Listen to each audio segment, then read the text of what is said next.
People of Edo State, I thank you all for standing by me under these troubling circumstances as the Deputy Governor of Edo State. It is with heavy heart, yet a resolute spirit, that I come before you to address the recent events that have unfolded within our dear state. I denounce in strongest terms the illegal impeachment by the Edo State House of Assembly over trumped-up charges. This is not just an attack on me as an individual, but on the very democratic principle that we hold there. It is a dangerous descent into dictatorship and a threat to the foundation of our democracy. Let it be clear that this impeachment was hushed because of my ambition to contest the Edo State 2024 governorship election under the People's Democratic Party, PDP. An ambition that is a legal right to all citizens of the Federal Republic of Nigeria. It's a sad reality that in our political landscape, ambition is met with resistance, and those in power seek to silence opposition through illegitimate means. I have dedicated my life to serving the good people of Edo State with integrity and honesty. I have worked tirelessly to improve the life of our citizens. I've upheld the values of democracy and justice, and yet, in return, I am faced with baseless accusations and a blatant disregard for due process and rule of law. The allegations brought against me are nothing more than a smokescreen to conceal the true motive behind this impeachment. It's a flagrant abuse of power and a betrayal of the trust that the people of Edo have placed in their elected officials. We refuse to stay inactive while our democratic institutions manipulate and exploit for personal gain. We will fight this injustice with every ounce of strength in our being for the sake of the people of Edo State and the future of democracy. I call upon all well-meaning citizens of Edo, and indeed all Nigerians who believe in the principle of democracy and justice, to stand with us in this moment of crisis. We cannot allow tyranny and oppression to take roots in our society. We must resist the forces that seek to undermine our freedom and trample upon our rights. To the members of Edo State House of Assembly who have chosen to forsake their oath of office and participate in this charade, I say this: history will judge harshly for your betrayal of the people who elected you to represent their interests. But know this: you do not have the power to silence the voice of justice and truth. I call upon the judiciary and all relevant authorities to intervene and uphold the principles of justice and fairness. Let the truth prevail over lies. Let the rule of law triumph over lawlessness. I am confident that the legal system will vindicate me and expose the sham that has been orchestrated against me.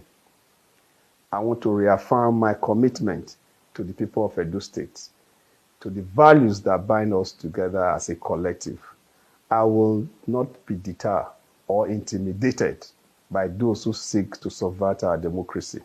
I will continue to fight for the right and freedom of all Edolites, by extension Nigerians that suffer oppression. I will stand firm in my resolve to see justice done. As we stand united in the face of tyranny and oppression, I urge all to remain calm and go about our lawful duties as good citizens and true democrats. Together we will overcome this dark chapter in our history and emerge stronger and more resolute in our pursuit of freedom and just society. Thank you for the opportunity given me thus far. God bless Edo State and God bless the Federal Republic of Nigeria. I remain Comrade Philip Shaibu.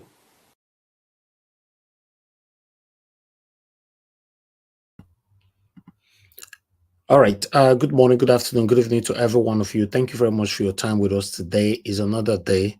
Today is Monday, 8th April 2024. Thank you for your time with us, my wonderful people right there. I appreciate every one of you. We still have a couple of videos to present to you guys. I just wanted to quickly come in to acknowledge those of you right there already on the comment section. Mother of Mommy Diaspora, good evening to you, Mommy. Thank you very much for all you all. Then we have Leonard Anozie. Thank you, thank you, thank you, thank you. Timmy Idibi, and many, many, many, many more. I would like us to move on right now. As you all can see, is a breaking news today. I believe this is the first time in the history of Edo State, that a deputy governor will be impeached. So I don't know. That's why I use the word I believe. If you think I'm wrong, and you are from Edo State, please come here to educate me. But for me, to the best of my knowledge, this is the first time a deputy governor have been impeached in Edo State. And it's no more. If you have to look at it statistically across Nigeria, is few that have passed through this kind of thing in the whole Nigeria. So Obaseki have breaking a record. Yes, I should call this a record. Philip Shaibu, as we speak right now, is just a common citizen as you and I in Edo State. It's baffling. It's surprising though. It's really surprising because if you have to go back to history and look how Philip Shaibu fought so hard during the time of 2016 re-elected governorship seat, you can see that Philip Shaibu actually betrayed his own, according to what they are saying, that is related to Comrade Adams Oshomole, that betrayed Adams Oshomole to make sure that Governor Obaseki returned back to office. But today, Adams Oshomole and Obaseki have become friends again. In fact, best of friends again. Now, Philip Shaibu is left alone. This is baffling, it's surprising, it is crazy. I don't know what many of you are going to learn from this, what just happened right now in Edo State. But meanwhile, we have a new person now that they have given the short time left in as governor for Governor Obaseki in office to rule as his deputy governor. In case some of you don't know this guy, this is the guy right there. What's his name again? His name is a bit difficult to pronounce. His name is called I don't even Omobayo Marvelous. Omobayo. Is Omobayo, is he a Benin person or a Edo State? I don't know. Say for this platform, we all are learning. So I don't really know. I've not seen this guy before until this. Although I'm going to shock you guys right now. This same guy, because some of the things that some of us are saying on this platform, that Labour Party in Edo State have been captured. Some people have said it, like, to be precise, someone like Mr. Alex has repeatedly stated it, that Labour Party in Edo State have been captured. He's there. He's right there. So he's on ground. He always saying this, but I'm surprised that, because Olumide Akpata, that's one of the, Olumide Akpata might be free as a person, but with the things that is going on, just like Aswa Igodaro right now, with the reputation of Obaseki is gradually affecting him. Before people mention Aswa Igodaro, they mention Obaseki. They mention Aswa Igodaro once, they mention Obaseki 50 times. So it's crazy. So the same thing with Olumide Akpata concerning Labour Party in Edo State. Guess what? This same guy that is now the deputy governor of Edo State, that was him in Labour Party. He was contesting, then he was actually contesting to become for House of Rep, I guess. MOG, who contested as a Labour Party candidate for the Federal House of Representatives in Akoko Edo Federal Constituency during the 2023 election, brings with him a blend of professional expertise and political acumen. So that's what I can read here. He have contested. He was actually in Labour Party, so they went to bring him out of Labour Party now to come and become a deputy governor under PDP, under Governor Godwin Enogagase Obaseki. You see, this is one of the reasons I told you guys that I'm gonna be neutral in this upcoming governorship election in Edo State. Yes, because I will allow everybody to fight on their own, because the whole thing is really, really confusing. To be honest, it's confusing. When you mention Aswan Igodaro, Obaseki name becomes a block right there. When you mention Olumude Akpata, then Obaseki name also come in again as a block right there. So when you mention the other one, Ogbewolo, then Tinubu, Satanic APC, all of them becomes a block. So there's a block everywhere. So I'm just going to leave it to roll. Everybody should, exercise and express their freedom of association on this particular election that is coming on in Edo State. Yeah, but I would like us to quickly listen to how the inauguration went on today. Then I'll come back to you guys. Good morning, good afternoon, good evening to every one of you right there. The Constitution of the Federal Republic of Nigeria, and in all circumstances, I will do right by all manner of people, according to law, without fear or favor, affection or ill will, that I will not directly or indirectly communicate or reveal to any person any matter that shall be brought under my consideration or shall become known to me as Deputy Governor of Edo State, except as may be required for the due discharge of my duties as Deputy Governor of Edo State. So,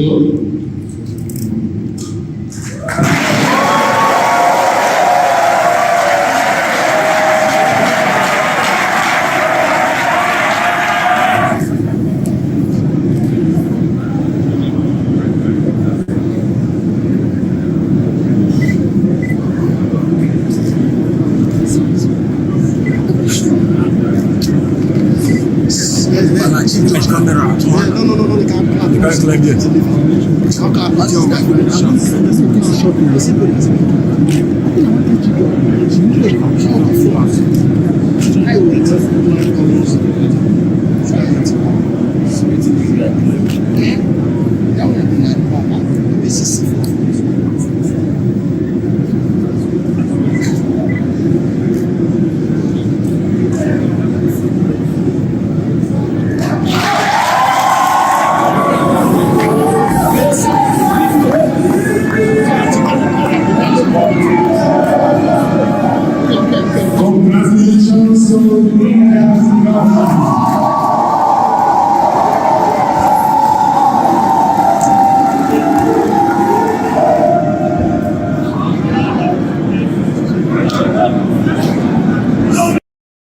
Can see Obaseki right there was smiling and all that. Let's take this. I'm sure your name really surprised a lot as the choice of a new deputy governor. So, first, how did you get this information? And presently, even after your story, how do you feel now? I feel great because there's a task ahead. The task is to ensure that the governor finishes well, and I am sure that I have the requisite and the prerequisite skills to discharge my duties and contribute my own quota.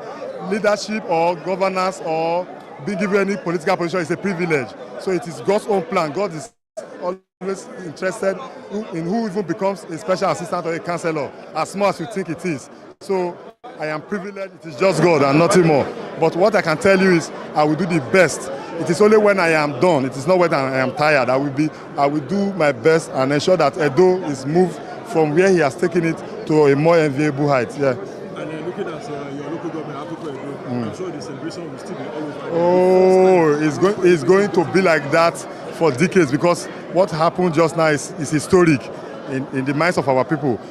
In 1963, you heard when the governor said that division, it was a division actually. There was Akoko Edo when there was one Nisako. There was Akoko Edo when Nisako became 2 Tiri, Onwa became 2. You can see that level with over 45, 46 major communities.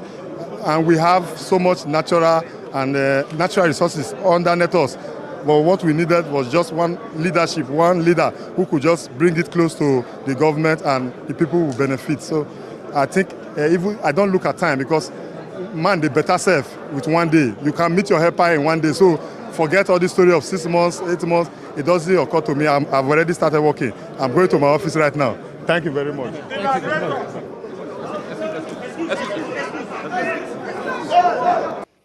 Okay, all right. I would like us to quickly listen because a lot of people have started to react to this. Let's listen to this audio right here quickly. Then I'll come back to you guys. Karma is a bitch. Karma, they say, is a bitch. Phyllis Shaibu's actually heals. Phyllis Shaibu's downfall is a lesson to all of us in whatever we do in life. Just about 36 months ago,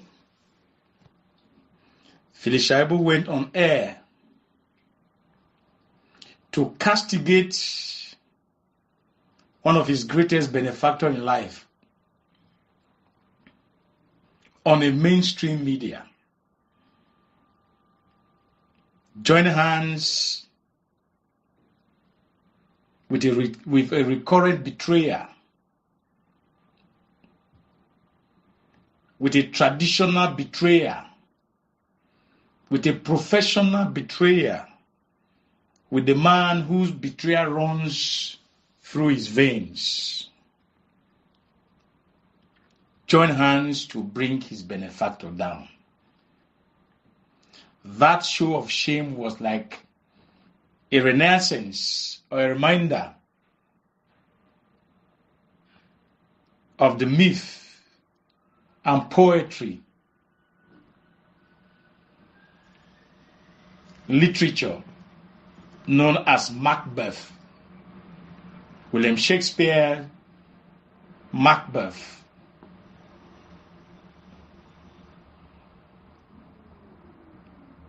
That dictates and teaches what a betrayer really is. If you remember the last statement of Julius Caesar, et tu, Brute, et tu, Brutus, and you, Brutus. That was exactly how we all watched Phyllis Shaibu castigating, vituperating, verbostically on Adams Oshomole on the global media. A man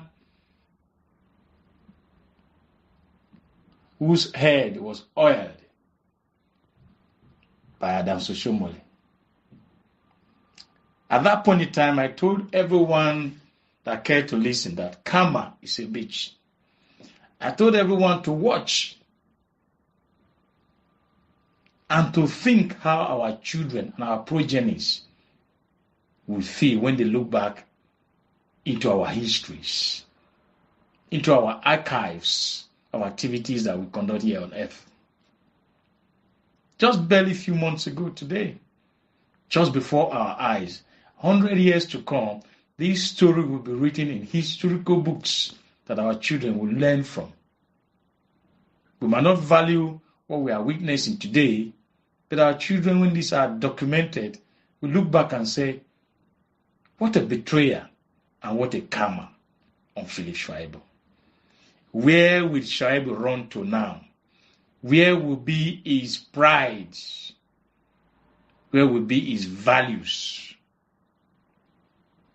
We have turned politics to become a place of envy, greed, jealousy, inordinate behavior. Only in Nigeria that is sustainable. In Africa. Oh, this is politics. Politics makes you to betray. Politics makes you to envy. Politics makes you to want to pull your brother down. It is not politics. It is sorcery that you guys are practicing. Wickedness in high places. Envy and jealousy, callousness in high places. I am ashamed of Phyllis Shaibu. His conduct was adequate enough to conduct the Japanese suku. That is, swallow some tablet, sleep on his bed, and die away. Greed, inordinate, callousness. shamelessness. Where will he run to today? Will he run to the man who shielded him? Will he run now to Adam Soshomole? This is history before us that we must mark and take cognizance of. That what we call politics in Nigeria is nothing but inordinate greed, jealousy, envy, hatred, pull him down. That has cost most politicians their perpetuity today.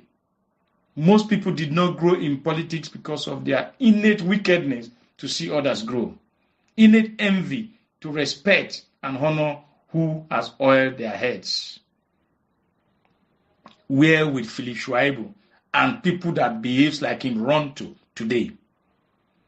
Karma is waiting for Obaseki himself. Everybody that he met on the way, he crushes them. Nobody progresses where Obaseki is. Obaseki has been able to display hatred as politics. Hate for fellow man, progress. To Obaseki is what politics is about. That is no politics. It is witchcraft, sorcery. Every single Edo man, especially from his Bini extraction, that was growing politically, that Oshomole and non-Bini empowered, Obaseki crushed them. And he's thinking that his tomorrow will be bright. Our revered king, the Oba of Bini, has warned him exactly 36 months ago that remember life after office. Little did we know that this will catch up with Shaibu so quickly. Shaibu was in that meeting when the Oba said, remember your lives after office. Barely few months or few years, we hardly remember who was our last local government chairman. We hardly remember who was our last councillor. We hardly remember who were our House National Assembly representatives. We hardly remember who served in National Assembly. Yet, people have not learned that power is transient.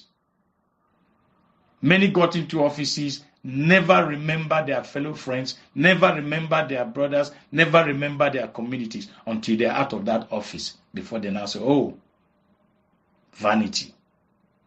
Politics is emancipating your people out of perpetuity into happiness and joy. Nothing more. Obaseki and Shaibu displayed the last 7-8 years callousness, wickedness, and hatred for fellow mankind. It is catching up with them gradually. It is catching up with them gradually. But let us say here that we should not be looking and laughing at Philip Shaibu. Many of us are guilty of the same offenses.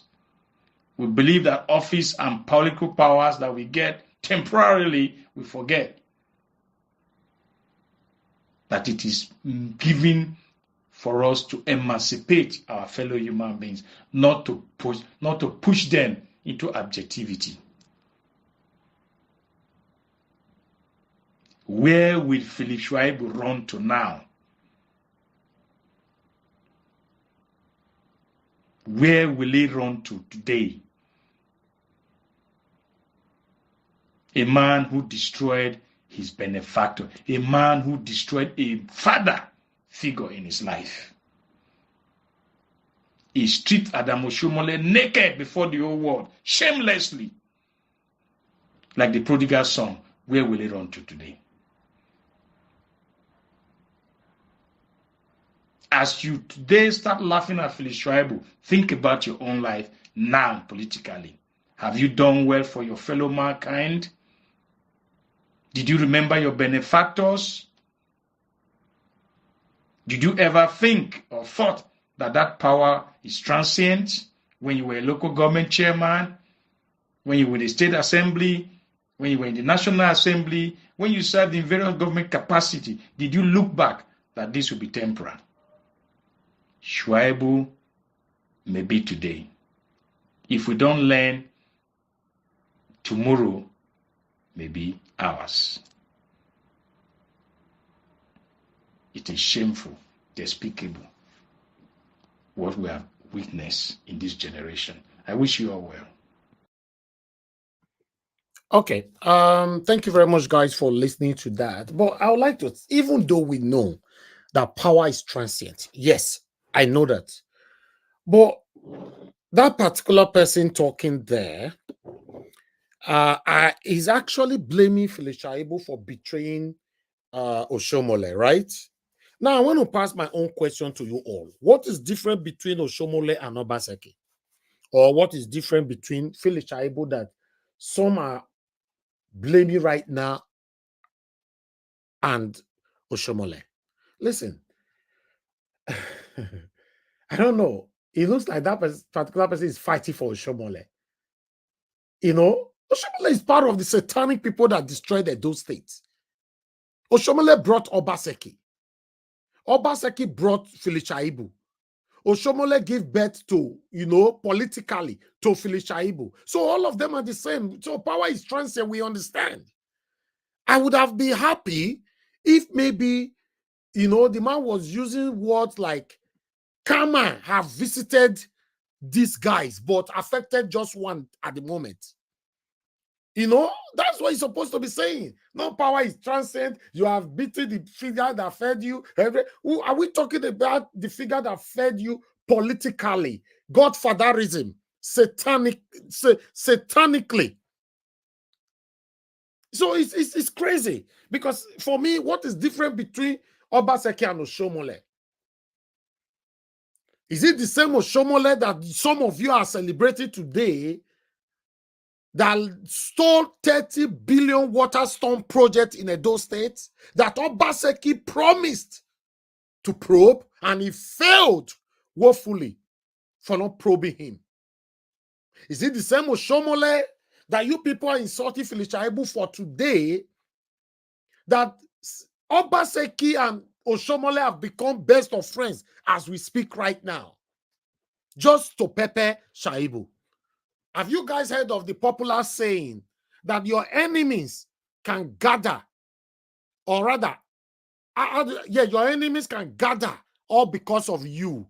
Not that they like or love themselves. They only gather because of you because they want to find a way to destroy you, to gossip about you and all that. So what Obaseki and Oshomole is currently doing, they don't like themselves. They only gather to become a friend publicly so that Phyllis Shaibu go hear the pain properly. That is my take on that. So for you to say, oh, thank God, power is transient. Oh, everybody know that power is transient. But what is different between Oshomole, Obaseki, Phyllis Shaibu? Tell me, what is different? I don't know. Maybe some of you might have a different opinion later on. Once I post around a link, but this is my own opinion. I just want to leave my own monologue before I post out a link later on. It's crazy. So for me, I will describe this scenario as karma visiting these people already. That's all. We are waiting the same karma to visit Obaseki, the same karma to visit Oshomole. That's it. So what is the need of, you betrayed this, you betrayed this? What is different from these people? But meanwhile, some of our Edo brothers and sisters have responded to this. I'd like to quickly listen to this. Said, my deputy governor just made a statement. What a lawless country. Just imagine when governor and House of Assembly they obey court order, power tossing people. If you people can be this desperate, now ring primary finish, the guy cry come and say he want go court because he get the real results. When I say no, why want go court go cry? Say Phyllis Shaibu, you are not supposed to cry. You are supposed to go inside. Now the man go court stop now because say they don't do what they give una, they give una, all of una wrong come out. Pass impeachment, disobey court order. Now so that one when artifact matter come that time, they call the correct one out of the anger. Now I go to appoint new Enogies. Now the same thing that they do deputy like this. So out of the anger, una no say no be governor supposed to appoint a Enogi. If I talk and I say they drag balance issue, enter politics, they drag politics issue, enter politics. If person do wetin resemble that thing, they go talk am. Now the same thing now where as na take go appoint new Enogis on behalf of the Oba of Benin. Oba talk he said on behalf of the Oba of Benin. When na go appoint Enogi, we be say the matter see they drag for court today. Now one use na hand take put fire for Benin. Oh, Shaibu. I don't know say Shaibu go fit 20 Obaseki like this. Obaseki, this Obaseki no dey sleep again. See, that's Obaseki. He go say, I know what Shaibu can do. Shaibu have the real result. He's going to take us out. You push it, just pass it, forget George, forget. Like they happen for those states. Shaibu don't bust that. He don't toss anything is illegal. I want to listen to the video. All I know say this election. We shall visit the scene of the forefathers today. Okay, I will have to stop that video right there because I have so many reactions that I need to show here, but I'm not going to showcase all of them though because of time, But what is currently going on right now, because I noticed some of our youth, some of our lazy youths in Edo State right now are confused right now. They are confused. Some of them are fighting for their satanic principle, even though they know that this their satanic principle is corrupt. The reason why they are fighting for them is because of what they want to benefit from them. That's all. The problem we have in Nigeria, I said it before, is not just the politicians, but also the citizens. Because the citizens are the one empowering, or rather giving the satanic politicians the power to oppress us, the power to suppress us, the power to intimidate us. At the moment now, social media don't block. Some dope youth now, some they left, some they right. Some are supporting Shaibu, some are supporting Obaseki. You see, the problem we have in Nigeria, this is it. I'm telling you, this is it. But meanwhile, I'd like us to quickly listen to another video right here. I'll come back to you guys shortly. God bless you all.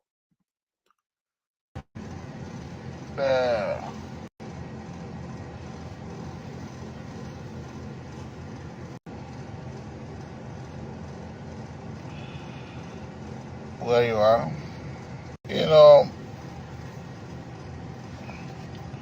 and it will be like a message to those who are going to have opportunity to hear it. If you are from Edo State, share the broadcast. I'm still going to address Oge Philip, the governor of the state. Brother John, share the broadcast I told you. Oh, Augustine. I told Philip Shaibu that you will not be a governor. I told him.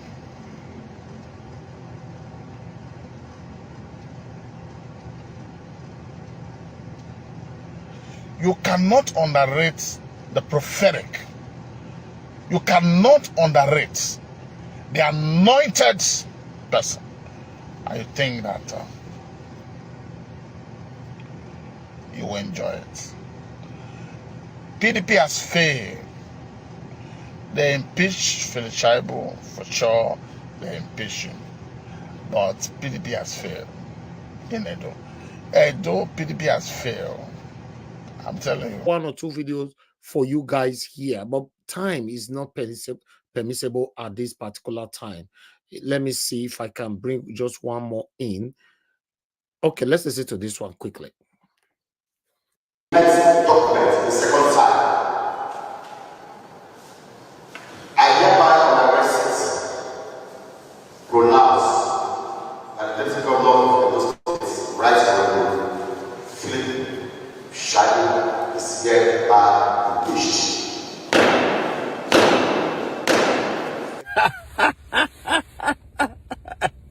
Make I laugh more. Make I laugh more. Make I laugh more. Politics for Nigeria. It be like that. They say dog go one die. No, the year master whistle again. Philip Shaibu rest. Philip Shaibu rest. Philip Shaibu rest. He say no. I mean be city boy. They don't know. Fly away. No, they hear what. Now they follow that body at a grand. Philip Shaibu rest. He say no, you know the rest. They ain't the city boy. They never impeach you now. You can still work with Governor Obaseki. You can still work with Ashwin Godalo. Now the same political party say, oh, now he be city boy.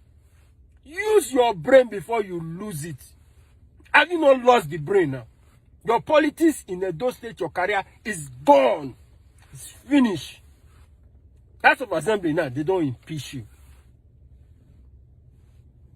Now me be city boy. Pride won't finish you. Tekuteke, tukuteke. Now it has over you now.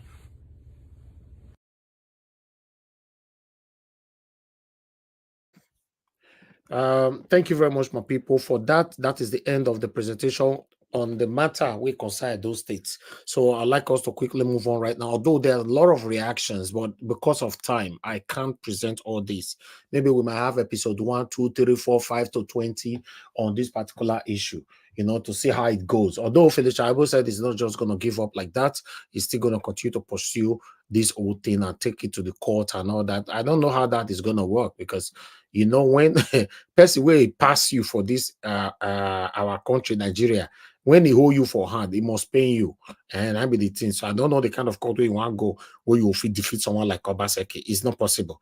Yes. No, it's not possible because Shomole carry Obaseki go different kind of courts. You know, Obaseki defeat Oshomole hands down. He beat him. He beat him anyhow. So for the Shaibu, to be honest, my advice for you is just to move on. But I don't know how you're going to continue from now. But it's not necessarily that you have to continue. Yes, must you continue? Must you be what is it called? A counselor, and then when you finish, you want to become a commissioner. When you finish, you want to become a speaker. From there, you want to become a deputy or a governor. From there, you want to go to a House of Rep or a senator. From there, you want to. Must you guys always do that? You do your position. Go to your village and sit down there, my friend, and look after your grandparents. You know, if not because of the money you guys are stealing and all that. To be honest, I don't know why people are saying your political career is dead. Your political career is this and all that. What are you talking about? Do you know how much these people have? Oh, God. All right, a big amen to that. And I wish you all the same prayer. God bless you all, my people. As you all know that whatever that we are doing here, God is number one. So I told you guys before, I'm a Christian, but I'm not a stupid one. I'm a Christian that call out things how it's supposed to be. Yes, I'm a Christian. I don't want to be overshadowed by the things that's affecting us in our country. I speak, my parents actually brought me up to speak positivism with my tongue. And you all know, for those of you that have been following me for a while, I prefer to stay that way. You know, I strongly believe that Nigeria will be better in our time. I've said that so many times, and I'll continue to say it, even though a lot of people are angry right now, which I totally understand. The situation of our country have pushed every one of us to the wall. A lot of people have lost hope. A lot of people have lost patience. A lot of people have lost almost everything. They just want to end it all and all that. But I want you guys to understand that Nigeria will still be better in our time. Let's stay focused. Let's stay hopeful. Let's continue to put out that energy, that enthusiasm to fight to see Nigeria work in our time. Our forefathers could not do this, what we all are doing right now. Postmodernism are pushing us and giving us the privileges to do what we are doing today. Let's continue to do this, my wonderful people. God bless you all, my people. I'd like us to quickly listen to Mr. Peter Gregory Obi. You know, as you guys can see right there, Mr. Peter Obi have given a tip that is not going to leave Labour Party. Let's take this. Thank you, sir. Thank you very much. We appreciate you, sir. Thank you.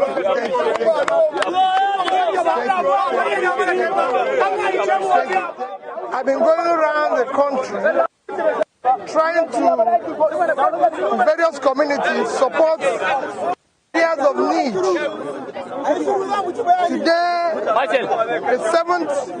Today, the 7th of April, I'm here in Gombe, and I came to this market,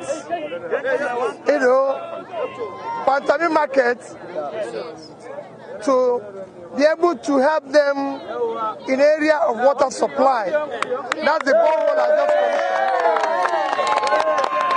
In area of water, because you could see their business here. You can see all the ramps and everything here. You could see them here being sold, but they don't have water. For you to have such a business, you need water. So that's what we provided.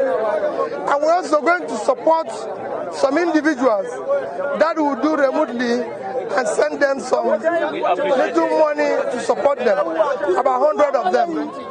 That will be done and everything. So that's what we are doing. And I decided to come into the market itself to price the ram, which you can see, the smallest, like this one that you're looking here, which is about 8 last year, about 40,000. Is now double the price. Salah is just by the corner. So you could see that it's going to be difficult for everybody, especially families, to celebrate. And this is what we are seeing, that things have doubled, things have tripled. It makes even the poor more difficult to live in our society. One of the issues that made Nigerians grow now is the issue of electricity tariffs. Over the few days now, Nigerians are also groaning under the increase. What's your reaction to that? Well, my reaction to everything that is happening here is that we should all think it through, see how we can provide remedy, how we can deal with it, especially as it concerns the poor areas. Everywhere in the world is known that those who are living in high-band area pay more, while those in low areas are subsidized. That's the way it works. Thank you. So reports have it that you are contemplating leaving the Labour Party for another party because of the crisis that are happening. No, there's no such thing. I'm for peace. Yes, but I like peace. But let me bother you down. I believe that we are one. We are one people. Our concentration should be on peace. Okay, and I believe we will resolve all situations. There are recent online reports suggesting you appearing with the former Kaduna State Governor. Is there any reaction to it? Well, I'm more interested now in Nigerians feeding today than about tomorrow. We're always concentrating about the election rather than what Nigerians are going through. My commitment is about Nigerians living in a better society, living a better life. You could see this business without water for years. That's what we should care about. All right, that one, Mr. Peter will be right there, our principal, a man that I'm proud of anytime, any day. Yes, anytime, any day. You don't have any kind of stain with this man, any kind of stain. But tell me about your principal. If you are listening to me right now, no vessel, not beside the find trouble. Just tell me about your principal. Who is your principal? Tell us about your principal and we'll describe him for you. While I'm telling you about my principal right now, describe him for me as well. Let's see if you're not going to lie. We're talking about realistic view. Tell us about your principal. Unfortunately, many of you cannot proudly talk about your principal, but you are supporting the same person. It's a disgrace. Thank you very much, my people. I appreciate every one of you. I would like us to quickly listen to Professor Chidi on what you have to say here. As you all know, that Emefiele have been remanded for another big money with the say in thief. In fact, Boko call your family come here, or even him, if you go fit come here before we start this one. I don't still know why some people are going against the CBN rules. Government, when me fail, government, let me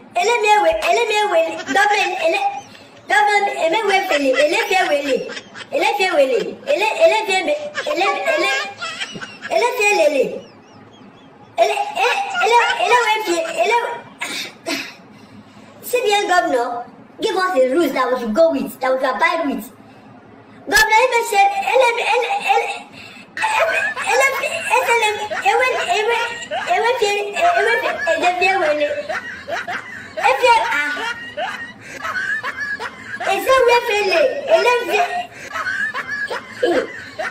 Governor CBN. Maybe you understand. Fuck up. Fuck up. Please remind me that name, I beg. Okay, thank you. Thank you, my people. Let's listen to Professor Chidi Odinkalu, what he have to say here. This is one of the things that I'll be talking about on this platform. Let's see if some of you will remember. But let's listen to this first.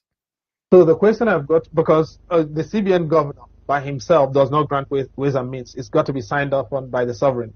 How did we get to a situation where we ran up, we basically tore up the CBN Act under the green pen of the president, and nothing is being done? So Emefiele is being prosecuted, and I believe he should be prosecuted. But what about Buhari and his responsibility? You think President Buhari should be prosecuted? Oh, absolutely, yes. For what reason? Emefiele could not have torn up the CBN Act without Buhari's say so. Could he? So would you say that it would be unfair to be prosecuting Emefiele without prosecuting Buhari? All I am saying is Buhari has to be prosecuted if we are serious about this situation. The CBN Act is very clear. You cannot run up ways and means beyond the 5% threshold relative to the previous year's budget. Okay? Now, basically, if you transferred, at the moment, strictly speaking, the CBN, if you simply transferred the ways and means liability onto the liability side of the CBN's books, the CBN will be liquidated, because the ways and means liability is higher than the CBN's supposed capital base, howsoever you compute that. How did we get to that? Let me finally take you on the issue of security and the debate over state police. Are you also one of those who fear that governors might misuse that tool if eventually it sees the light of day? I'm totally against state police at this time in Nigeria. Completely against state police. Why? We have very short memories.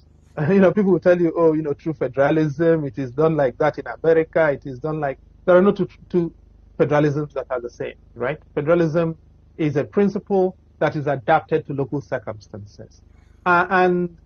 Okay. All right. Thank you very much, my people. I appreciate you right there.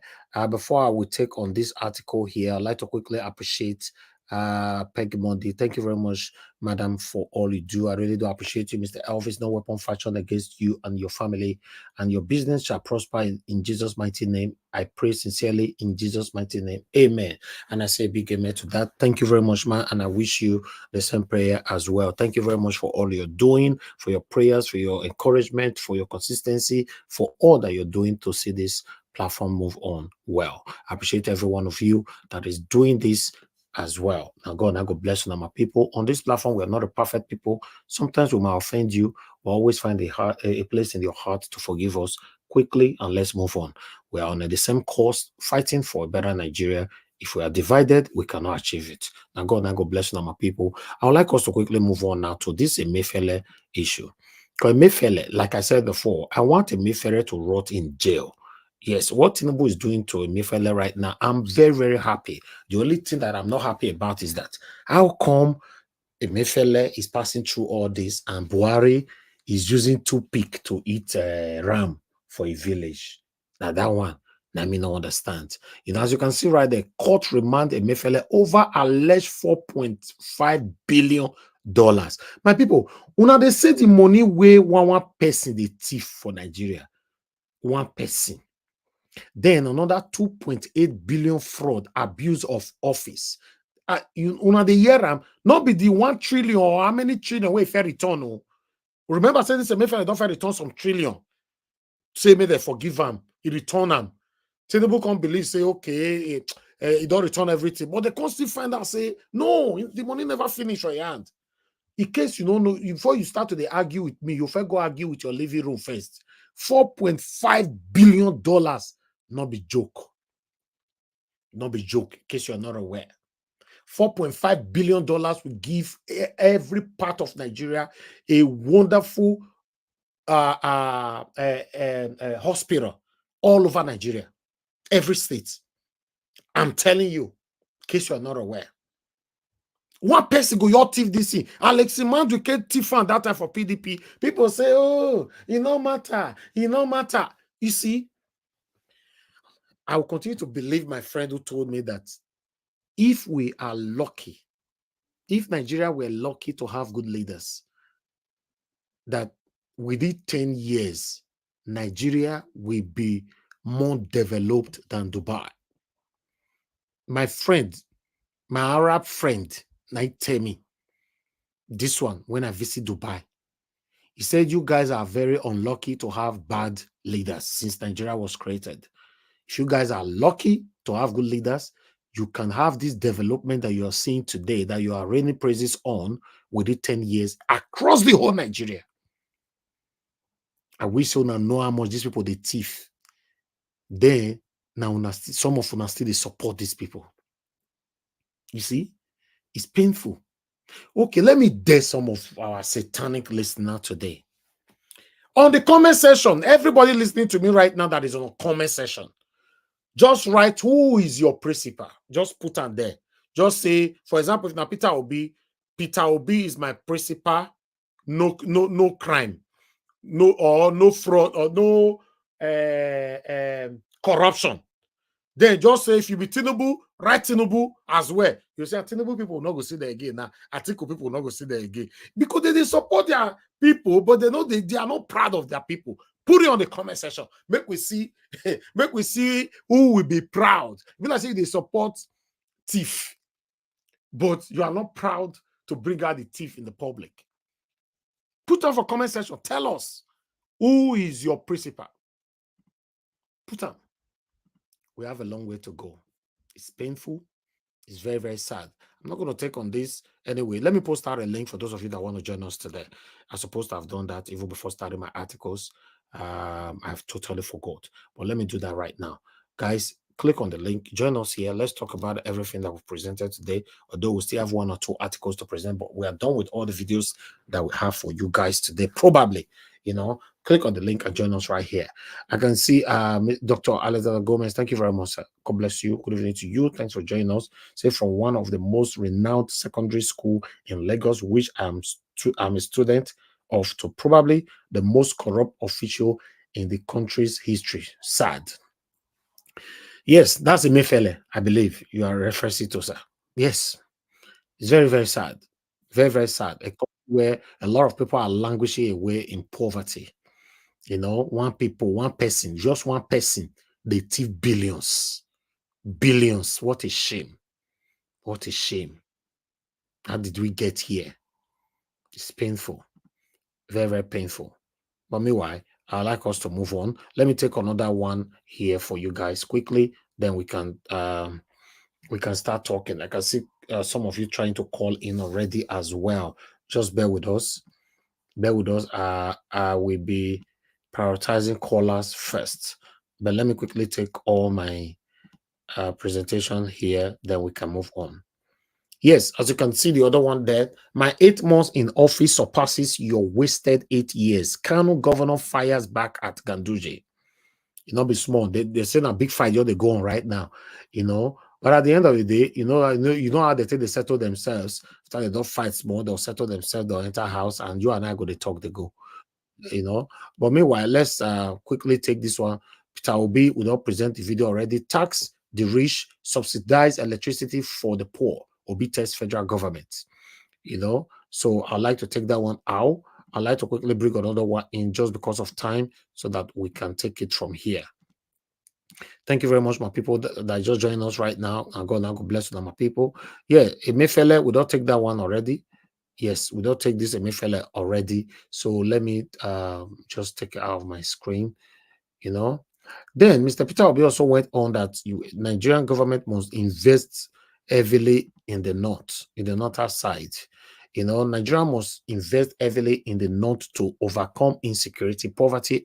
Obi, now he talked this one. So the presidential candidate of the Labour Party LP in the 2023 election, Peter Obi says the country needs to tackle the devastating effects of poverty and insecurity in the northern region of Nigeria through agriculture and industrial revolution. So it went on and went on and went on, you know. So I'm not going time though no day our side for this particular one anymore. That one is coming from channels, articles, so you can go read more right there. Let me quickly bring another one to your screen. We have about 2 to go, so we can start talking on time. Yes, let me bring this one in. Nnamdi Kanu does still come out again for news, as I know say every day they come out. Release Nnamdi Kanu, don't be like Buhari, who had personal hatred against Igbo people. House of Rep member urges Tinubu to release Nnamdi Kanu with immediate velocity. So we are still waiting. For me, I have strong belief that Tinubu will release Nnamdi Kanu, but I don't know when. Because you know, so I first talk this thing, this headline when I see so. I first talk Kamo. I say, you know, when I see all these things, sometimes I remember where I first talk for here. If you remember, I mentioned something similar to this, that I believe Tinubu will release Nnamdi Kanu. There's no way he will act like satanic Buhari. And this is almost the same thing, you know, that this House of Rep member is saying here. So for me, I'll keep that faith that Nnamdi Kanu will be released under Tinubu's administration. But meanwhile, I'd like us to quickly move on. Okay, that is all in terms of article. I'm done with all the articles that I have for you right here. But I'd like us to quickly listen to what Omoyele Sowore have to say here over our police force, which I've also talked about as well. But let's quickly take care. Thank you. I am too, but of a different kind. All right, talking about cost of governance. Yes. You have spoken, you know, robustly about the retirement benefits of police officers. I saw your tweet yesterday where you talked about the fact that it is unacceptable that these people have served 35 years and their, you know, gratuity is about 1.5 million naira. I'd love for you to talk more about that. And, that's you know, less than $1,000. I mean, yes, it's less than $1,000. And you know, it's dear to my heart because yes. Obviously I'm a daughter of a police officer, retired police commissioner. You know, what is also interesting is that I actually don't like police. Oh, really? Yes. From my university days, I have injuries all over my body. My broken nose was carried out by police in 2021. But having said that, I think it's unconscionable. I was actually a police officer who stopped me 3 days ago in Lagos, and I thought he wanted to shake me down. You know, when I lowered my glass, he said, "Oh, Mr. Ashere, I have something to tell you. Do you know that we are being paid 1.5 million naira gratuity?" And I said, that must be some very gratuitous insult of a gratuity. That was what I replied, and I started tweeting right from there. It's very interesting that most people didn't know this. And it's also kind of interesting that the police in this country will protect with their life the people who are underpaying them in the ways that they've said. But you look at, as I mentioned, an average senator is taking home 50 million naira a month. It would take a police officer, you know, do you know how many gratuities of police officers with 1 month's salary of a senator? But you then go back to governors who serve sometimes 4 years in office. And then they have all these allowances and gratuities. You can't even finish counting them. The one in Lagos, Tinubu started it. You have to build him a house in Lagos and in Abuja. You have to build, in fact, the house in Lagos is so luxurious. He was staying there before he moved to Aso Rock. The house Lagos built for him. You know, he's entitled to change of car every 2 years. He's entitled to police, DSS. He's entitled to 100 million naira medical if he goes to medicals in Nigeria. If he goes abroad, the state is responsible for the forex payment for his medicals. All of this is it's close to several billions of naira just to take care of a retired governor who probably already also stole more than enough from contracts and several other things, security votes. And then the policeman who is protecting him after 35 years, and ASP takes home 1.5 million naira, which is less than $1,000 after 35 years. How does he survive? That was what provoked that. And it's very interesting that it became a major conversation on social media. I was surprised by that people were talking about it, even though a lot of people who are even talking about it are the people who fought for the police during NSAS. Yeah. And the police were the ones who also shot at them during NSAS. Like I said, I don't know how many people get beaten up by the police or roughened up by like me. But in my conscience, I just couldn't take it that our own police. And now it speaks for all the civil servants, by the way. Teachers are also facing the same thing. Doctors, everybody who is a civil servant who works with the federal government takes home nothing. But a few of them who are at this highest position take up everything with them. And I think this is also an urgent matter that should be addressed immediately. Immediately. I'm willing to lead the police on a protest, but they said they don't have a right to protest.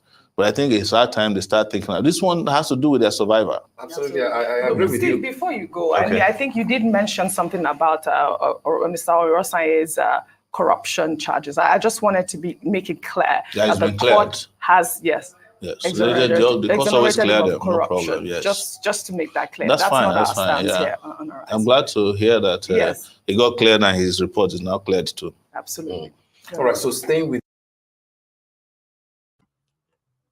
All right. Thank you very much, my people. I appreciate every one of you. The last video that I have for you guys today is Dino Melaye. Dino Melaye, as you know, say Dino Melaye get a lot of expensive cars in his compound. He don't buy another one again today. He showcased out to people according to the price. They say he buy this one for 1.8 billion naira. You know, so we hear them and not say that they carry all this price because this not be normal G-Wagon. I be this, but not G-Wagon. Now that long one we can't get it, can't be as he get. We could have watched it.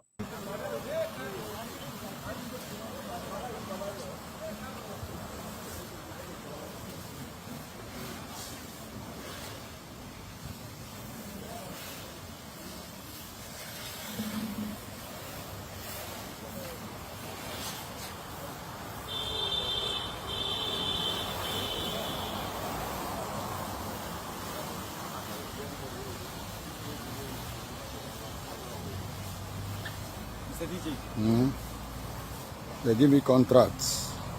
This is 2 million naira contracts.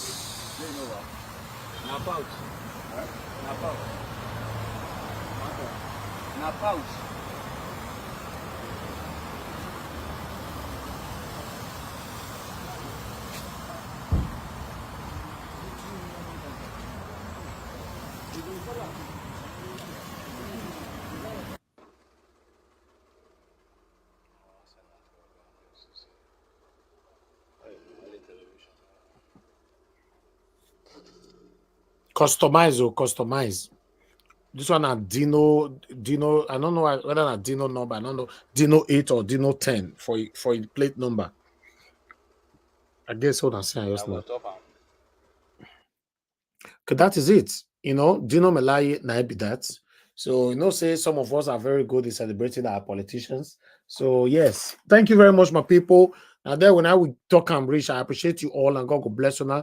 Please help us to press on the like button, help us to share our videos, press on that dollar sign, encourage what we do here. I appreciate those of you that have already hit on the dollar sign. God bless every one of you once again. I really do appreciate you all. Thank you so much. I'd like to take calls quickly. Then I'll come back to the people on the panel. I'm going to repost the link again for those of you that want to join us. Mr. Shimize, thanks for joining us. Thank you very much. Good evening to you. Good afternoon to everybody. Mr. Shimize, because we have traffic, you only have 3 minutes. Just be quick, please. Only 3 minutes. Thank you, sir. All right. That's okay. Yeah, I don't know where this fight, Shaibu and Obaseki start. I think I would say Shaibu was kind of desperate to become a governor. That's what I see is playing around. For me, he's supposed to be patient, a little bit, following his master, step by step.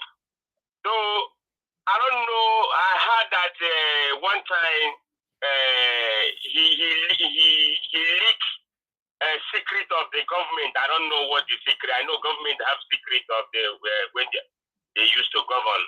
So for me, he was so fast in everything. He could have come down, take it step by step, follow his master, know what he's doing. So for now, everything he just put everything in shambles. You know, it just scatter everything. So I don't know where he's going to start to fight Obaseke or fight whoever. And the man that was saying about what's his name? From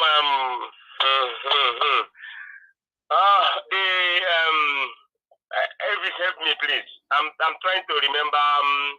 I don't know what you are trying to remember, sir. Which guy? Phyllis Shaibu or Obaseki? No, the governor. No, I mean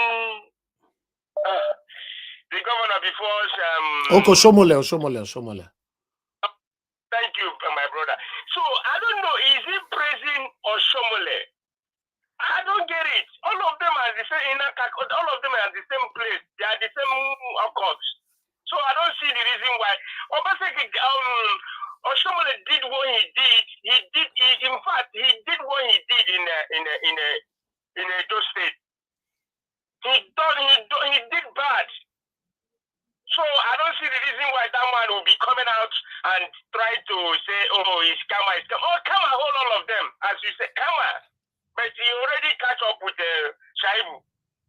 Oh, well, I don't know. The kind of politics that play back in Nigeria is horrible. It's horrible. They just mind their pockets, mind their what they will benefit. You know, they don't care about the masses.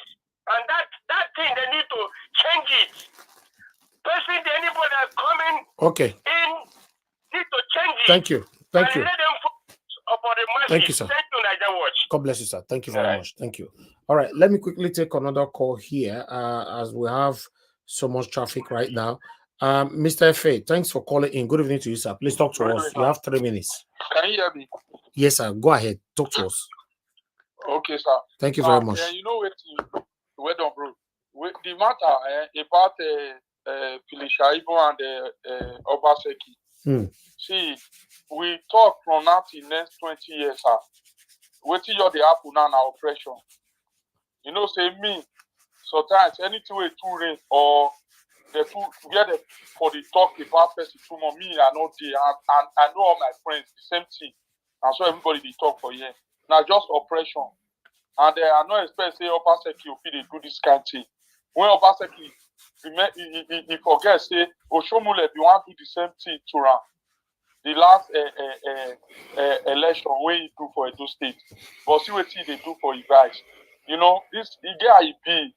You understand? Most of all, why would they support Aswell without it's not because of Obaseki, because Obaseki don't mess up. It's just because of that Aswell, because of say, yes, we believe say the man, but Aswell now get problem because of person with bigger command. So me, I don't leave that one for there.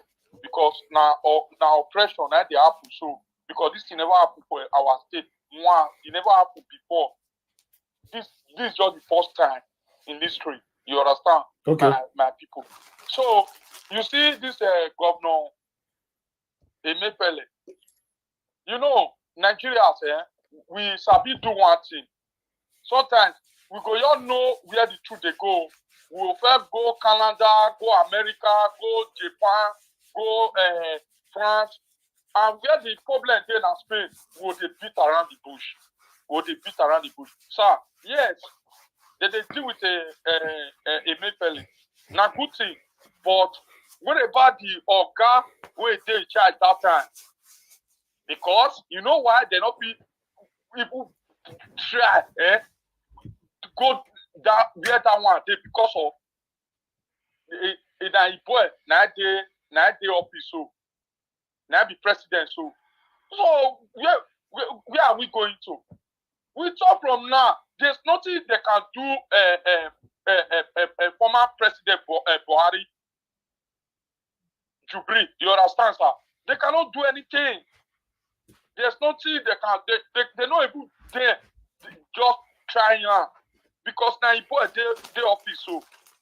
That's one thing about Nigerians because that is why most of us they already say these people without we know okay take the right step. We are just joking. We are playing. Thank you. Governor Emefiele they deal with us. So your 3 minutes. Now the position that time, sir. So Thank that you. is not my contribution, sir. Thank you, bro. May Thank God you. bless you. Thank you, my brother. Thank you. God bless you. Thank you. Okay. Okay, I don't have anybody calling in right now. Let me quickly move on to the panel and speak to someone else. Thank you very much, my people. Now, God bless you. Now, Martina Basu TV. I can see you, madam, just coming in. God bless you.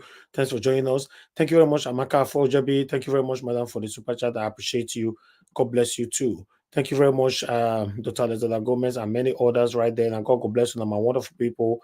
I appreciate you all. Let us to press on the like button and help us to share. Let me take this call quickly. I love God is my strength. Thank you very much, man, for calling in. Good evening to you. Please talk to us. That was good evening, my brother. Good evening, ma. I did find out. I don't say 3 minutes.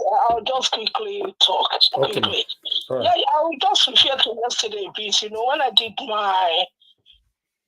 I said what I said, I know that Sister Rita actually talked down on what I said, but I will still stand on what I said. It was too quick. You should have respected the husband and more him for maybe a year, even if she wants to do that kind of a thing. I still stand on it, and I'm not changing my mind. But I love God is my strength. Now, but let me say this quickly. Whenever anybody talk down on whatever you say, don't let it bother you. It's a normal thing. It's just a disagreement. No. Yes. No, it's not bothering me. I just want to. I thought Rita is my darling. I love her. I'm not. I just want to say I stand on it anyway. Okay, thank you. Now let me quickly say something. You see this Edo thing that happened. Yeah, I'm looking at it. You know, it's good when people are saying that Philip did one thing, he did one thing. Yes, it is true. You know one thing, the measure that you give, it will come back to you. You know, it will come back in you in full.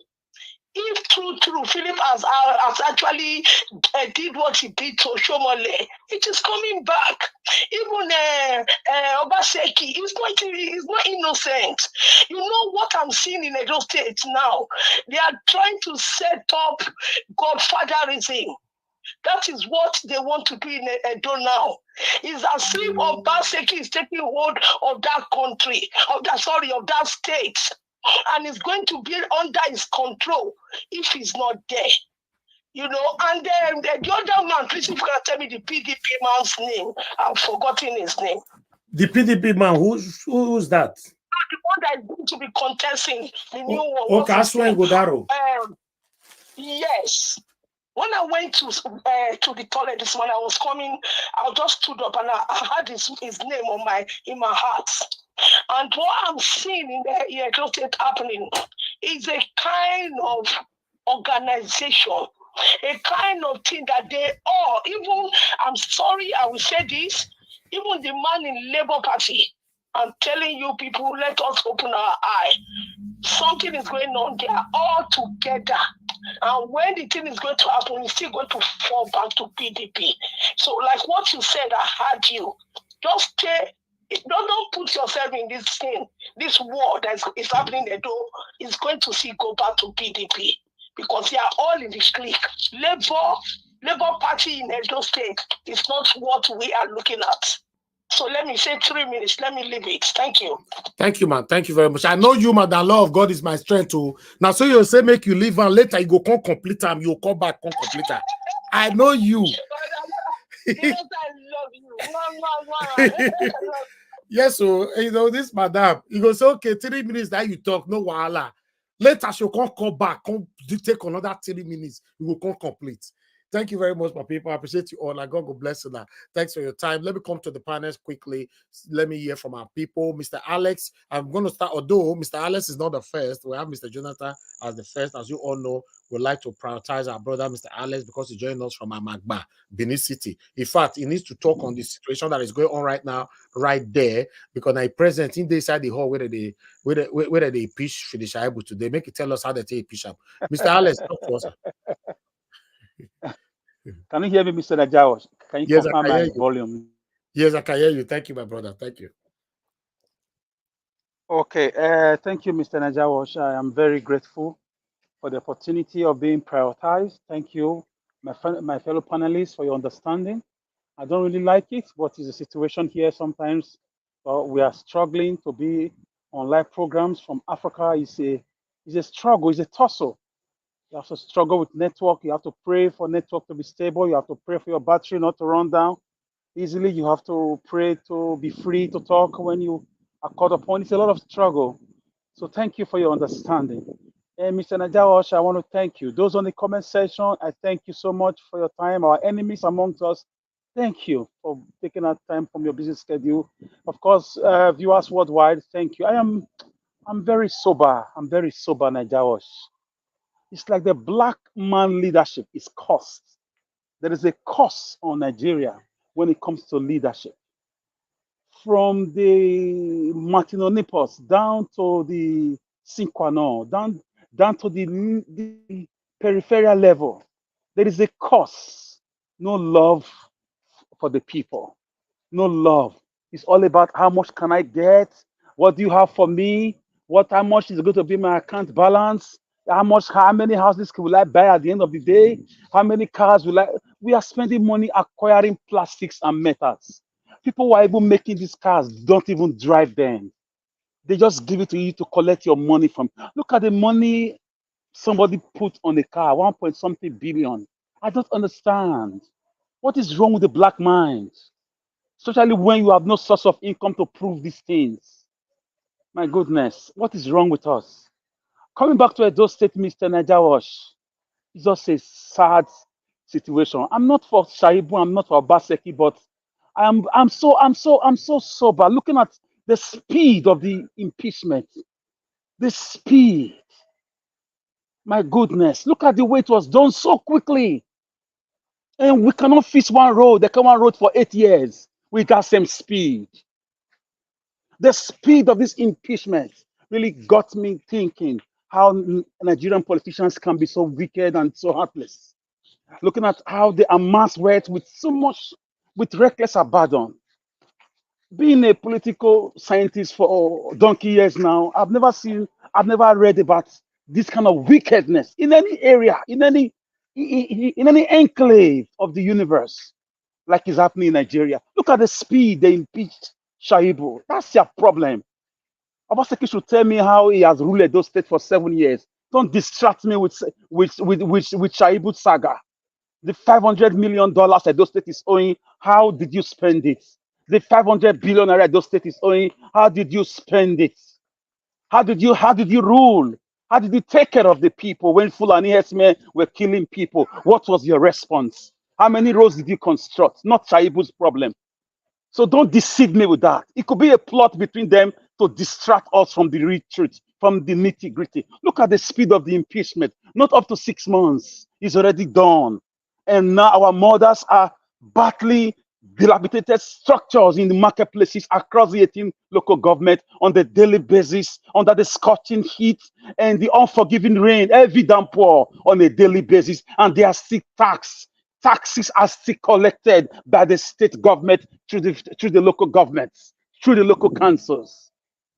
And look at the speed. We cannot use this speed to develop marketplaces. We can't use this speed to protect our people. We can't use this speed to build our primary schools. We can't use this speed to bring about 24 hours electricity. When it comes to what will benefit the poor people, there is always English, a long story about it.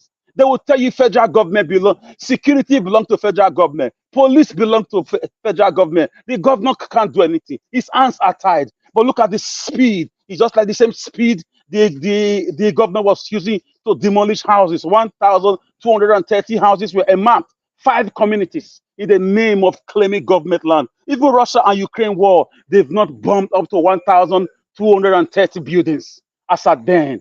So look at the speeds to quickly pay back somebody you perceive to be your enemy. Look at the speed for selfish interest. Look at the speed for wicked activities. Look at the speed for settling political scores. Whereas the poor people are lamenting, our farmlands have been taken over by Fulani herdsmen. There is no speed to address it. And our land has been given to Chinese by the governor himself. Our forest reserve have been given over to strangers. Look at the speed. The Bible said the wicked are hasting. They are quick to do evil. They are quick. They are quick. Edo State is still backward. Edo State is still flooded. The water storm project, there is no speed to complete it. There is no speed to Provo Shomole. There's no speed to make sure things are working for the Edos. Whenever it rains in Edo State, you have to park your car for days and for hours so that the flood can go down so you can go to where you are going. Yet, no speed to address these things. No speed. Our primary schools for our children are in a state of comatose, are in the state of quagmire, and there is no speed. It doesn't touch the governor's act. And people are crying, show us our debt burden. They are using my children's name, your children's name. Even you live in diaspora, so long you are born in Edo State, your name has been used to borrow money. The governor is not having that speed to let us know, to put us up to date, how much he borrowed, why he borrowed it, and on what project did he spend his money on. Look at the speed to impeach Shaibu. So suddenly the House of Assembly is working. Suddenly the judiciary is working in those states. Suddenly the governor is active. Suddenly the governor is on ground. Look at the speed. The wickedness is so alarming. I got thinking for more than 1 or 2 hours. I said, oh God, indeed, the great obas of the ancient Benin kingdom will be crying in their graves. How the mighty fall in the ancient Benin kingdom was so great and respected by Brazil, the kingdom of Saudi Arabia, the kingdom of Denmark, and the kingdom of the Ashanti those days. The great obas who came before the colonial masters came, they'll be crying in their graves, they'll be weeping. This is not how they developed that great kingdom that got the attention of the Portuguese explorers led by Alvaro dos Santos, who came as explorers. Instead of staying 1 week, they stayed for 3 months, admiring the streets, the lanes, and the street lights of the ancient Benin kingdom. Nigeria, I want you to know that men are just evil. Who can know the heart of men? Look at the speed. So we have this kind of speed in government. We have the kind of speed in governance, and we are still working inside flooded areas. Oh my God. I'm overgasted and flabbergasted. How are the mighty falling? Tell it not in Gath. Publish it not in the streets of Askelon. Lest the daughters of the Philistines will rejoice, and their circumcised will triumph, of course. But let me tell you, I've got news for you, Mr. Obaseki and Shaibu, whatever you did. History will not forgive you. Karma will not forgive you. You pay for how you have treated those state people. You pay for all the lies, all the games. I suspect this is a game to distract us from asking them how they rule those states. Because Shaibu has more than 29 allegedly filling stations littered across the country, and those monies cannot go out without Obaseki's permission. So I think this is a game. It's just a game because nobody is in prison. Shaibu is not in prison. It's not a serious fight. It's just a political gimmick. So how are the market women benefited from Shaibu's impeachment? How many schools has been built now from Shaibu's impeachment? How many roads have been completed from Shaibu's impeachment? How many jobs have been created now from Shaibu's impeachment? Will all the felicitations he got through this government, will they be taken from him? Will there be a return? Will there be a probe into his activities as a deputy governor? So we who are standing on the touchlines of history, we cannot, as stakeholders, as Edo State citizens, Edolites who are born, who are sons of the land, whose parents gave us this land to keep and will give it to our own children. We have right to ask questions. What is all these things, all these shenanigans, all these lies, all these arranged meetings? What is it about? So Nigeria was, some of us are different. We are from the Issachar, the biblical Issachar tribe. The children of Issachar, they had the understanding of time and they knew what Israel ought to do. I'm from that clown. So for me, I just feel it's a fraud. They know Obaseki and Shaibu should be asked how they rule those states. We don't care about their personal crank-up, their personal imbroglio. We don't care. How have they affected us? What have they done with the monies? Over allegedly 4.5 trillion naira entered those states since 2016. The ones that are traceable, the loans, donations, the grants from what bodies? What did Obaseki do with them? So the wickedness that drove people into diaspora, mainly from Edo States, of Obaseki is going to face karma. Shaibu is going to face karma. Oshomole is going to face karma. So don't be deceived. It's just a ploy to distract you from governance, from accountability. It's just a ploy to distract you from the wickedness that took place under Buhari's government, where the governor kept quiet and was asking for Ruga money. 26 billion naira allegedly was given to him. And he kept quiet. He gave way for the Fulanis to rape our mothers, to take over our farmlands, to kidnap our travelers on the express road. He gave way. So I just want you to know that those are not stupid. Diasporans are not stupid. Some of us who are here are not dummies. Thank God, not all of us are hungry. In the midst of the problem in Egypt, God took care of Moses in the palace. Some of us are somewhere, and God is teaching us the evil and the wickedness of men.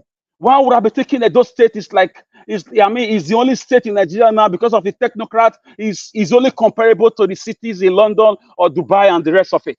Looking at the technocracy of the campaign promises, all the lies in 2016 and 2020. What are you leaving behind? The transportation sector, because you have to look at development sector by sector. Look at the transportation sector. What did you do? You came and you met Tuke, you met Keke, you are leaving it at Tuke and Keke, nothing, no improvement. You say you are a technocrat. Look at the schools. You met dilapidated buildings. Oshomole the criminal, also did red roof. You left everything just like that, with deceived with Edo Wars or Edo Best. What did you do with security? So how have you affected lives? What about agriculture? So for me, I just feel I'm different. I'm very different. I speak for myself. I'm very different. As Sopita will be, for the first time, I will not disagree with him because I love the guy. He said something that that disturbed me. I got disturbed. It shook my foundational, knowledge. Listen, he said they not need investments. For my dear Mr. Peter Obi, I will always follow you everywhere you go, sir. I will put it to you, sir. The same thing you are saying now was what Jonathan said, and built schools worth billions of dollars for their margeries because they wanted to take care of the northern problem, so that to discourage crime and fight insecurity. The same thing he did. Billions of dollars were spent, and not all went to waste. The military coup that took place since 1970, majority of those coups were plotted by Northerners. Those who took power for a long time were majorly Northerners. The Babangidas of this world, the Abatas of this world, even the Murtala Mohammed of this world, they were majorly Northerners. But I think the Northern leaders, they should be asking themselves questions. The former military leaders, the former governors in the North, it's not a Northern-Southern affair now. It's because Peter Obi mentioned it. I think the Northern leaders, the Northern rulers, that they are religious leaders, they should ask themselves honest questions. What are they doing with all these monies? What exactly is the game plan? Is it that they don't really love themselves? Peter Obi, don't fall into that trick that they used for Mr. Jonathan Goodluck. At the end of the day, they still left him behind. These people you are crying for now, 1 week to elections, they will speak one language to them and they will ignore you, Mr. Peter Obi. So do your best. I know you are a nice man, but that idea of the North the whole country needs investment, not only the North. The whole country needs. In fact, the constitution needs a new one. We should think about the way everything is run. So, Mr. Peter Obi, please be careful with the way they are trying to draw you closer to attract projects for themselves. I know that anything you say, the Tinubu government want to work with it. Very soon, you start seeing them pushing caterpillars, pushing things towards the North to go and build infrastructure because of Peter Obi's comments. Please don't allow them to use you. They've done it to Jonathan Goodluck. They've done it to many other people before, and it was a very bad one towards the end. I want to speak about Emefiele. For me, I said Nigeria is cursed with leadership. Look at the monies one man is bringing out. Nigeria is indeed cursed. There is a problem, a big problem. You can't tell me there's no problem. Obasanjo came, Yaradua came, Jonathan came, Babangida came, Murtala Mohammed came. All of them, they've been coming and coming. And now we have Buhari, Tinubu. You tell me there's no cause? Really? There is a cause on Nigerian leadership system. A big cause. The black man do not love, the black Nigerian leader do not love their people. What will make a European president and mark $500 million for electricity and carries that project with at least $480 million? But give that same money to a black Nigerian president. He will use $20 million for the project and take $480 million. You see the blackness of the black Nigerian leader. There's a big problem. We have no ideology. Our leadership have no idea, and the leaders come from us. They come from us, including me. We have a big psychological problem. It's a big problem of greed, a big problem of avarice, a big problem of sectitism, a big problem of, greed and crave, insatiable crave for luxury, what you don't really need. How many cars can you drive? How much will your family spend for the rest of your generations? What will it take you to look at people who are suffering, lamenting and weeping under the scorching sun, the scorching heat of Africa? And you have the means to turn it around. But you are just busy looting this money. And tomorrow you come and tell us you are a Muslim, you are a Christian. There's no religious background about this. Both Muslims and Christian leaders, they failed Nigeria. Obasanjo should be ashamed of himself because he was a Christian too. He came in the 70s, he came as a civilian president. 2 or 3 times he had chance to cause a difference. He could not do it. He was dancing around, thinking 8 years was forever. Babangida had the same chance too for 9 years. He was doing political Maradona. Shame on him too as a Muslim president. He failed because he went to Saudi Arabia, he went to Dubai, he saw all those things. What is wrong in replicating? Nigeria, have you been to inside Europe? If you go to inside Europe, you will see that Europe is almost the same. It's almost, that's from my experience. It's almost the same. The buildings are similar. The transportation, they're all similar because they love themselves. One will see something in another man's country, will bring it with the same company and they will replicate it. That is love for one's country. But Nigerian leaders will go somewhere and see something. They pretend that they don't see it. They pretend that the people don't need it. They pretend that their own citizens don't deserve to have these things. And tomorrow they sit down in front of church to do Thanksgiving every year. They sit down in front of mosque to give sadaqah, to pray to their Islamic God and their Jesus Christ every year. And we are saying we have a big problem also with religion. We are for our leadership is false. We are hypocritical. We are liars. I mean, indirectly, we are killers too. We take people's lives because we are responsible for the accident of the bad road.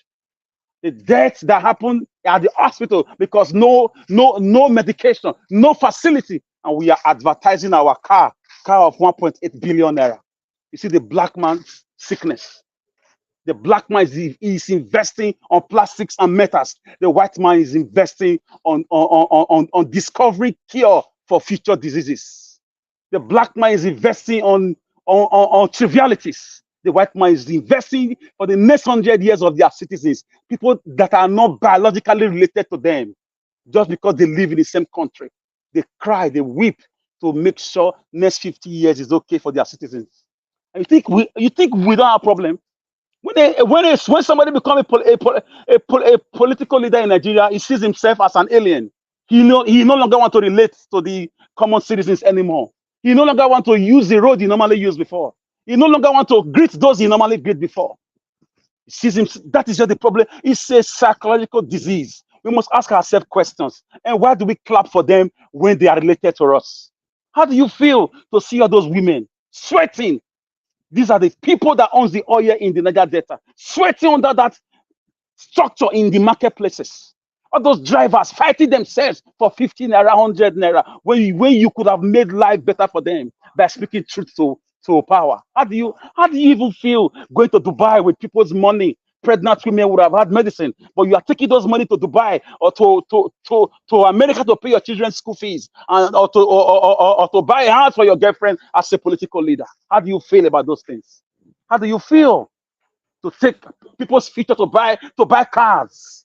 Cars of 1980s are useless now. Cars of 203, 204 are useless now. Cars of 1970s are useless. So why are you investing on things that are transient, that are passing goods, instead of investing on future, on foundations of the universe? So I just feel, I felt sober when I saw how the speed, how Obaseki and his government orchestrated Shaibu's impeachment. That's Shaibu's right too, but the speed is what got my attention. How quick can they do things to suit themselves? How quick can they pass laws to suit themselves? How quick can they, fight their political opponent? How quick can they steal money and take it to American banks? How quick can they falsify budgets and loot money? How quick can things go where when it has to do with them? But when it's time to build schools, there are stories. When it's time to build markets, there are stories. When it's time for local government elections, there are stories. When it's time for free and fair elections, there are stories. How quick? How quick? How quick, Nigeria? This is my contemplation.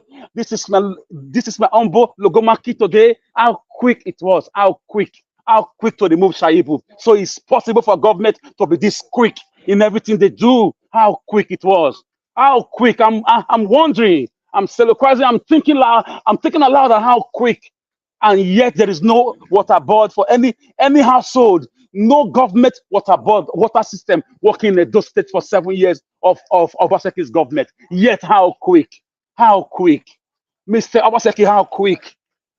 Oh my God, how quick? Judiciary in those states, how quick? How quick? Najawash, leave me alone. I'm thinking. I want to drop it here. While I continue to think and go on this journey of a sober soul reflection of how quick men can be wicked in power. Thank God no man is God. Thank you, Najawash. I'll leave it here. Wow. Thank you. Thank you, my brother, Mr. Alex. Wow. That was a wonderful submission. How quick? Yes, that is true. I don't know. I was discussing this with somebody yesterday. Yes. Somebody special to me. We were just discussing. I said, how quick they managed to sentence somebody who stole pot of soup and fufu somewhere in the Yoruba land. You guys remember, and we reported it here. That person have been sentenced already. So I was discussing with somebody yesterday that how quick the judiciary already sentenced somebody that stole pot of soup and fufu already. How quick they managed to do that. When we have a lot of political thieves, criminals, satanic elites that have caused the problems that we all are facing today in Nigeria. They are working freely. It's crazy. It's really, really crazy. I'd like to take this call before I come to Mr. Jonathan, so that we can take all of them together. We don't have much people on the panel. So let me quickly take Mr. Emmanuel. Thank you very much for calling in. Good evening to you. Mr. Emmanuel, are you there? Okay. Guys, help us to press on the like button. For those of you that are joining us right now, God bless you all. Good evening to you. Thanks for joining us. Mr. Emmanuel, can you hear me? I can hear you, sir. Good evening, Mr. Elvis. How are you? Yeah, thank you, sir. Good evening to you. Please talk to us. You have 3 minutes. Okay, let me quickly contribute on this Philip Shaibu. Philip Shaibu, big smash. It was well deserved. Because common sense could have told Philip Shaibu that after Obaseki 8 years, he ought to have gone to the North Central. I get my point. Philip Shaibu was greedy and was disrespectful. This is a man who conducted a parallel congress at the party. So to me, it is just this example of discipline. Now, if political life is gone, where is he going to? Labour Party or PDP or APC? It's gone. Let it go to court. And for Peter Obi in the Labour Party, Peter Obi says remaining in the Labour Party. To me, personally, it's not a good idea because Peter Obi in the Labour Party, he cannot achieve his goal. Seriously, because the APC they have battered that party. The Labour Party is a mess now. The old deputy governor today is a Labour Party. The deputy governor of Party he pick is the aspirant of Labour Party in the last election in Akoko Edo. Are you hearing me, sir? Yes, I hear you. The deputy governor, the new deputy governor, is a APC, is a Labour Party card member from Akoko Edo. He contested on that Labour Party in the last election. He lost. I can tell you, sir, Obaseki is indirectly controlling Akpata, but you not believe me. You say he will not believe me. He indirectly controlling Akpata in Edo State. All the Labour Party members in Asaba signed against Philip Shaibu. All the Labour Party members in Asaba signed. They said among them they signed against Philip Shaibu. That means that PDP and Labour Party are all the same in Edo State. They are all the same. Okay. That's all I want to say, sir. Thank you, sir. I really appreciate you, sir. God bless you, sir. Thank you, Mr. Manuel. Thank you. Hello. Yes. 1 minute, sir. Just give 1 minute. The other guy that speaks yesterday, the other guy from Edo State that called his from Agba, that used to speak English. Yeah. I'm still waiting for that guy. You have asked him 2 questions which he has failed to answer. The first one, you ask him who is supporting in Edo State. He said after 1 month he will come back and give research. Today I don't know he's supporting. Secondly, you ask him, can Peter Obi fight the cabal without me go with the people that they will fight and others? He said he did research. I don't know if you have given an answer because he has not answered those 2 questions. Are you getting my point, sir? All right. Yeah. Somehow, someday, he will answer the questions. Thank you, sir. Thank you. Okay, thank you. Yes, sir.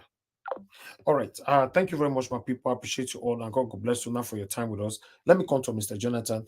Mr. Jonathan, sir, good evening to you. Please talk to us. Happy New Week. Thank you very much, Mr. Elvis. Yeah, Happy New Week. Greetings to you. Greetings to all the panelists and those that are listening on the comment section and those that are watching. I greet everyone. Welcome. And thank you very much, Mr. Alex. In Nigeria, in fact, I would love to start with this, even though I really don't love to, but I think I have to. I must start with this Dino Melaye. But before I do that, you ended, Mr. Alex, with that rhetorical question. How quick? I believe it is because there is no equality before the law. There is no equality before the law. Your level of political status, your economic status in Nigeria determine the level of equality before the law that you get. That's what determines it. So there is no equality before the law. So they are free to do things the way they want to. And they believe they can get away with it. So with Dino Melaye, I'm kind of forced to start. I'm kind of cornered to start with Dino Melaye. This is a man who wanted to be the governor of a state. And you can see him displaying wealth in the midst of massive poverty amongst the people he wanted to superintend over. To me, is an act of insensitivity. And Mr. Alex, you kind of helped me out, in my submission on this, on this topic. The question is, which road will Mr. Melaye ride this car on? On which roads? Which roads? Act of insensitivity and wickedness. And it is simply for the fact that the country is not normal, the politicians are not normal. Because it will take an abnormal man, an abnormal set of people, to go and put 400 to 500 or 600,000 US dollars to get yourself a car, knowing fully well that there are no roads that you can drive this car on efficiently, effectively. Knowing fully well, even in your village, I don't think you can even go, because that is where you want to display the wealth, right? You want to oppress the people. I don't think you can even drive 2-3 kilometers. I don't know your specific village. I like to talk on facts, though I don't know your specific area, your locality or community. But based on Nigeria and how I know the space of Nigeria, I don't think you can go 3-4 kilometers inside your village riding a $400,000 or $600,000 the long haul G-Wagon. Is an abnormal set of people. These are not normal human beings. Something is wrong. And these are the people that are fighting tooth and nail to lead to take charge of the country for the primary purpose of stealing. That's all. That's their primary goal, just to come in and steal. So that will bring me back to this man, the new deputy governor of Edo State, this guy. In fact, I wrote his name down, Omobayo Godwin, the new deputy governor. See, you are just a figurehead. Because I heard him saying that I'm on my way to my office. I want to get started right away. You are starting nothing. There is nothing for you to do. You are just going there to warm the seat, to be a figurehead, and to facilitate the stealing that are still left on the table. That's all. You are doing nothing. So don't deceive people here. You have nothing to do. You are just a figurehead. But I'm saddened, though, much more for Labour Party even than for this man. This is a man that contested under the banner of the Labour Party. Not 2015, not 2019, not 2020, just 2023. So I can say with all certainty, to a very high degree of certainty, that Obaseki has some buttons that is pressing within the Labour Party. I can say that. This is a man, perhaps, if Akpata had not emerged as the Labour Party candidate, perhaps he could today be the deputy governor of Edo State. You just couldn't rule that out. Because it kind of blew my mind off that a man that contested. So what is your ideology? You contested barely a year ago or thereabout under the banner of one political party, and here you are again. At what time did you shift away from Labour Party to PDP? That you have become so strong within that party, that your position is so tenable, is so strong that you have to be the next in line. Which means you have been there all along.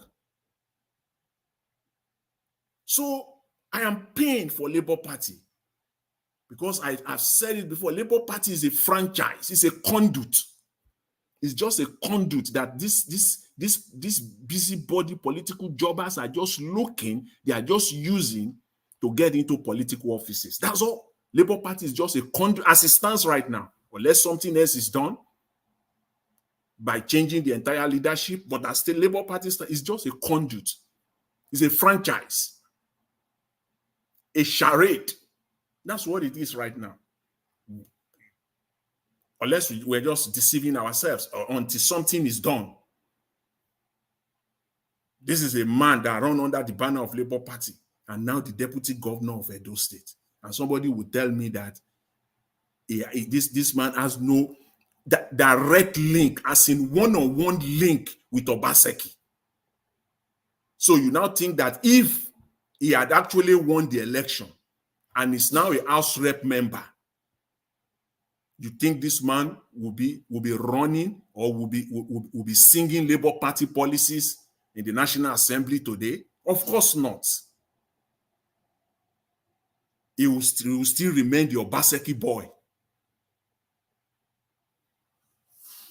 So that is the issue. And finally on this, let me just say this. I don't know what people meant by karma when they say karma. I just don't understand. Karma is simply, answering for your actions, your past actions, what you have done in the past. So I don't see karma here. I just don't see karma here. In fact, there's no one single lessons of life that I can learn from this. This is simply power play. It is rubbish. It is just simply power play. What do I want to learn here? What is it? What are the sins of Shaibu? What are the sins of Shaibu that Obaseki is not worse off? That Obaseki's sins are not worse off? What are those? So what are the lessons? as if Shaibu is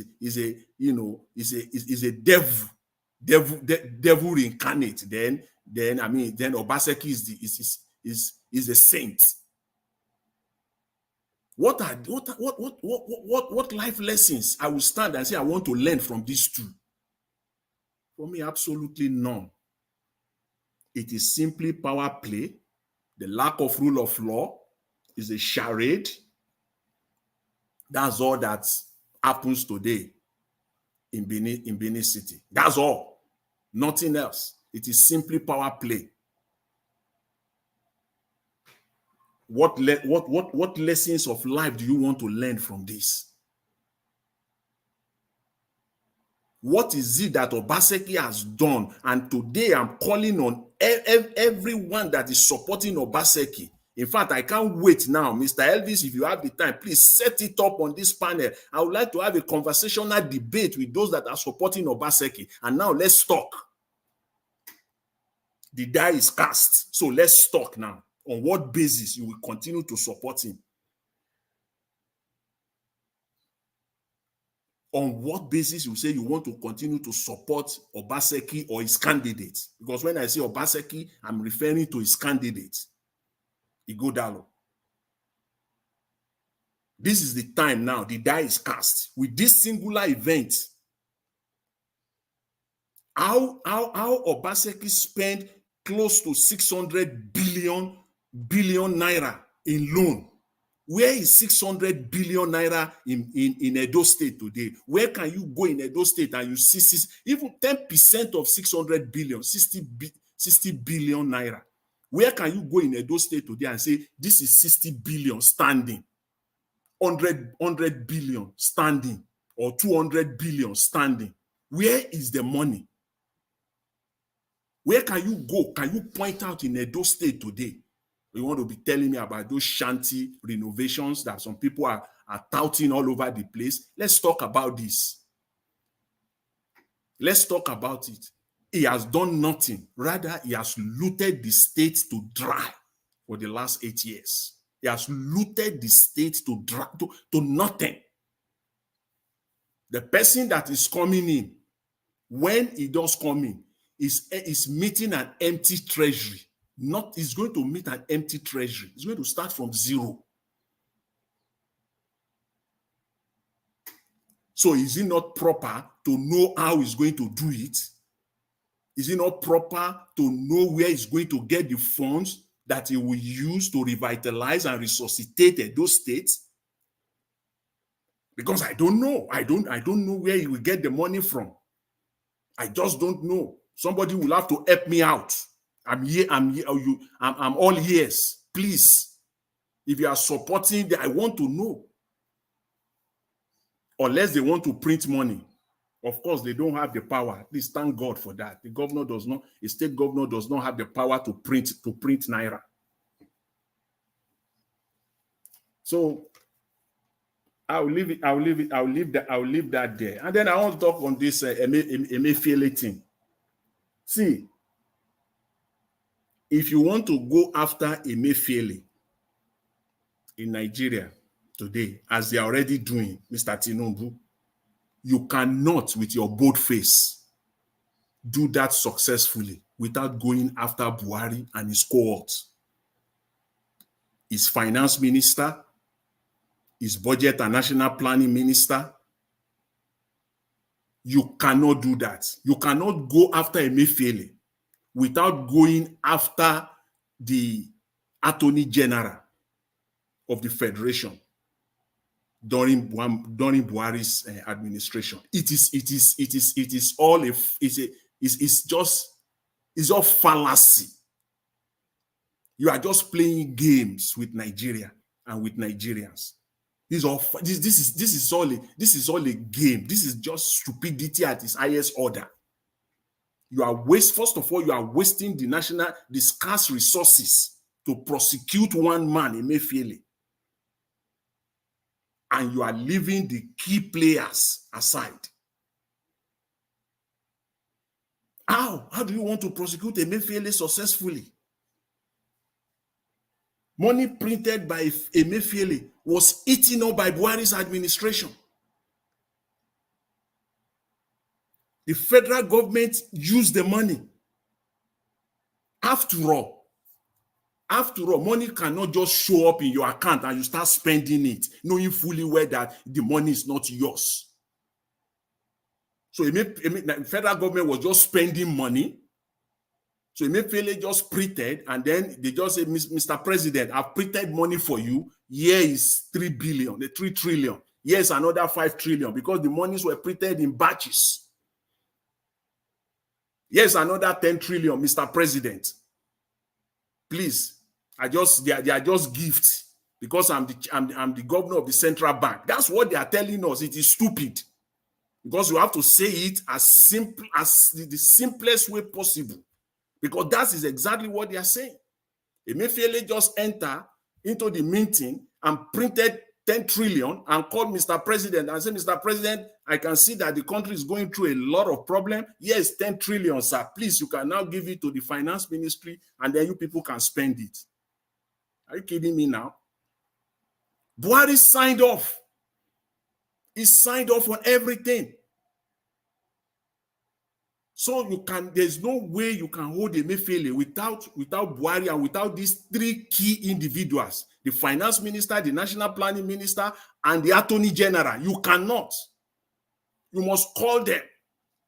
These people must be, and on this one, Mr. Emefiele, you are on your own. I will say it, you are on your own. See, if you don't speak up, what will happen to you is that you will suffer for free. They will deal with you. You will suffer for free, because right now you are still holding up. You are keeping your mouth shut until you start talking. And for whatever reason, I don't know what you are hiding, because you still believe. You know very well there is a game. I know that you know that they are just playing game, and you are also keeping your mouth shut. But here is what I have to say to you, Mr. Emefiele. You will, in Nigeria, see, you will suffer for free and nothing will happen. They will deal with you. They will deal with you unless you start talking. And they are daring you. They are daring you. And I know that you are being careful, because you don't want them to buy you there if you start opening your mouth. If you start opening your mouth, you don't want them to buy you there. Those are the issues. But your best shot, at least, so that history will be there to judge you, and you will leave that down as part of your legacy. You got to speak up. Otherwise, you will suffer for free and nothing will happen. You alone will carry all the penalty for the sins of all these people. Especially, again, I say, even put Buhari aside, Mr. Tinubu need to go after Buhari's attorney general, the former attorney general. He needs to go after that man. You need to go, if you are really serious about this, you need to go after him. So as long as you continue to keep your mouth shut, Mr. Emefiele, you will suffer alone. And for me, for that, as long as you continue to do that, me as a Nigerian, I have no sympathy of any kind for you, because you are also covering up. You are still playing the cover-up game. You are still playing the cover-up game. That's what you are still doing. Because one way or the other, you still believe that you will get out of this. That is just a game that they are playing. That's what you are doing. And finally, I will just, talk on this, Mr. Peter Obi's comment that the North needs investment. See, I don't entirely agree with that. The insecurity problem that we have in Nigeria today it was initiated from the northern Nigeria. It emanated from the northern Nigeria, and it is being sustained from the northern Nigeria till today. You will ask the question, and I believe my co-panelists, brought out the question brilliantly. The massive investment that has gone to the north over the decades. what is it that they have to show for it? And over again, these northern governors continue to loot their states with reckless abandon. Just a week ago or thereabout, the current governor state of Kaduna State cried out that the treasury is empty, that he met close to 500 billion in loan. Where are this money? That is Kaduna State. What about Samfara? The billions that Matawale, stole from that state, and today is Minister of State for Defense. You can see. So it's not about just putting money in the north. It is about ensuring that the right people are there to govern them. People that have empathy, people that are ready to serve, that are ready to be servants of the people. Not politicians that will get there primarily to steal. Their primary objective is just to go there and steal. You need politicians with empathy, politicians that are servant, that sees themselves as servant, and they are going there to serve. That's how you can turn the northern Nigeria around. Throwing money into northern Nigeria alone will not help them. It won't help them. I can say today, during Buhari, Nigeria borrowed most of the money that Nigeria is indebted to today during Buhari's time. They borrow it primarily for the purpose of investing it in northern Nigeria. What are we talking about? What else? Is it until you want to break the World Bank or the IMF before the northern Nigeria will grow, before northern Nigeria will develop? They borrowed money. They are all there. There was a time that I highlighted them on this platform. The money that they borrowed from IMF, specifically adolescent education. Even you will see some stupid items. The way they itemize them, it's very stupid. Computer for classroom, for crying out loud. Nigeria will go ahead and borrow $500 million. Computers for classrooms, for classroom computers, $500 million for northern Nigeria. $500 million for computers. How many schools today in northern Nigeria are that up to that standard? Where are the computers? It is not just about dumping money into northern Nigeria. That is not the only solution. Again, it is about getting the right leadership to lead them in that part of Nigeria, and then we'll see development there.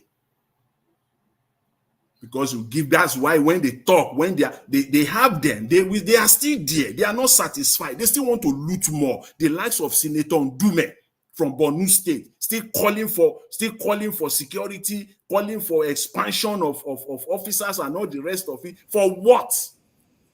Just to round up 2 minutes. 2 minutes. Thank you. Thank you very much, Mr. Elvis. Just to loot the state dry. I'll leave that there, but I will end on this. The pension. Just briefly. The pension, the non-payment of pension in Nigeria, or pensions to pensioners in Nigeria, is a crime. Just put it like that. It's a crime. Any state governor that is not paying pension as at when due is committing a crime. That's what you are doing. There is no reason why a state governor will govern and superintend over a state for 4 years and you have pensions outstanding. You are committing a crime, and you should answer for it, because this money are being debited from their salaries each and every month, and you are expected to put this money in an investment so that by the time they are retiring 20, 30, 35 years later, there will be money for them to spend. But you have taken this money alongside with the one you are getting from the federal and looted it all together, stole it all together. Shameful and criminal. Mr. Elvis, I will leave it at that for now. Thank you very much. I really appreciate it. And thanks to everyone. Wow, Mr. Jonathan, God bless you, sir. Thanks for your submission.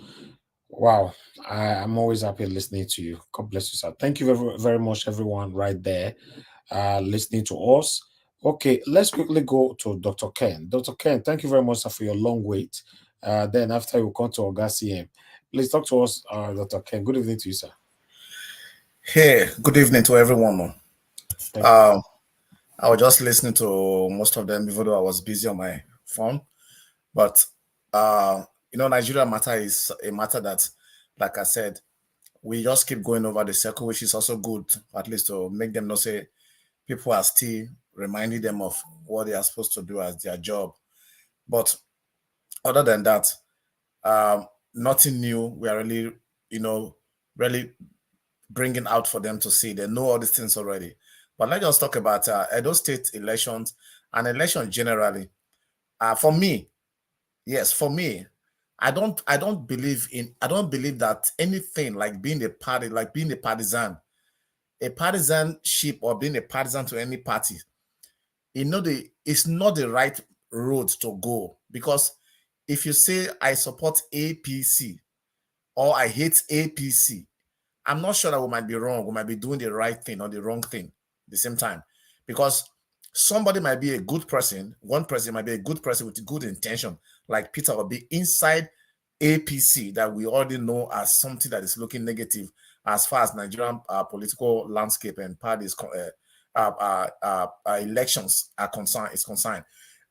If we look at Labour, so yes, Labour, let's do Labour. You may not have everybody because Peter Obi is the head. Everybody may not look like Peter Obi, so we just do Labour. No. That is why I also fancy the last electoral map that some people were doing for governorship, they were doing PDP. For House of Senate, they were doing APC. For presidency, they were doing Peter Obi, Labour. So that is the way I think is actually in vogue. That is actually what makes sense to me. So for Edo State, the best person that we have seen track record of is the best person to be voted for. I'm not going to vote because I'm not from Edo State. I'm right in Delta. I don't have time to vote. I'm not going to vote. So, but for those who are listening to me, who are part of that terrain and part of that geographical space, I think this is what they could think about. Don't vote because of a particular party. Just vote for the person you have had track record of doing the right thing and also heading towards the right direction, which means Edo State will go the right direction. Look at Abia. Most governors are challenged. Look at Enugu governor. I heard he's doing something great. I look at him. Everybody's looking now at the light so that they can also shine, because the more you come close to light, you see that you are having some stains in you. Peter Obi is the person that I'm looking at. In fact, if there's a political party called Peter Obi, I will that is my political party. So being in Labour is because Peter is there. If he moved out of Labour, I have moved also. That is just how it's going to be for me. I don't care about any of the who's Philip Shaibu or any of them who are into this thing. That is what I just believe. For today, even though APC, I can even vote somebody that is in APC. But all of this thing we are saying is towards the Nigerian that we all want to see. We are all Nigerians are always shouting. Nigerians are always very, very angry. We are almost all Nigerians they are angry subconsciously. You may not know that until you psychologically try to assess this. Look at a Nigerian man in any country, any part of the world that grew up, especially those that were born and grew up in Nigeria. They are subconsciously unhappy and angry. So there's already an amount of anger there. So immediately you add a little one, it's a trigger. It just become escalated. They just start and say, why are you shouting, oh God? It's not because they say, I'm not angry. I'm just trying to tell you my mind, because something has been there. They've not eaten. They have been incapacitated. They have been decapacitated. They have been, in every way, they have been made to look like a beggar in their own country. Those who went to school, those who are talented, those who have that natural trait of greatness in them, everything has been neutralized to look like zero until they are only forced to go into what they never planned to be. Go to Nigeria, that's why you will see a medical doctor, trained medical doctor who were at the first class in their class when they are grouping student intellect. They are the first class. Today, They are riding Okada. Some of them are grown into this one. They have 2, 3 Okada people riding for them. These are the kind of place that people find themselves. So we are all looking for somebody who will make Nigerians to be proud again, who will make Nigeria to feel like they are making their final trip. They want to buy one-way ticket to Nigeria, not 2 ways this time. You buy one-way ticket. Yes, that is all you need, one-way ticket to Nigeria, because you are going to the place where everybody wants to go. But I also believe in a prophecy, though I'm not religious, but I believe in some things. I also believe in a prophecy by Pa Elton Jones long time ago in the early 90s or late in the 19th century though, but who says that Nigerians will become very corrupt, especially like fantastically corrupt, that everybody will hate them in the whole world. He said that thing, I read his text, and it will come to a point at that climax, it will begin to come down or begin to find itself back into the place of nation of honor. And everybody will begin to run to Nigeria. They want to get connected to Nigeria. They want to get into that place. I believe all these things will come to pass. And I also believe that anybody who suggests the breakage of Nigeria is because of uncontrolled disappointment that is overwhelming. So they just thought, like, let this thing just split. But even if we split, people are going to carry their own share of corruption to every of the region. As it is right now, it is like an epidemic. Actually, it's like a pandemic because it's spread all around. Everybody has a portion of it. So as you leave to your own region, you are taking that nature in you to go and exhibit there, to continue with that virus. So holding together is just the best thing, but we must keep pressing together, fighting together until we get that Nigerian that we want to see. For me, I believe that the last election is going to be, the next election that is coming will be more better than this one, than what we just experienced. For many of their tricks had been exposed. So I'm just looking up to that point where I see that Nigerians will come to a point again where we all will begin to be proud of our nation. But first of all, these game players who are called the politicians, there must be a decent influence, a decent and not just decent, but very outspoken and a strong-willed person, such as Peter Obi, to get into the helm of affairs, to get into the most powerful seat in that country, whereby he will use his influence to release and impact all necessary pillars of governance with his character, whereby there will be rules and laws that will be enacted in that house that will prohibit criminals from taking the interest to go into our sacred chambers and begin to use it as a means to extort and to put out the latest and highest grade of criminality, and then they will be shielded in the name of immunity. These are the things we are looking towards, where our judicial system will be purified again, where men of respect, notable characters, positively, will be installed into these offices as judges.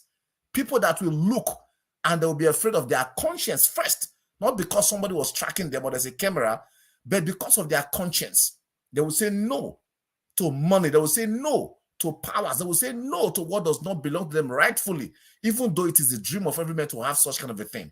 And then that is the only time we will see a president afraid of a CGN. We will see a governor afraid of a judge, not to look at him to his face and say, you sit down, and he will not disobey a rule from a court. He should be locked up in jail after his term as public servant. That is the only time we can have a decent society. Not the place where some people are over the law. Some people can do what they think they need to do, because even at the most, he will call his godfather. Not a place where somebody will leave power or relinquish power, yet is even more powerful as an ex-governor or president than when he was a president. Look at Tinubu, for example. Look at Tinubu. If you check the total, I was just calculating how much he makes as ex-governor of Lagos State. It's running into billions because of cars they changed for him 2 years. His workers still what they get. His pay that he gets. His securities, all of these things that a line of benefit. How could you be making that kind of money plus what you stole? Nobody ever brought you to justice. Why the look, Nigeria, this This country, I pray for them. I love. It's like a necessary evil. It's just like something that you need, that you don't like. You want it to go, but you need it to stay at the same time. That is how Nigeria is to Nigerians. We love our greatness. We love our diversities, even though sometimes like Igbo, go your way, Hausa, go your way, Yoruba, go your way. But this makes us great. These are the things also that makes us unique in the whole world. When it comes to cultural display, we are rich. When it comes to all of these things put together, it make our heritage, it make our background so unique and special that people come to learn these things at school. People study them abroad. As I talk to you, the Chinese are learning Igbo language. Other countries, they are learning this. Look at how proud some of our wives who are white people, they are proud. They born their kids. They tell you intentionally, let us look for one African name and give our kids. They love this thing. But you see, at the same time, our leaders are not taking advantage of this thing. But I believe, as I wrap up, that it won't take a longer time, as we're already seeing the game coming to an end and seeing a new table, a new platform open for a new generation to come out with their vision and where they want to take our world to, starting from Africa, see what is happening in the Sahel. Now, Senegal has come out very plainly. They didn't go through the military route, they went through the democratic process, and still they came out plainly to tell France that it's time up, to tell the United States it's time up. Look, it's a matter of few time that Africa will come out and define its peculiarity among the League of Nations and take their place where they're supposed to be. Thank you very much, Mr. Niger. I hope to come out. Let me give time for one or two people who are coming to speak, but I hope I will be able to throw light more as we proceed in this program. Thank you. Dr. Ken, thank you, sir. Thank you. To be honest, you have thrown a very, very insightful light already. Thank you very much. That's why we see on this platform, we all are learning every day. We see different views, different opinion, and all that. So I just want to thank you. Thank you very much, sir. Thank you. Guys, help us to press on the like now. I can see my admin complaining that, the likes is very minimal. Please press on the like and let our voices go far. These wonderful submissions needs to go far. God bless you all. Oga CM, it's good to have you on the show, sir. Good evening to you. Happy New Week to you, sir. Please unmute yourself and talk to us. Thank you, Niger Watch. Good evening, everybody. Please, all protocols duly observed. Actually, I need to. Okay, yeah, the three things. Maybe I do a quick take on my impeachment is illegal and undemocratic by Philip Shaibu. Well, undemocratic. Did he pass through this due process? I don't know. Is it illegal? Does the law permit it? I think the Constitution permits impeachment. So I think it's legal, but undemocratic. Whether they observe all the stages of impeachment, I'm not there. So I can only agree that impeachment is not illegal. It's part of a democratic process, but the process for doing it should be followed, and it is well spelled out. But it's not for me to say whether they followed it or not because I wasn't there. However, let me now speak based on, just make some objective analysis based on what I know between a deputy and the principal. Let me use the case of Alex Ekwueme and Shagari. President, both of them are late. Ekwueme once said that they used to have every Monday cabinet meeting or something like that. So there was something Alhaji Shehu Shagari as the president brought up for discussion. So everything was knocked left, right, and center. Ekwueme didn't say anything.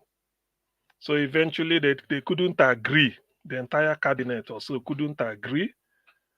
The Shagari has to take it back and then to go and either panel beat it or tweak it one way or the other or do something else.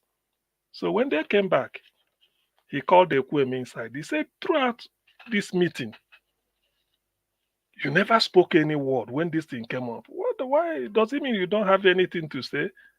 It was all of them speaking, though some are NPN and all this.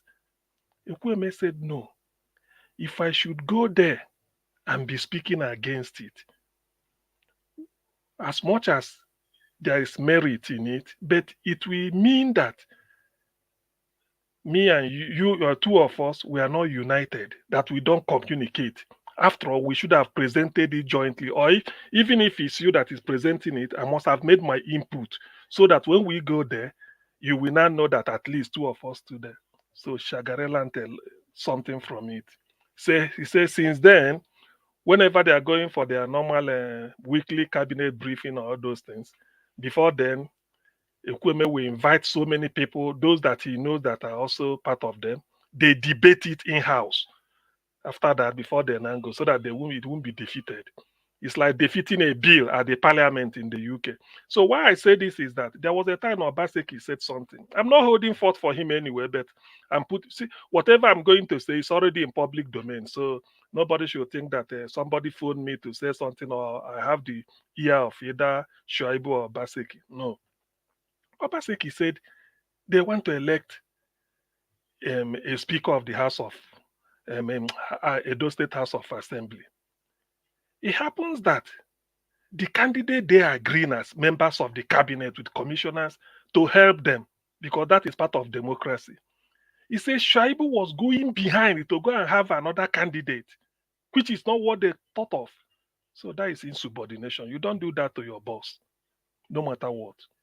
All you need to do is that you present it, you debate it. As long as you are doing everything because it's still in house, you are debating it. If they knock you down, you say, well, but when it backfires, remember where I stand. They will say, okay, because you have to go as a united group. Or if you feel that you can't go, you resign early. When they leave, you said, no, I don't like the way it's going. But you went behind to undercut him. I mean, it's an executive position, and no man takes that. That is because Obaseki said this. So I'm being fair. I'm just analyzing. Even if I'm the chief executive of this state, I can't take it. To be honest with you can't do that. You are my deputy. We are working together. You are having a different candidate. If that your candidate is so good, why not bring it and tell me, let's use it. Then we debate it. And then maybe if there are pros and cons, in the end, I may agree with you. And when I agree with you, it is no longer your candidate. It is not our candidate. But you never said anything. You went and be pushing for another person behind without Obaseki knowing.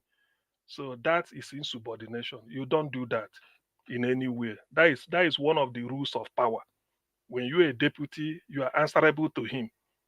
You are answerable to him. So to that extent, I don't know whether something bigger than that happened. But this, what I'm saying, is what I heard Obaseki say, and I have not seen any video clip sort of countering it since then. But if there is, somebody bring it up, please, I withdraw what I say.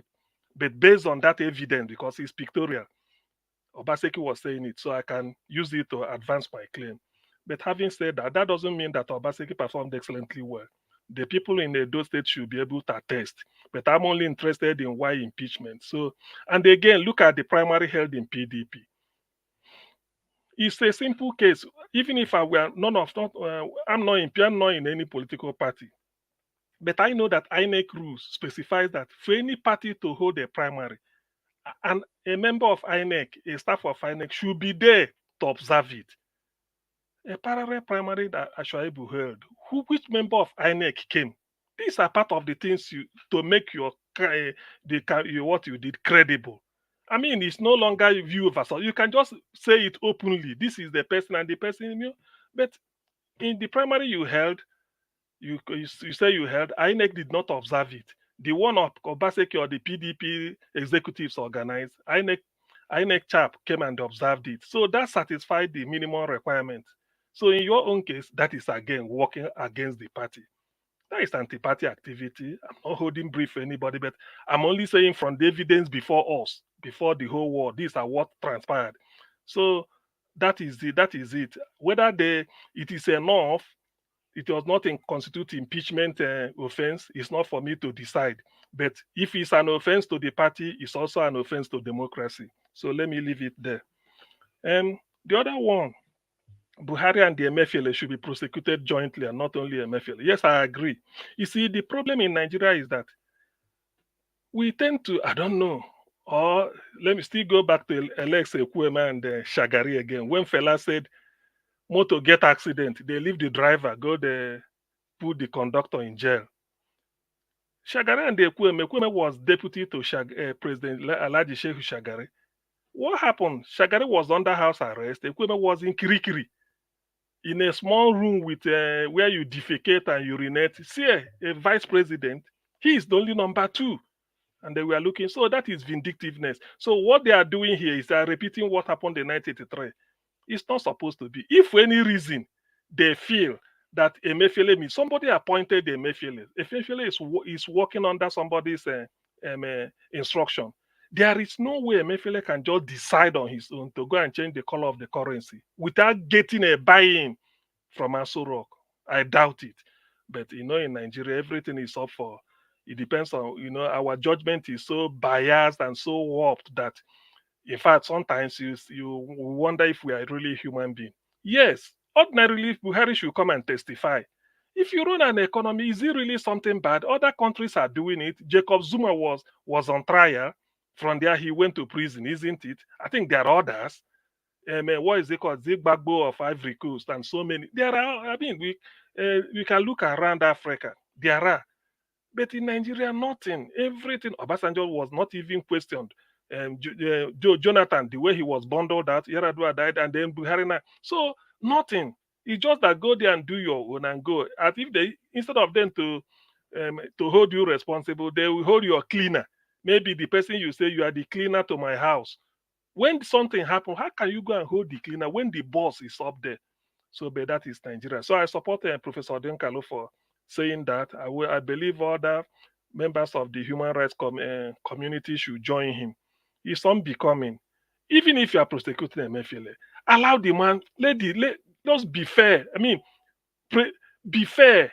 Fair. Not that I pity him, but let him have his day in court. Nigerian institutions don't work. This is what I'm saying. If it's law, is it not where the Kano is? Even if the court says this, they will just to hold you until if they do not like you, if they do not like your face, they won't release you. So Nigeria is really, that's why when people say Nigeria is a failed state, failed does not mean that you are insulting Nigeria, but the institutions of state, the judiciary is not working.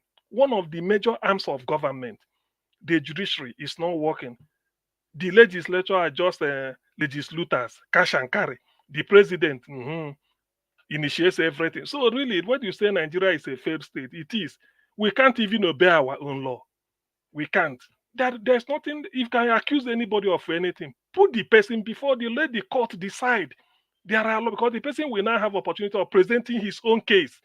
But before that, you go trial by the media and then you use vindictiveness to even torture the person or hold, it's so shameful. Sometimes when I look at it, I felt as this really human beings.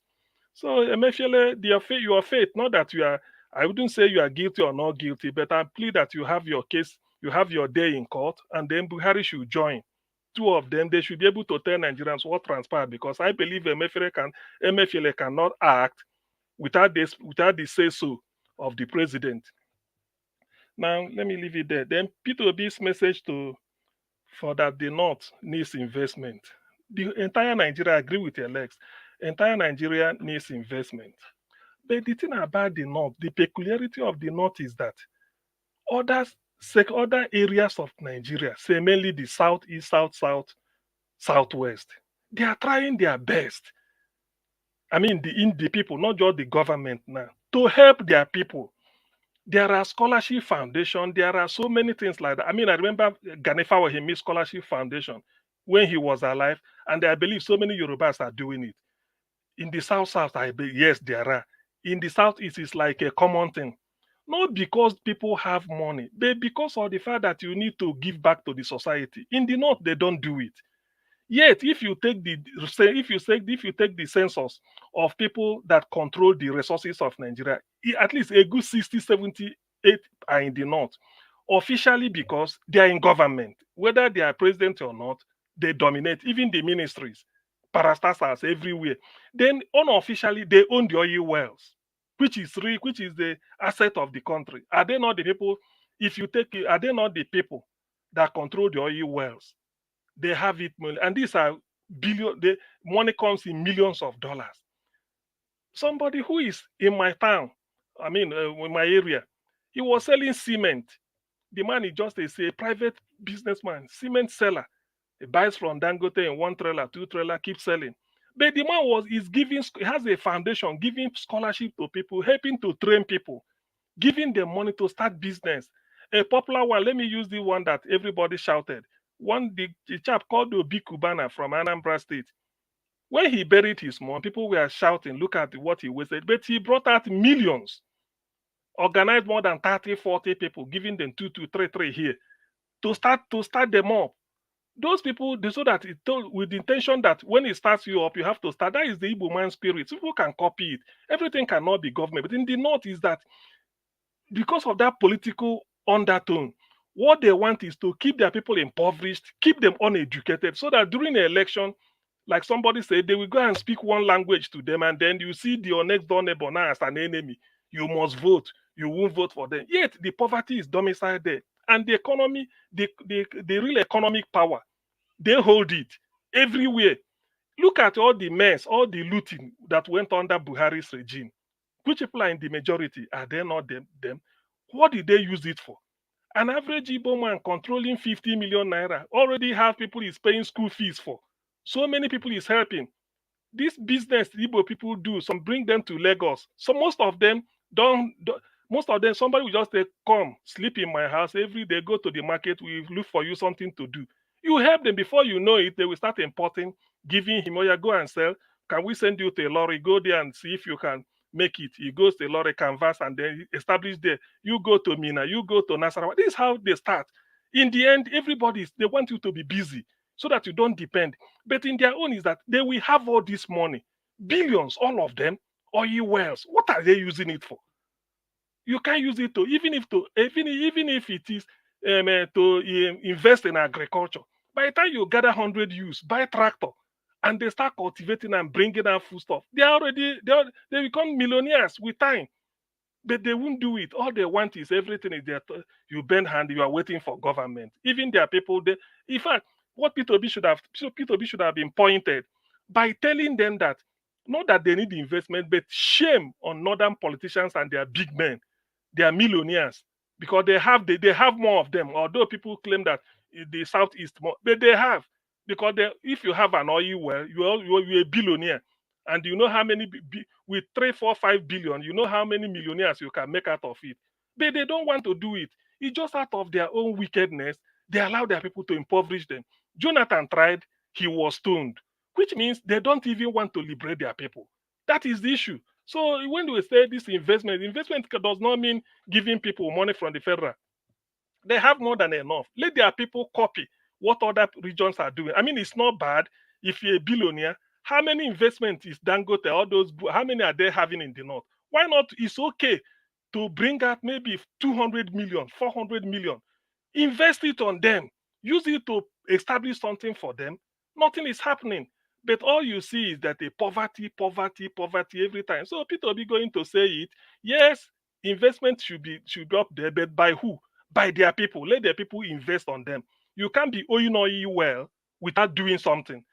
Oil well in the Niger Delta, most of them are controlled by the people from the Fulani mafians in the north, or some Hausa cliques. Let them invest it on their people. We are not even telling you to come and invest in it. Invest it on your people so that to drain the swamp where Boko Haram feeds, recruits their armies. Drain the swamp by investing there. Invest in your people. But they won't do it. Everybody is just waiting that tomorrow, if you do it, they'll just go and twist. That's why, because when you keep people undeveloped, keep them maintain the high degree of illiteracy, they can't challenge you. That's why in the south you see people, you can't do it, and you can't control people easily, because we criticize them. They know you can work hard, and then we have this culture of helping your brother, help the person. Then in the north, all they are packing is money, owning oil wells, owning this, owning that, controlling everything. In the end, you don't invest in your people. Of what use is it? Don't invest on me. I'm not saying invest on me. Invest on your people, so that the illiteracy, the disease, the terrorism, and all those violence will stop. Then you leave them going around, and you are stealing money from the federal treasury, yet you are not using it. So it's a simple case. Obi should have put it pointedly to them. Let the North invest in the North. Oil, there's no need, there's no point owning oil well in the Niger Delta. You control it. Okay, the oil in Delta belong to Jigawa, and so what? You people are the people controlling the oil wells of the south of the Niger Delta. Then what have you used it on your people for? Just to pack it and then leave it like that. Now look at Dino Melaye, their flashing car. It's a shame. I believe equivalent of Dino Melaye, not even 1/10 of Dino Melaye's ward in Anambra State has a lot of things going for him. They have I'm saying this, people can hear me. They have a lot of things going for him. He must have had more than 10, 15, 20, 100 to 100 people feeding from him, setting them up. Most businesses, that's how people grow. Because by the time you invest on, let's say, 10 people, 4 may mismanage their own, or maybe 5. But those 5 that succeeded, they will be able to lift, they will wipe out the deficit of the other people. That is how to do it. But in their own gain, since independence, they've not learned it. Every time is the North, poverty. Yet their people are in charge of the economy of Nigeria, the economic power. They are in charge of oil wells everywhere. They hold it, and you want power, and they are stealing. What of Abdul Rashid Meina, the one that stole pension money? What did he do with the money? What is he doing? Assuming you come to the North now, they say, look at Abdul Rashid Maina is having. Somebody might say, okay, he stole this money, but there are more than 2,000 people he created employment for. But they won't do it. All you hear is just stealing money left, right, and center from the federal treasury. Still, all the oil wells in the Niger Delta belongs to them. In the end, they don't use it. They should just sit up. Peter, you shouldn't. You shouldn't say more. I mean, when next you are saying it, put it pointedly. Tell them, whoever want to challenge you, let them come and see in the southeast. Even as kleptocratic as former Imo State governor is, Rochas Okorocha, he has Rochas Foundation for schools. There was a time he was showing people he was training in schools, even when we know. So, but there are things you have to do to minimize poverty and then minimize violence. And a hungry man is an angry man. Without people knowing where the next meal will come from, they are open to anything. That's why in the North, they say their people, North is underdeveloped, impoverished. It is the people that are impoverishing them. Let them let go of all the oil wells in the Niger Delta. If they don't know what to do with it, let other people come and invest there and then tell them what to do. Even then, the small ones that some people from the South, like Southeast, will invest, at any small thing, they will tell them to go and burn it down. So who are you? Why are they now complaining? Peter, please, you have to tally. If you can't say it pointedly, please, just leave them to their fate.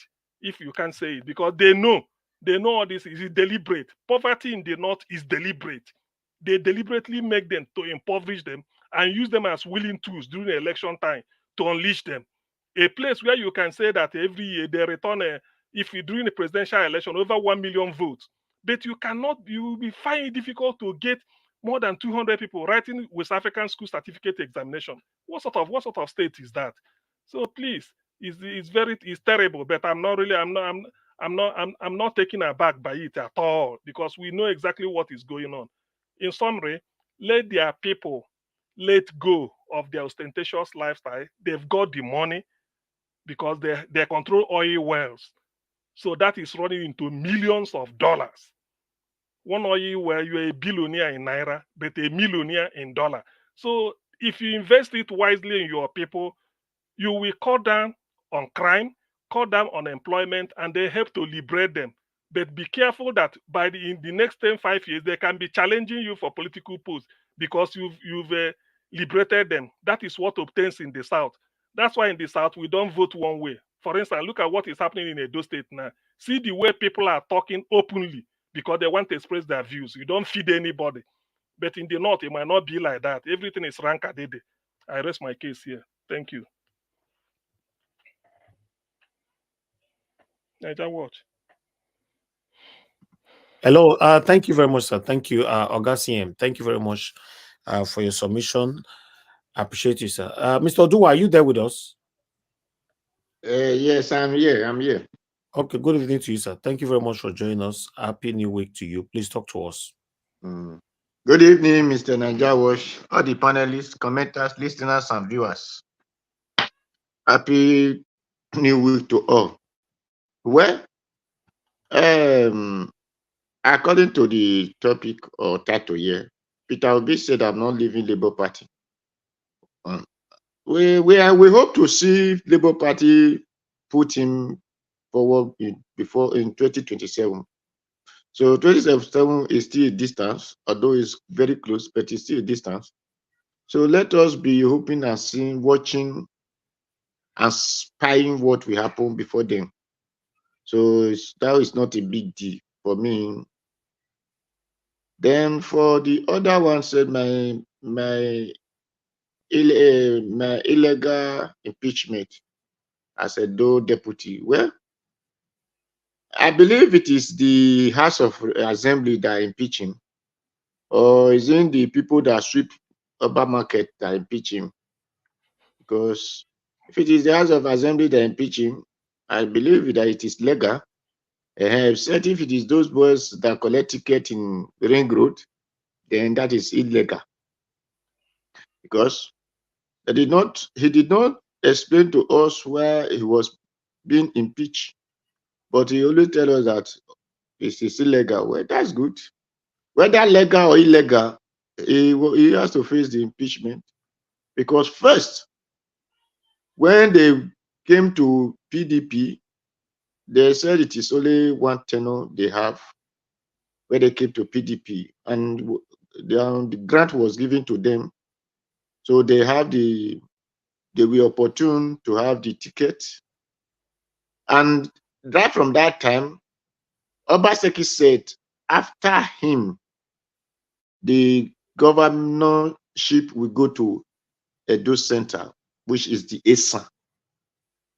So I wondered if people are not greedy like Philip Shaibu,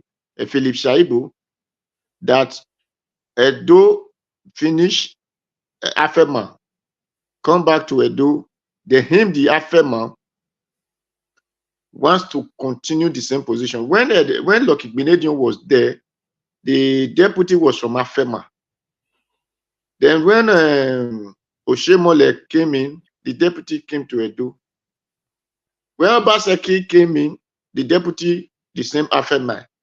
So if it is not greediness, why must him still fighting to become the governor? They didn't believe that it is only the Afema and the Edo know how to govern Edo State. So that is number two. Then, for that reason, he betrayed trust. He shows how greedy he is. He shows how unpleasant to power it is. And he shows how he looked down on other of Edo people.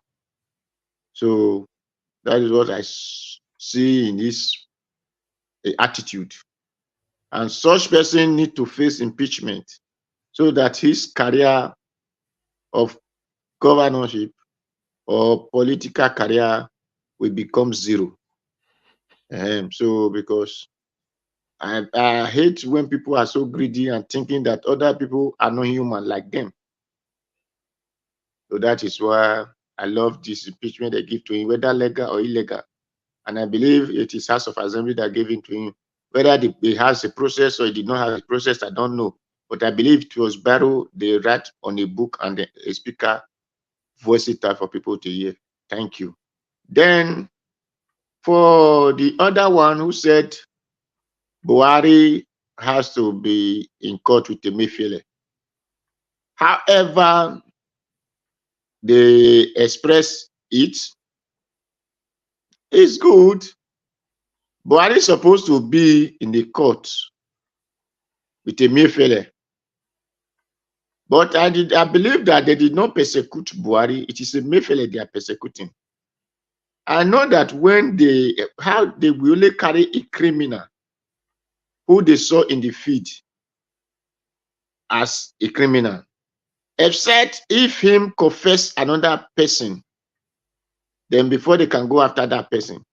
But if he did not confess that person, they will not go after the person. Despite in Nigeria case, we don't have the government, we don't even have government, or we have our governments who sit on the position oppressing everybody. So that is why when they did election, the INEC staffs and their what's so called, we join the political party whichever they feel they want to favor and be interpreting the paper. Then the next thing, those who even win or who won the position, they will deny those people from their right. Then they will tell them go to court. Then the court will not say, are we going to go to market and look for evidence? Even evidence is before them. They will still say, isn't it we go to market and look for evidence? But I remember time that my father used to say that when something happened, the court move himself to come and verify in that area to know if what the people are saying are true. But now the court we have is not the one that will tell you, are they going to go to market to go and look for evidence? So Emefiele has not confessed Buhari. We have not heard it. And no newspaper, no the media or the social media or the telecom or even in WhatsApp that have said Emefiele have confessed one person or two person. So Emefiele was the one choose in that positions, and he take decisions according to them that according to when I was hearing the law that the CBN has the right to still make his own law. So since he has made a law to change money, it's not even only that. He has made a law to steal money, put it in a different accounts, make it even with different names. So he will still face the different charges that come before those his laws and those his account and every other fraud that is labeled to him. So that is what I see there. But if he confess people and they did not go after those people, that is where I will say that this is hatred or tribalism or oppression and whatever.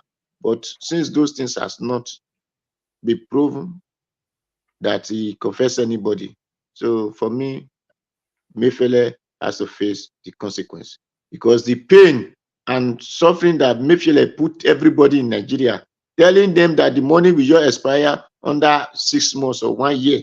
You don't print money and say it will expire under 1 year, but Emefiele make people to start buying money in their own country. No, Emefiele, if I were to suggest, I will tell them that they should do to Emefiele what they did to Samuel Doe. But anyway, I cannot have any option to say those ones because if not, the people that Emefiele make them to lose their life was uncountable. Where people could not have money, able to collect their money from bank to go and treat their father and their mother in the hospital, or those who want to give birth, Emefiele make those people not to able to collect money. It was a pity. And when they pity him, it was a pity, and it's a pity when the pity man fall into a pit that it will be no one to pity him. So that is what Emefiele will face and what he's going to face. Thank you. Thank you. Thank you very much, Mr. Odua. Thank you very much for your submission. Let me quickly take this call here. Thank you very much, Mr. Chris, for calling in. Good evening to you, sir. Please talk to us. Yeah, and good evening, Mr. Najawash, and good evening, everybody on the panel and the comment section, and everybody listening to us all over the world. My name is Chris, and I'm calling from Dublin. And can you hear me, sir? Yes, sir. Thank you very much. Please talk to us. Yeah, and good evening, sir. And thank you for the opportunity to contribute. Yes, and good evening to the wonderful people in the panel. Thank you all for the wonderful submission that you all have given on these pressing issues in our country. Well, I think I would just like to vehemently disagree with Mr. Odua respectfully on his conclusions on Emefiele. And Mr. Odua, you mentioned two things about Emefiele, that he didn't confess Buhari. That was why they not going to pick up Buhari. But the first thing is that nobody confessed Emefiele. They did their investigation and they went for Emefiele. That same investigation, they could have also done that so that they can go for Buhari and the other people surrounding Buhari. Now let's even leave that. Let's assume that they didn't do it. But now it's on record, Mr. Dua, that Emefiele did confess. He did confess the secretary to the government of the federation. I think it was 6 million euro that they said they gave to what they call them, election observers from the EU, that the presidency gave them 6 million euro. And at the end of the day, the people said that Emefiele forged the signature of Buhari and the Secretary General of the Federation. That was how they turned the matter against him, that he forged the signature of the president. Because when Emefiele confessed the president and Secretary General, that was what they said, that he forged their signature. You see, that is how the country works, because some people are sacred cow. How can you make that accusation at that level? They even brought the man to national television and he repeated it. And these people, they didn't go ahead to do any forensic investigation. That confession is big. For you to say that the CBN governor forged the signature of a sitting president and they just swept everything, they've concluded the investigation. They didn't raise anything about that accusation of forgery. So that was how Buhari would have come in. But they just threw that under the carpet. And secondly, you know, this other issue you raised, how people suffer during the change of currency and those things.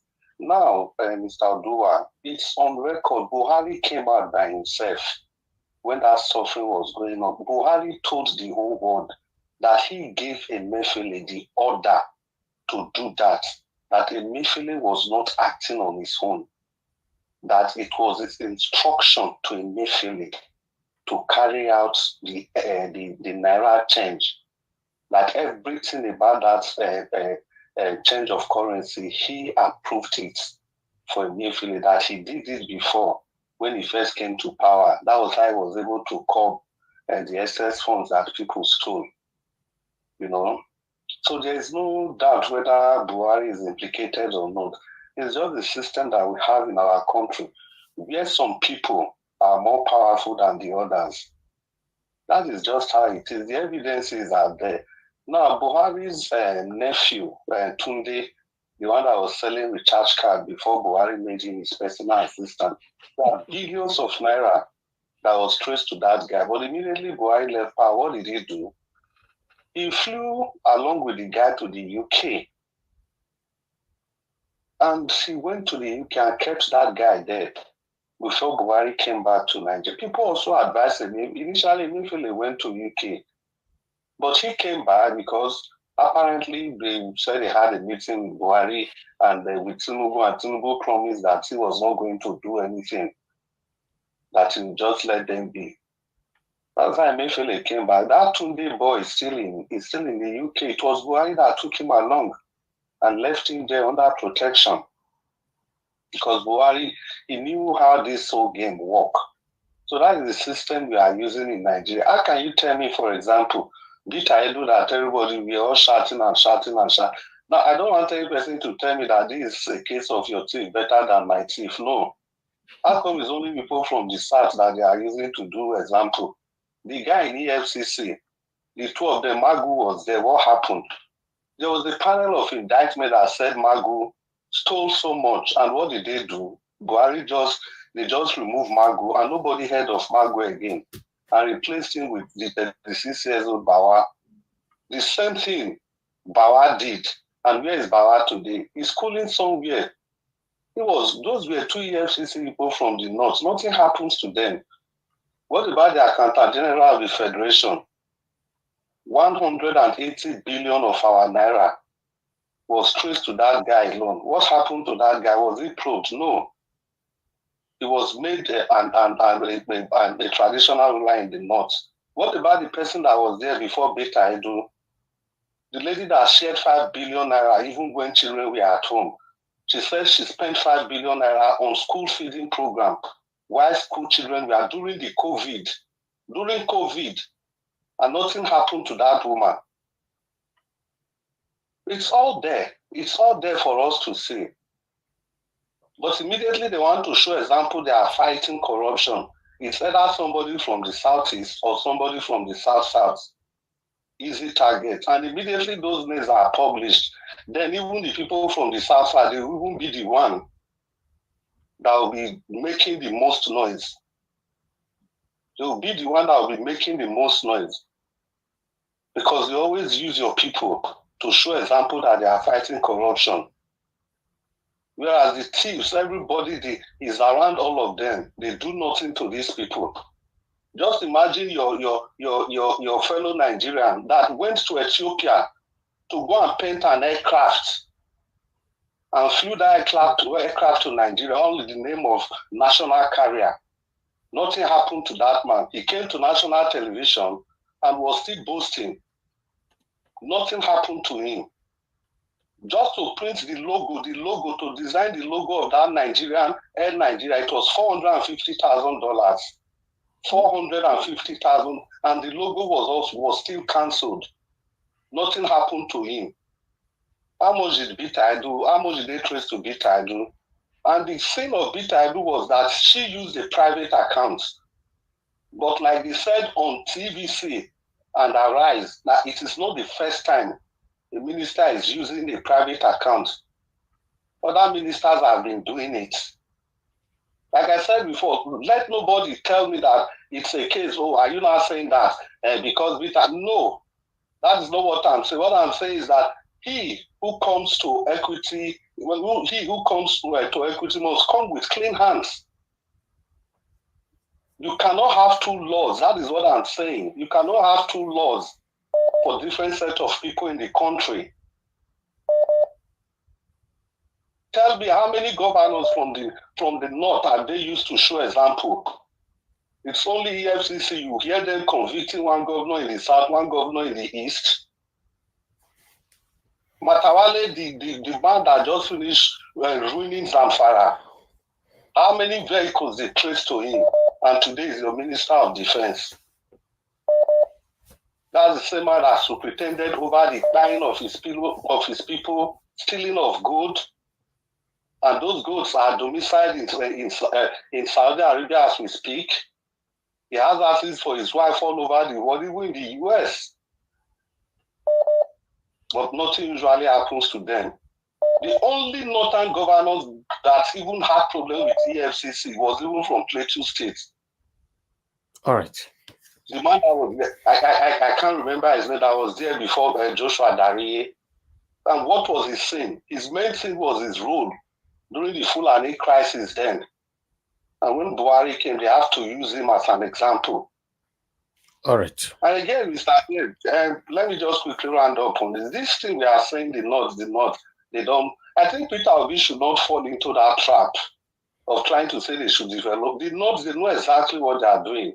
Thank you, Mr. CM, for finally hitting the nail on the head. It is a plot. They know what they are doing to keep their people down, to keep them without education so that they can use them for election. It's as simple as that.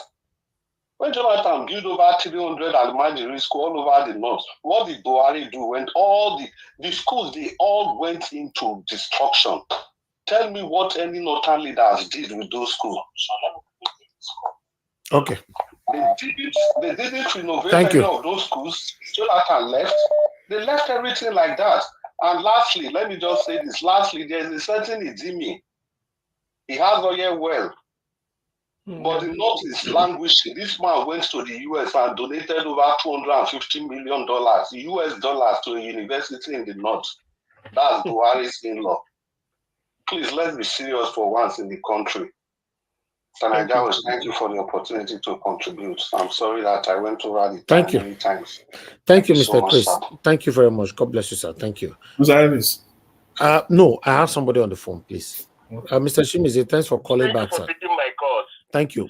Just go straight to the point, please. Why we all kind of prosecuting Emefiele? There is a master there. Where is them? Where is Malami? All these people have to call them out. Nobody is hearing about Malami today. Okay, the so-called person you call Buhari, where is him? Can anybody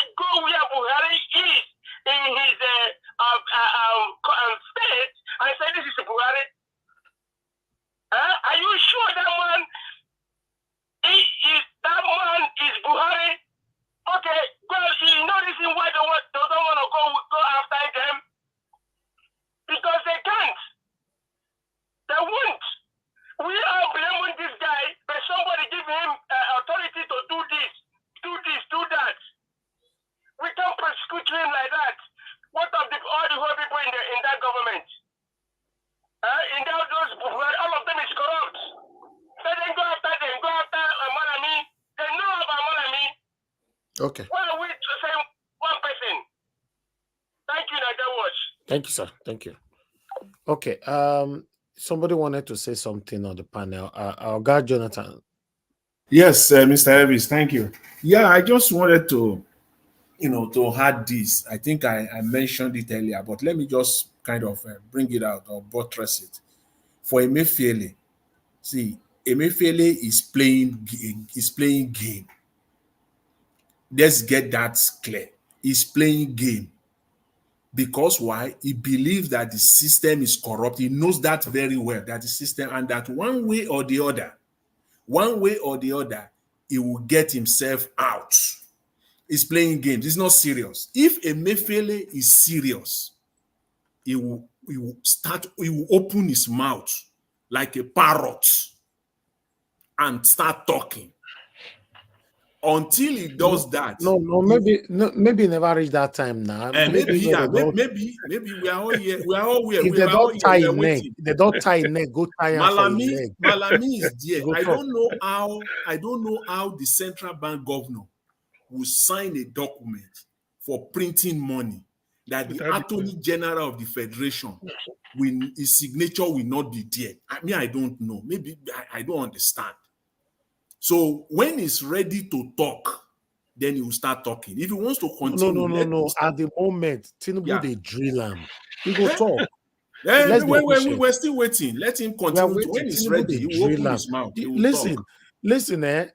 Like I've said before, for me, as you see, so with the apple with the Emefiele, Tinubu tried to squeeze more than $1 trillion out from Emefiele hand. Then another one, they want to drill come out for your hand. So $4.30 billion. So once they do the drill, they can't drill blood joiner. He will come confess more. They never reach the blood side now. So quick means they want to extract as much money as possible before they go. Exactly. They don't want to run under their shadow. Once they collect everything finished, they'll come start to the drill blood.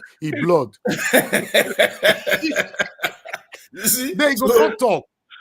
You got to mention Malami, Aisha Buhari Ilo, Buhari cousin. Now that one call all those names.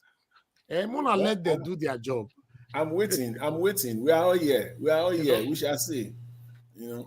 To be honest, I would like to say this quickly because on my opening monologue, I deliberately didn't want to go that area, but I presented it, but I didn't want to go that area. As you all know, on this platform, I say things are a reason. Like I've said before, some of you, like that is here, waiting for us to do something that will make you hate us, will always hate us because you are not here genuinely to support us to do the right thing. Waiting Peter Obi talk today, I'm 100% against it. 100%. I want to thank Oga CM for your submission. Your submission today has shown who you really, although I already know who you are, but your submission today show more of you, sir. We cannot say we should go and invest heavily in North. While we all in the South side are languishing away. This satanic set of people in the North are deliberately impoverishing their own people. No, Peter Obi, please, sir. With all due respect. Maybe, Mr. Elvis, maybe if we want to kind of, give Mr. Obi some points there, maybe he's talking about agriculture. No. He mentioned those things, but outside agriculture. The headline of let's heavily invest in the North is already on that statement. It's a political statement. It's true, yes. It wasn't pointed. He wasn't pointed enough. It's a political statement. Let their people anyway, invest. If it's a political statement, I will agree. But still, how many people will be able to digest what the differences between political statement and the reality statement? Yeah. How many people in Nigeria? The same country where the satanic set of people deliberately weaponize illiteracy in the country. So you just said political statement. Now, not everybody will understand what that means. So for me, Mr. Peter Obi, I disagree with you 100%. Please. And look, people are already deliberating on this on different platforms. It's not nice. Please, people are suffering in the north, in the south now. Yes. If we have to go into holistic view, these same northerners that we are saying that we should go and invest heavily there, they are the ones that have ruled Nigeria even more than the southerners. Am I lying? Forget about political power. Talk of oil well, where the money they come from. Is it not investment? Exactly.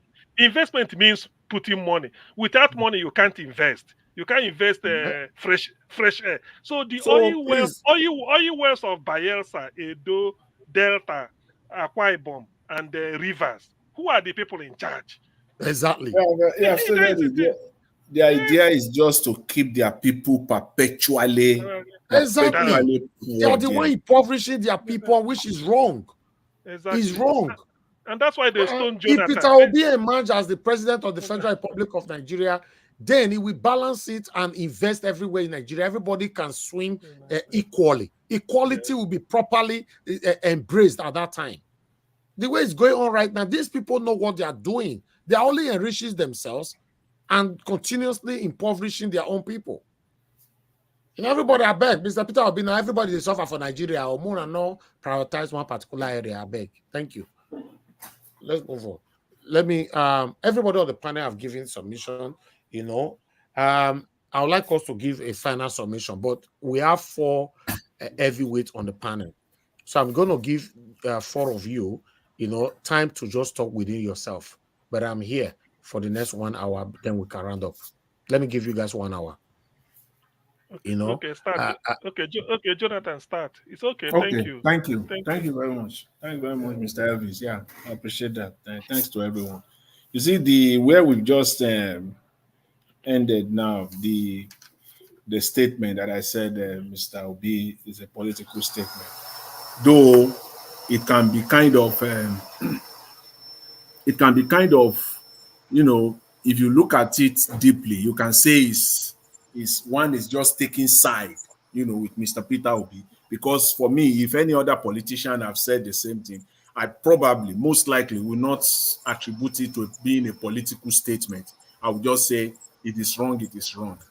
But for Mr. Peter Obi, the reason why I kind of fell for that to attribute it to being a political statement is the fact that he has always consistently talked about developing the North agriculturally, that using the vast land in the North to bring economic prosperity to Nigeria. So I'm thinking that maybe is kind of in that direction. But this is bigger than that. I do know. I'm aware that this is bigger than that. That the northern Nigeria, the amount of wealth, the amount of money that has gone into northern Nigeria is immeasurable. In fact, you can't even measure it. It is lopsided. It is like the case of 70-30. What has gone to the north? Honestly speaking, statistically, empirically, it's not that one is just throwing it out. The numbers are there. The amount of investment that has gone to northern Nigeria, it is completely lopsided when you compare it to southern other parts of Nigeria. Completely. Yeah. Because I looked at the amount of money Buhari borrowed from World Bank, and I've not seen anything. I've not seen, you know, the word on the website of the World Bank where it is stated there Nigeria is borrowing 200 million for a project in Oyo State.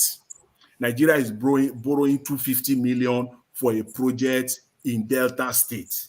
Nigeria is borrowing $700 million or $500 million for a project in Ebonyi State. I've not seen. In fact, I went through all of them from 2016 that Buhari came to power, 2015 up to 2023. I didn't see. What I saw were 500 million for project in Gombe State, 250 million for project in Kaduna State, 250 million. These are dollars, though, for a project in Castina State. I'm just imagine. Who is it? This? Where are this money? They are there. So it's completely lopsided. And again, our politicians are just so, I don't just know where they stand. I'm talking about the southern politicians, governors. Is it because you don't want to be part of it, or I don't get the politics they are playing there? Because if it were to be the loot now, Abacha loot recovered, Yeah. $100 million, all the governors will be shouting. They want the money distributed. I mean, as fast as you can, just, as fast as the speed of light. They want to get the money out. They don't allow the money to stay in the federation account at all. As they get the money is distributed amongst the states. But when it comes to this money they are borrowing, it's not coming to the South at all. But do you know what surprises me, Jonathan, is this. If I ask you now, do you know the most populous Muslim country? You may think it's Saudi Arabia. It's not. Saudi is the cradle, maybe where the Mecca is. Yeah, it's the center of Islamic religion in the world. Yes, I agree. The most populous is Indonesia. Yeah. If you see how advanced this country is, yes, you see their women. You know Puma, for those of them in US. I mean Nike. Nike is American here. Nike, Nike also Nike or Nike. About 80% of their products industries are sited in Indonesia. Okay. And they mass produce. Imagine what they sell in United States and all over the world, all from Indonesia. Who are the labor? The Muslims there. In other words, they went to school, trained them, factory, everything. Why is it that in Nigeria, our own is the most pernicious, the most wicked sort of Islam is what they practice in Nigeria? Look at Egypt. Look at Egypt. Do you know that Egypt, the tallest building in Africa used to be Necom House in Lagos, but it's no more. Mm-hmm. It's now somewhere in Egypt, and there's one that is. It's like they left Cairo, say it's congested. They moved into a desert and started developing it. The place is another capital. Another capital. But the most important thing, Egypt, Muslim, highly educated. Why is it that only in Nigeria they keep their own so illiterate so that they can be using them? That is the thing that is what is keeping Nigeria down. Because every time when the southwest, southeast, south are moving up, he will tell you the north. If you say let us improve our electoral system and go digital, we know there for Twitter, we know there for Facebook, we are not on social media. Most of us are. What is all this? They be dragging the country down, and yet their leaders are the klepto. So okay, look at what my friend Chris, the names he pronounced. These are billions. Okay, where are they taking that money to? You can't educate them. Jonathan came to build schools for them. What Sadwana did not do, Babangida did not do, Tafawa Balewa did not do, Mutala did not do, Shagari did not do, even Buhari didn't do it. Yaradua never. Abacha didn't. A man from a German came to do it for you, yet he was stoned. Imagine Jonathan sewing the same uniform with Almajiri. We all saw it now. Mm-hmm. He said they have to educate them. Then what did they do about it? Because they don't want their people to open their eyes so that they don't challenge them. Every time it's rank and if they tell them that this man hates them, he hates them. This man hates them, he hates them. So that is what is keeping. Maybe that is the area Peter Obi didn't want to delve into, but the headline is enough for them to know. Why is it that it's only them? I refuse to believe it's the religion. Indonesia is there. Look at it. Dubai is not a Christian country. Have we forgotten? Dubai is Muslim. Dubai, yeah, of course. Dubai is Muslim. UAE, Qatar, they have Emirates. In fact, United Arab Emirates is just like Emirate of Kano, Emirate of Bauchi, or maybe Kontagora. That is this Emirate.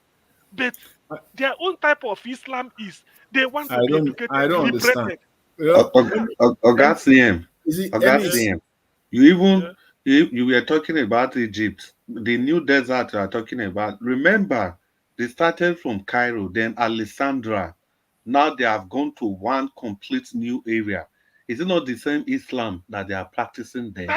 That's what I'm saying. So why is it that every political circle we make the problem of the North special?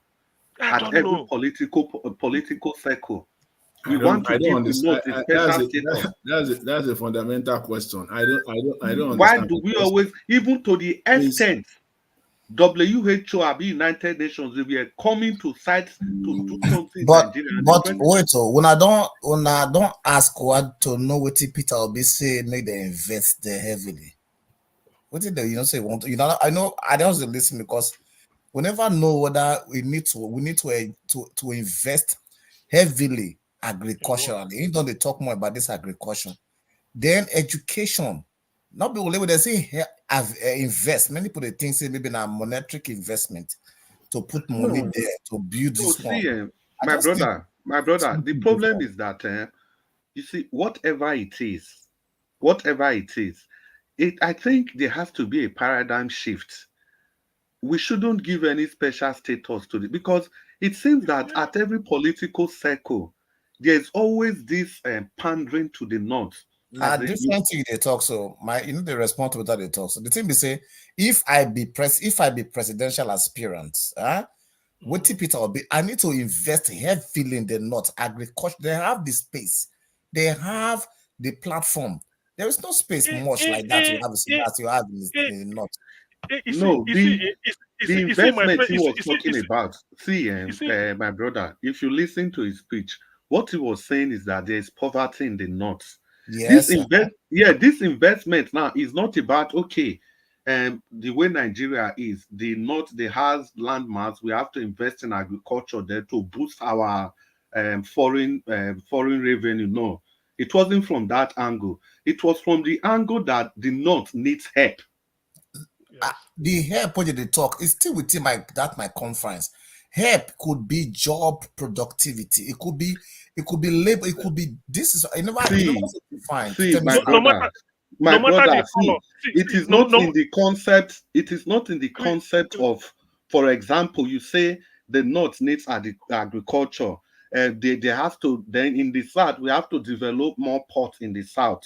Then in the West, we have to invest more in cocoa. No, it wasn't on that context. It was in the context that the North is like a crybaby and they need help. The point is that every other region needs help, just like the North. Even still on that level, the thing is this, make I just bring them in a very lower way or in a very way that is so ordinary. If you do for a house, you can't say you get one physically challenged baby, God forbid, then all the other put a day where this one go feel fight for a rights, for a meat, for food. What do they do? Now you they fight, say, hey, give me the say, but why you go to No, engineer, it means you are missing the point. It's not physically challenged. When you have somebody I'm just giving you are not getting my concept. No, you need to get the point. You need to get the point. No, you need to get the point. Hold on. Just hold on first, please. Hold on. CN. I don't see you do like your voice like say a record crack. Hold on. The thing be say, what are they talk now be this? The North right now, they are far, far beneath the South when it comes to civilization and how they see things. Educationally, generally, they are way, way behind.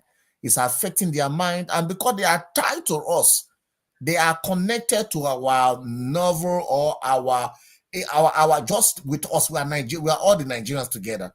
So because of that, anybody who is actually fast thinking like a leader, you want to make sure that everywhere of this whole, countries, at least let them be affected. It doesn't mean that South will be neglected, but privileges like leverage could be given to these people to lift them up. Why the South is not waiting, however, they are also going. But you can't leave them right there like that, where they dump their leader, dump them. Okay, that is the point I'm seeing it. Okay. Can I respond now? No, one moment, please. We know what Peter B said. My own angle, where I'm coming to it, is that I said, Peter, you said maybe you go halfway or maybe less than halfway. He wasn't pointed. Nigeria need help. We agree. Every part need help. But the North probably need it most. Now, Of course. listen, who will take the lead? Now, their people. And then cost them. Let me tell you this. If you hear that Niger Delta need help, it is not that there are people there. When I mean people, I don't mean politicians. So I don't mean let's remove politicians. I mean the rich people in Niger Delta, whether it's in Edo Delta or this, they must be doing one thing or the other to help their community, either through putting industry, no matter whether it is the one where they make bread, bakery, or the one where go they grind cassava, they make turn them into gari, because I they see in Farbo area, or the one where go they make pure water. Or let me just give this example. So they are upon the fact that the likes of Ibori then go the thief money they go. But these ones, the people, are coming, even if they come from abroad anywhere, they want to come and invest. Chris, you are here now. If you jam money now, they go invest. Why is it that their people are not investing in their people? Because it's deliberate. It's deliberate. So that all right. and Please that hold on, deliberate. that hold on, my people. I beg. Let me take 2 calls. Then I'll leave you guys to continue. Sorry about that. Madam Origin, thanks very much for calling in. Then I'm also going to tell Madam Love of God is my strength. Go ahead, man. 3 minutes. Hello, everyone. Good evening to you. Straight to the point. Since I'm giving only 3 minutes, I'll hit the nail. I greet everyone. Now I'm becoming a kind of commentator, finding out what I need to say. Please, I'm saying this to say, Mr. Chris, thank you. God bless you. You never lose your reward. I greet everyone else. Why I call this, I kind of like what Mr. Chris, the way he analyzed the problem that we have.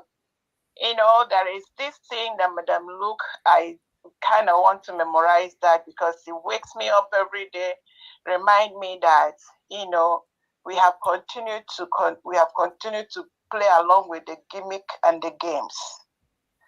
Now, when you have a people that know what they are doing, that know the strategies and have been playing the strategies and it has been working, you have over 75% of the resources of Nigeria in the north. Let me give you a scenario for those that are still pushing on, how the north needs to be helped or not helped. A man had 2 wives. Then the first wife is hardworking, keep training the children, keep pushing them to do well. Every little thing, she's not being given any money. And she is working hard. And her children are doing well. Then the second wife that feels deserving, that feels that is the one living in the mansion, is the one that is giving all the money. And each time when resources are brought, it's given to her. At the end of the day, she still is vilifying the first wife, that this woman is having everything. What is she having is what she has worked hard on. Until our mumu finish, on the day, and I keep saying it, I'm angry. I don't know, I hate to talk when I'm angry, but it looks like whenever I talk now is from the place of anger. Until all these politicians, these workers of the caliphate, because what we have in the southeast are caliphate workers, until their mumu don't finish, because what the crumbs they are giving them, they are eating, is coming out from the 2 sides of their mouth. Every now and then they have refused to get sense and know how to get us out of this quagmire. This is what is going on. If you people don't know what is going on, we have 2 Nigeria. The second wife is getting everything. The first wife is suffering and nobody is listening to her. I rest it there. Thank you, Mr. Niger Watch, for giving me opportunity to bear my mind. Thank you very much, Madam Origin. God bless you, ma. Thanks for all you do. Thank you very much. God bless you. Yeah. Okay. Madam Love, God is my strength. I'm returning your call quickly. I can see you call so many times, so I want you to quickly talk to us.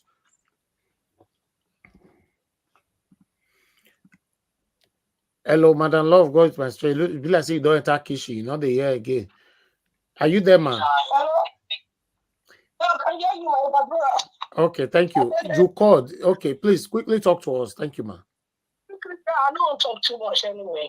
Yeah, I just want to say thank you to all the panelists. Thank you, Dr. CM, all of you. You really, Mr. Chris, everybody, Jonathan, everyone, my brother, Dr. Ken, all of you have really spoken so well.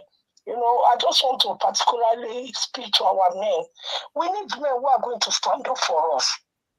And what do I mean? We need somebody like Sarowiwa, who was greatly, you know what, I don't want to say it here, because we can't continue like this.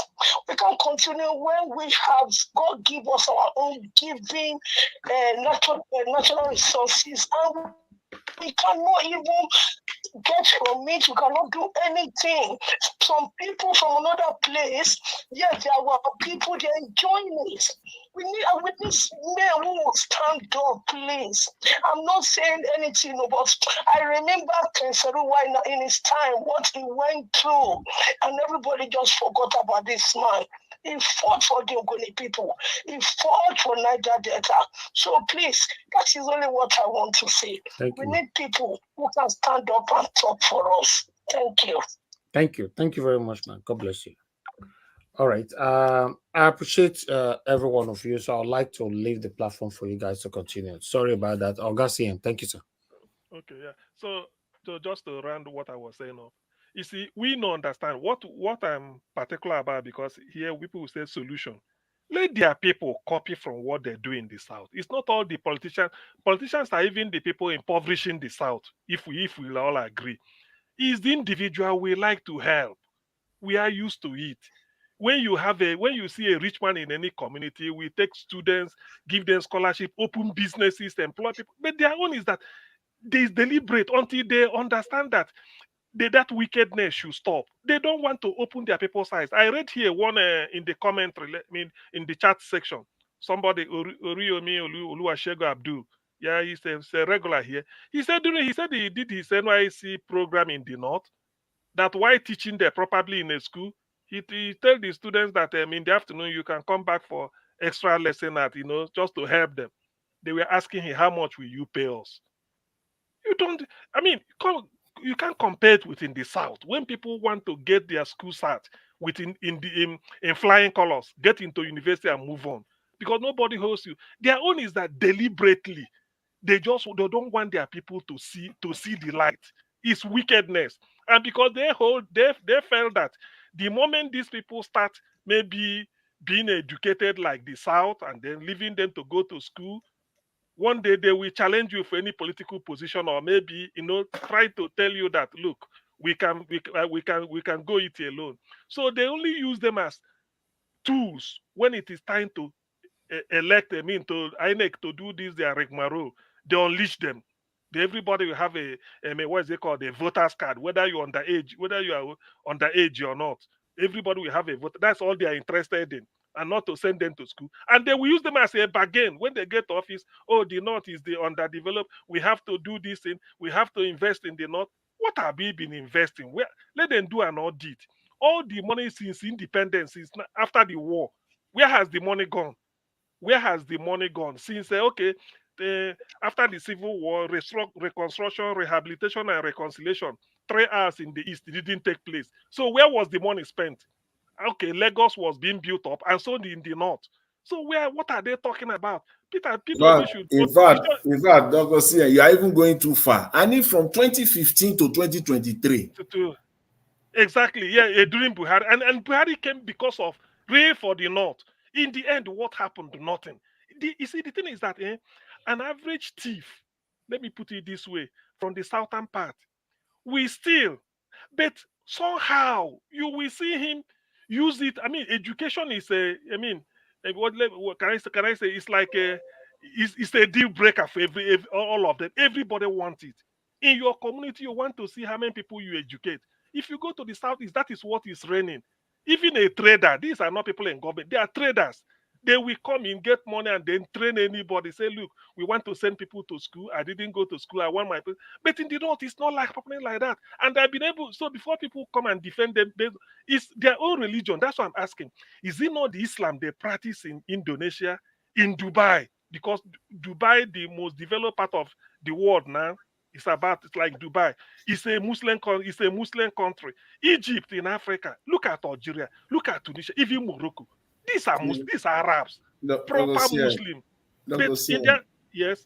You see, any Muslim country in the world, just take a look, just a snapshot of all Islamic countries in the world that have natural resources, they are doing very well.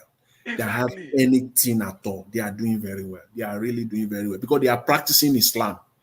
If the northern Nigeria will practice Islam the way it is there, which is, I believe, what they preach is empathy, support, and help, for the less privileged and all the rest of it.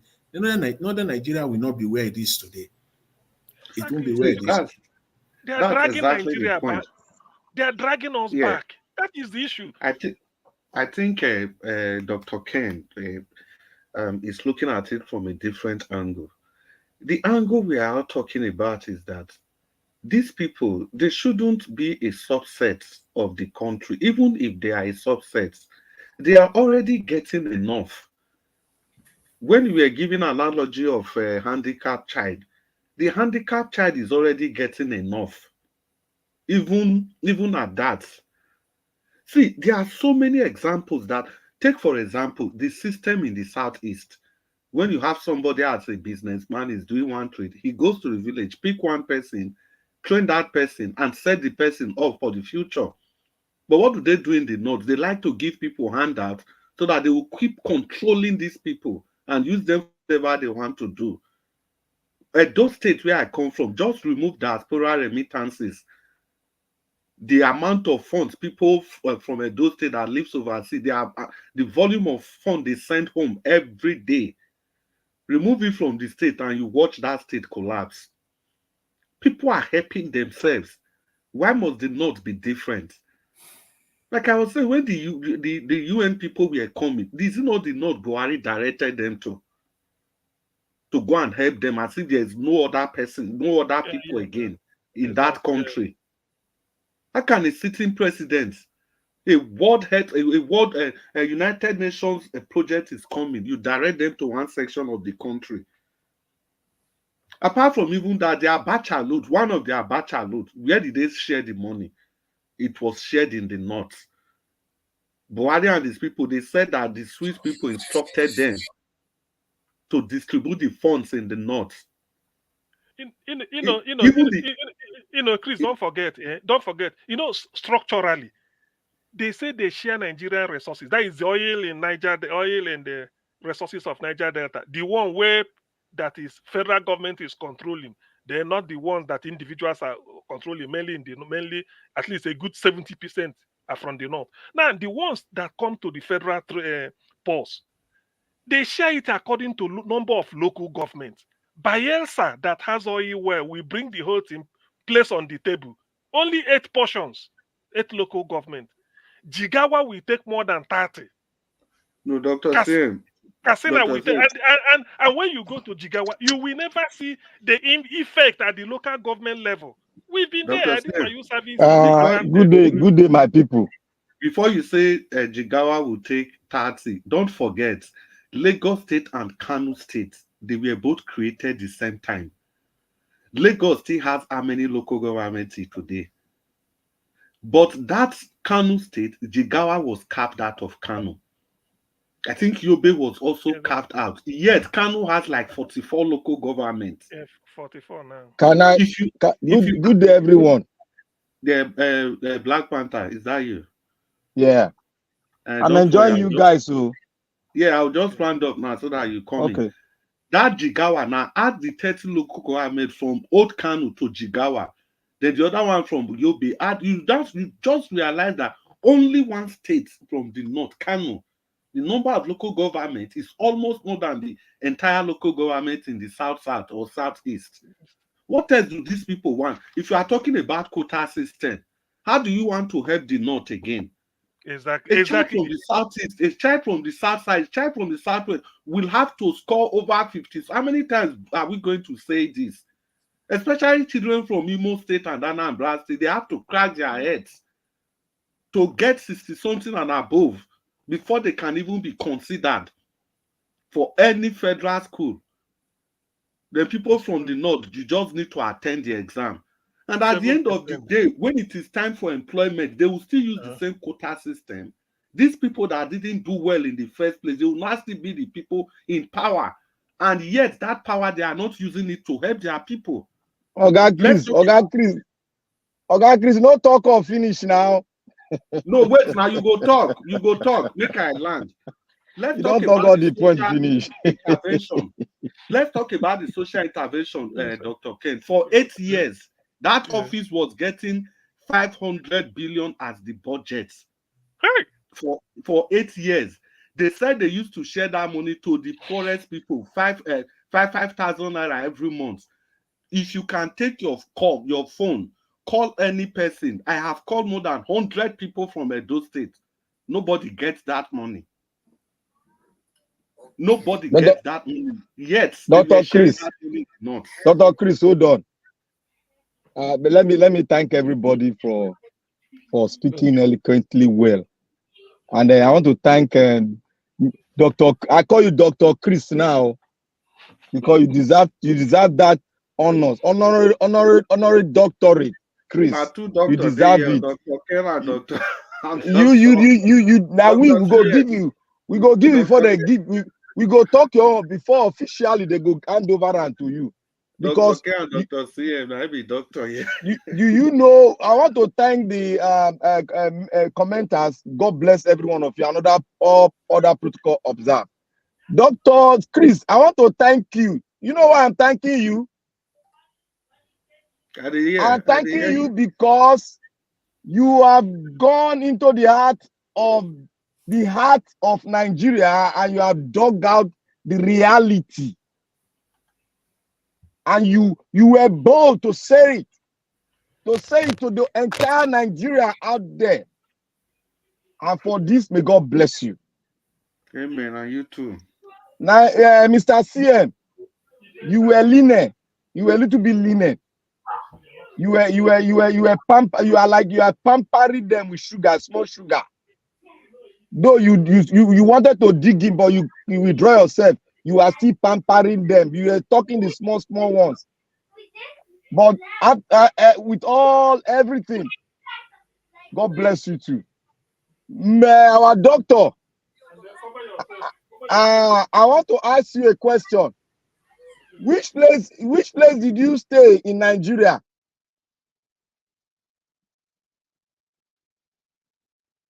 Doctor. Why you they ask? Now I want to know before I land my answers, my answers to everything that I discuss. Well, he might not want to say that. That's a private question now. He might not want to go there. Okay. Because anytime for security reasons, you don't want to go there. Okay. The reason why I wanted to know is because he was just asking a question that is not supposed to be asked. Because if you know the reason why the Nigerian Constitution was created, and the Constitution was created paying specific concern to the North. Specific concern to the North. Giving love, appreciating the entire country, and sending love to the part of the North. And what was that love the whole country shared with them?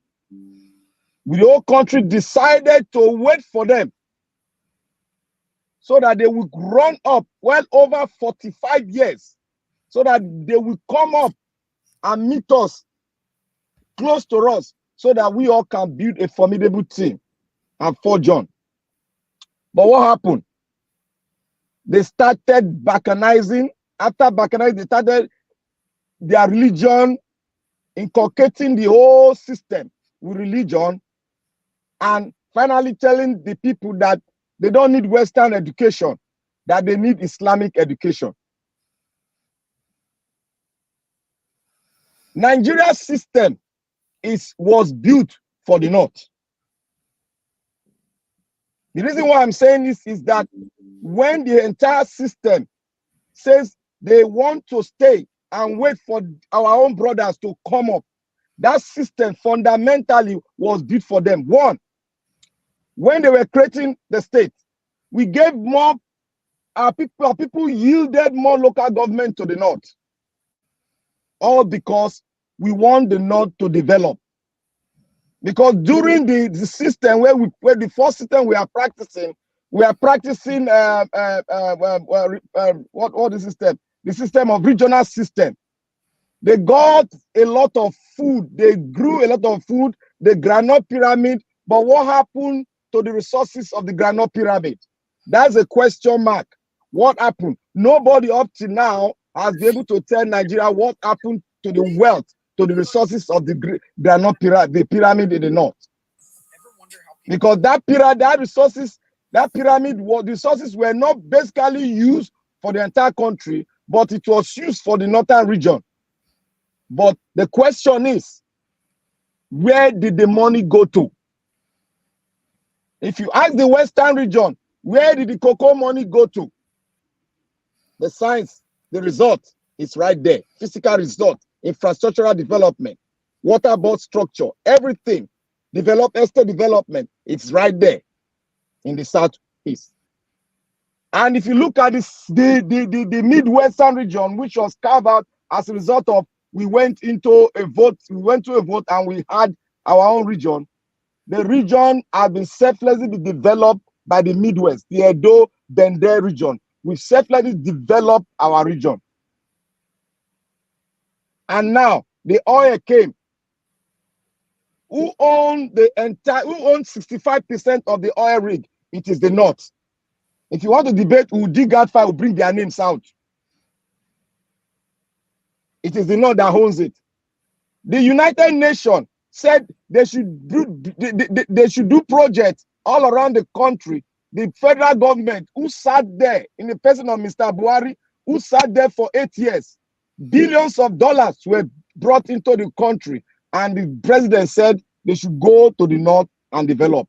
Now we are asking, where is the money that was taken to the North to develop the North? It is nowhere to be found. Somebody asked a question again. Somebody said, oh, we don't understand the kind of Islam they are practicing. Remember, I told you people two things. There are different types of Islam.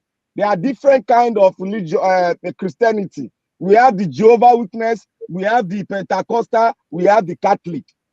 In the Islam, the two I know are the Shiite and the Sunni. I think the Shiite are the ones that are very, very, very, very, they are to the extreme. It is the one we are practicing. If you go to Afghanistan, it is the same thing that they are practicing.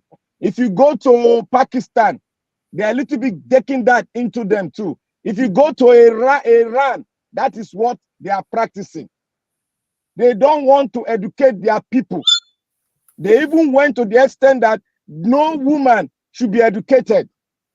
That is the Islam they are practicing. But if you go to Dubai, that is not the Islam they are practicing. If you go to Saudi Arabia, that is not the kind of Islam they are practicing. If you come to Indonesia, that is not the kind of Islam they are practicing.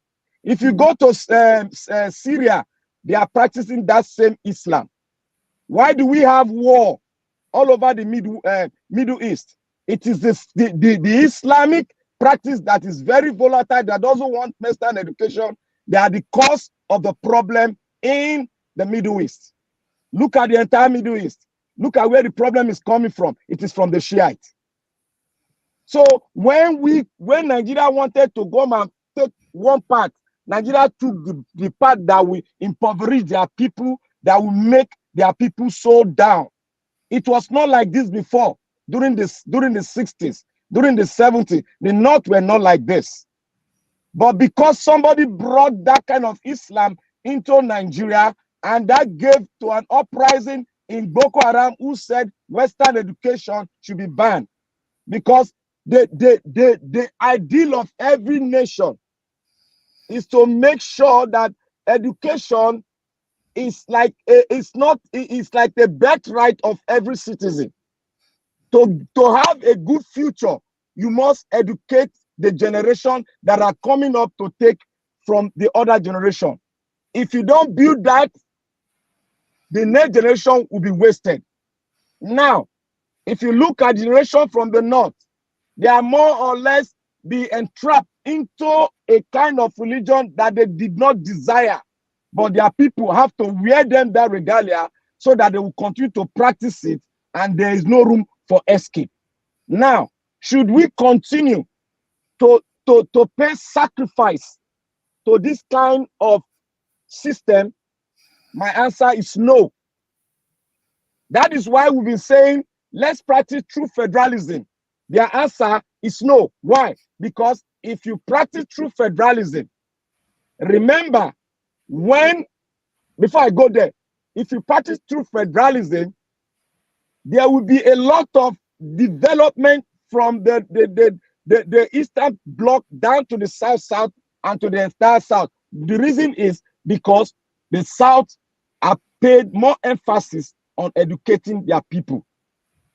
And even when you travel, there's what we call, there's education in when you travel. That is why you see most of the engineers, most of the scientists, most of the computer scientists, basically, they are from the South. They go outside, they are doing the Nigerian state a very great, they're making it very great. Now, why is the North not doing that? Because they don't want Western education, and they want the elite want to continue to steal from the people and make the people believe in that religion, which they are using that religion to steal the resources that belong to the people. So now we have to fight so that we can have true federalism. Remember, in the South, remember some time ago, Asari Dokubo and his entire Bayasan, Asari Dokubo took them to Abuja and told them, this is the wealth of the South. This is what it's doing in Nigeria. Look at your place, just oppose it with what you are seeing. When the people went back, that gave back to the uprising in the South, that they want more percentage in the oil derivation. They got it.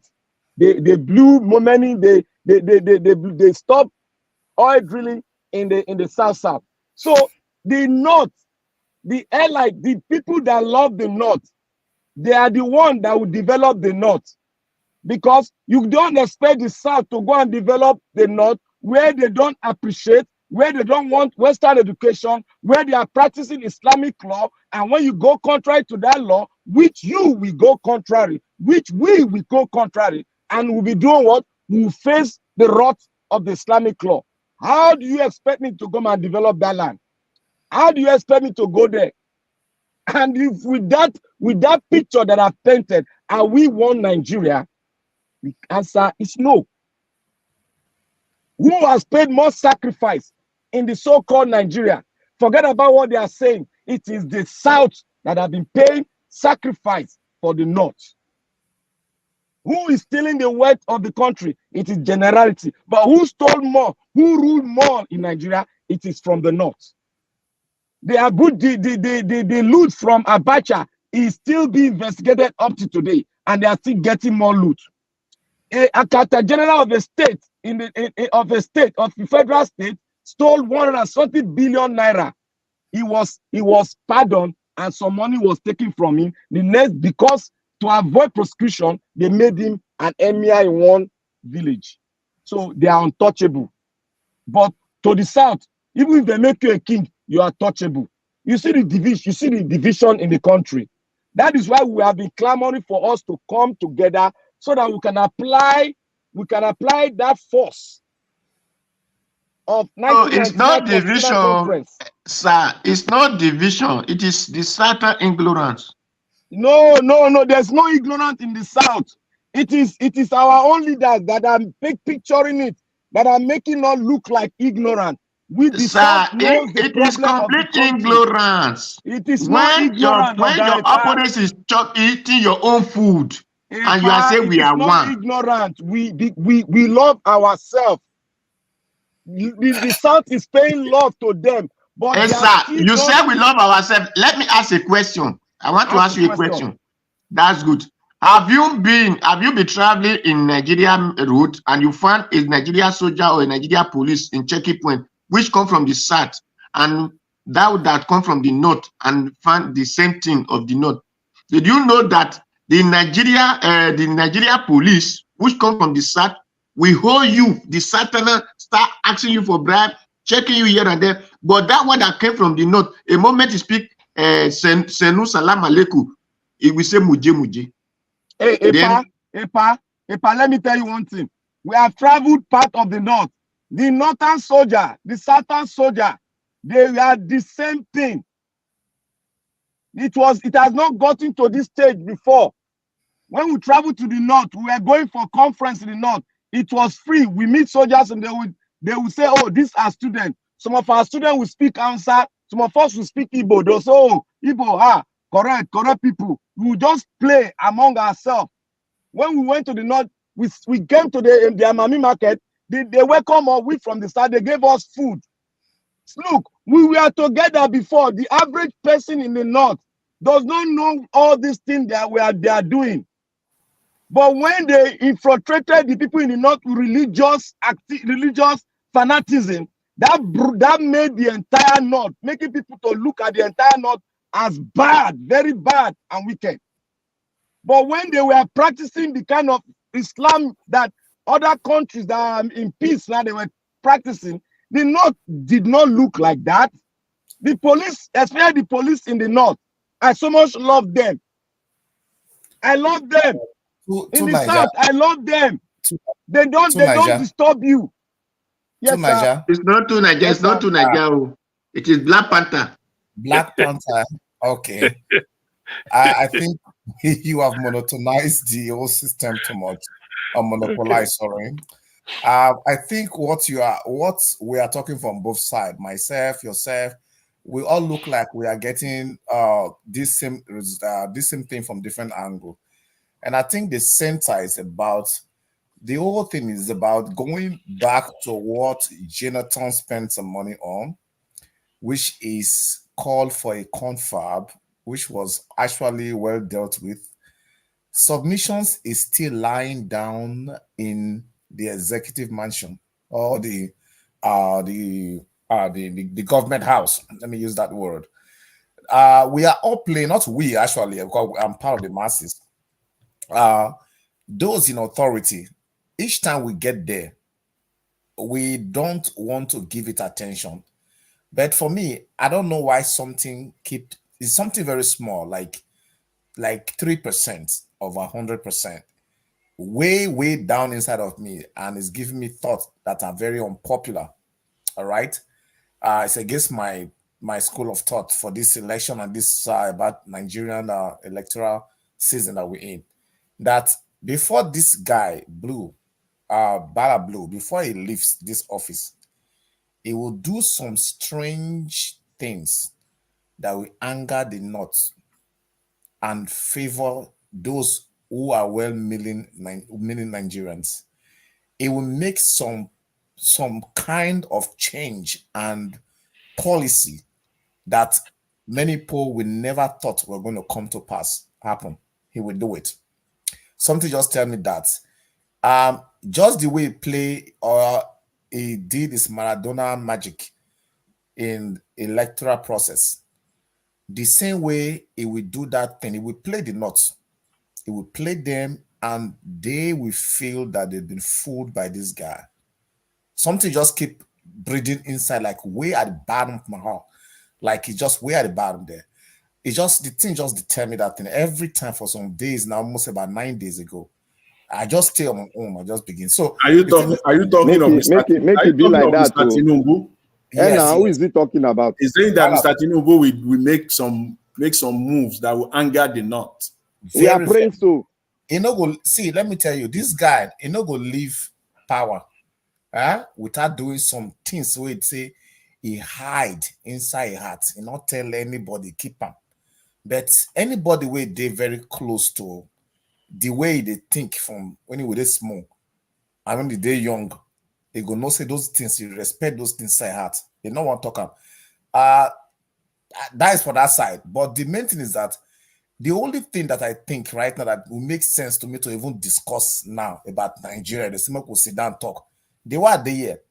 All right. If they say, let me come represent them as an ambassador that I am, if they call me to come represent in any of these aspects in giving my own thoughts about solution for this Nigerian nest that we all are attached to, this is what I have for to say, which makes sense to me more than any other thing I want to argue. The confab, if you have seen the submission of the confab, which all of these ethnic and geopolitical regions, the 6 of them that they agreed on, then you go no say peace, they near where would they scatter ourselves into pieces. Is all these things were addressed. All this quota region, this one, all those things were addressed because everybody agree. Like with day and now, 3 of us come say, hey, yes, no could do that. Yes, for that one I agree. So we don't write that for gram. Make we can't implement them now. That be the thing. So once we all 99, if all of them don't, maybe they want to eat their own first, this one eat, or go now. If they can all agree, our leader, if one president come, we'll be saying mind. And I know 2 person when they get that kind of mind, 2 person. One of them, Peter Obi, he get that mind. Go away. Tinubu, he get that mind. I did tell you this thing, but it just they way you know if you do one nana no way. Second term, fine. I don't know. Second term, Dr. Ken. Second term. I'm just talking. I just they talk. Not beside Dr. Ken, no go near second time. No, Dr. Ken, wait. Dr. Ken, wait, I beg. Make I ask you 3 short questions. I beg before you continue. Okay. And number 1, you believe say that conference where they talk about, so like that 2014 conference, you believe say go fit solve the problem of Nigeria? I believe. Okay. That 2014 conference, who organized them? Which president, from the north or from the south? South.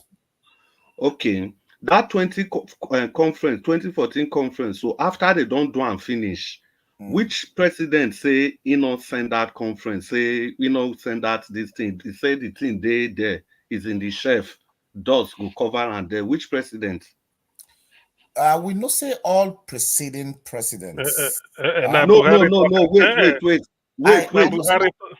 No, wait. So which part of the country did Buhari come from? Nah, not. We all know these things. See, Dr. Ken, we have said Dr. Ken, answer straight now. These people, we all know it's enough. Ken, you've been doing very well to get distinction. Which one you can't fumble again? Now, Buhari talk time. I know the question. Which president say he not get time for that conference? It's Buhari and he's from the north. And now make I ask the 3rd question. Wait, make I ask the 3rd question. Okay. Anytime they want to do this conference, so because I fair ask you one simple question, whether you believe we don't do the conference will solve Nigeria problem, you say yes. Yes. So anytime they want to do this conference, so which part of the country they dare against them? Is it not the same notes where they advocate for? I don't know which conference they talk about. They don't do and finish now. No, I said the time when they want to do the conference, which people? Anytime they want to talk about this, because that conference. I know our argument since and Dr. Ken. Now these people be the problem of themselves. Now we don't pass. What they talk, we say we don't pass the conference organization level. Now in play, we don't write up. All of them don't agree. When they mean say agree, they don't sign. Now implementation. Now I be waiting with day before Jonathan will come. Make I answer that question the way I want them. 1. On the day 29th May 2015, I see him. No be say person tell me. After taking oath of office, Jonathan gave Buhari Nigerian constitution. He said, but this document I'm giving you now are the resolution of Nigerians. That is the conference report 2014. He handed it to. I'm not making it up. Somebody can phone in and challenge me. So it's on television. It's on television. So he handed it just like handover. He said, these are what Nigerians have. Just of resolution, he gave it to him. Now, when Buhari came in, he dumped the thing. When pressure became too much, that where is the 2014 conference we are looking forward to restructure. He formed a Rufai committee. Abi I dey lie? I know they lie you. A Rufai meet. He said A Rufai go chair and then they do restructuring. They go till today where he dey. So, Chris, as you don't become an honorary doctorate now, Dr. Chris. So, this thing is, It's a deliberate. They don't want it. No, Listen, the political class in the north, they want to hold Nigeria down because if you liberate, if they do the way the south want it, the northern masses will be liberated, and then there will be a revolt over there. Let me remember what they said. Let me hold Dr. Ken hostage now. Yes, Dr. Ken, I want to hold you hostage now. No, you can't hold me hostage. Okay, I want to hold you. I want to use word to hold you hostage now. Just relax.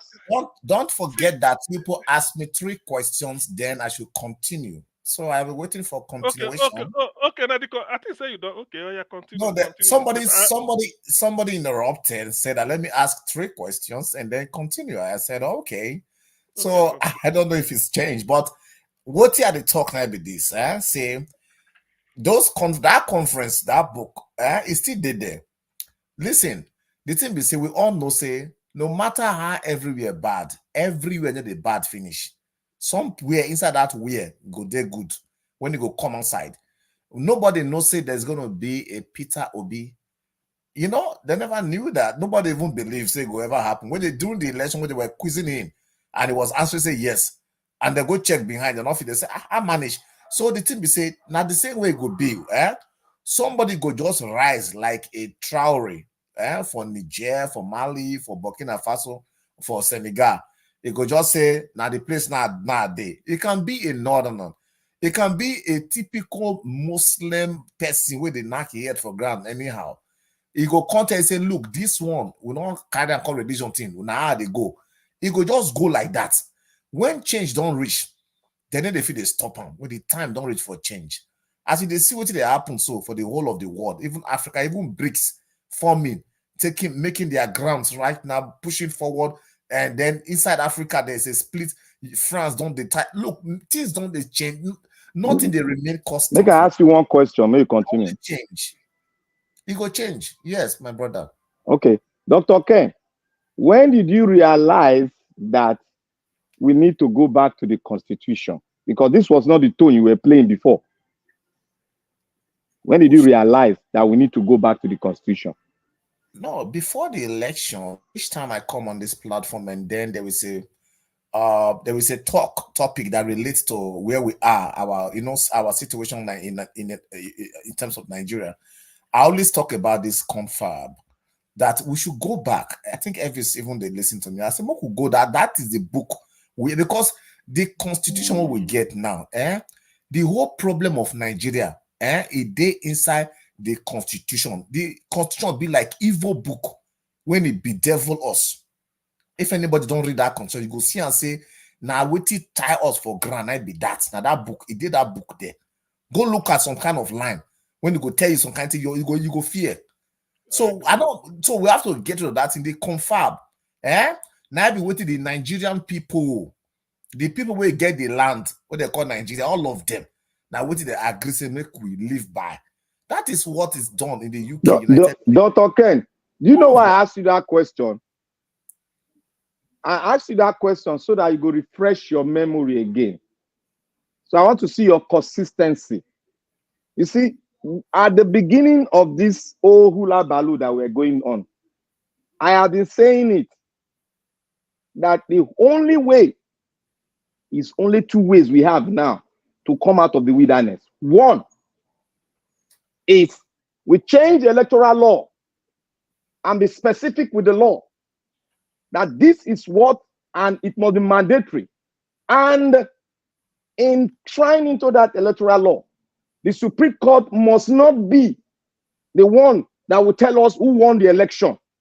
The Supreme Court is supposed to tell us whether there is illegality or it was followed, due process, the law was followed. That is the purpose of the Supreme Court.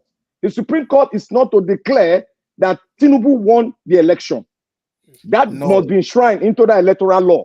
Because other countries, wait, Mr. Doctor, wait. Other countries, we are following other countries.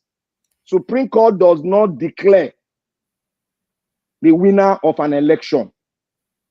Supreme Court is to correct or interpret the process, whether it is wrong or whether it was duly followed. And if it's not duly followed, then they will call for another rerun of that election. So these are the things that must be enshrined, or we go back to the confab and we make our way clear in Nigeria. Those are the two ways that I believe. It's my own. It's not that it's my own. I am not Mr. Dr. That is very funny. I'm confusing myself. You say Mr. Dr. Yeah. Ken.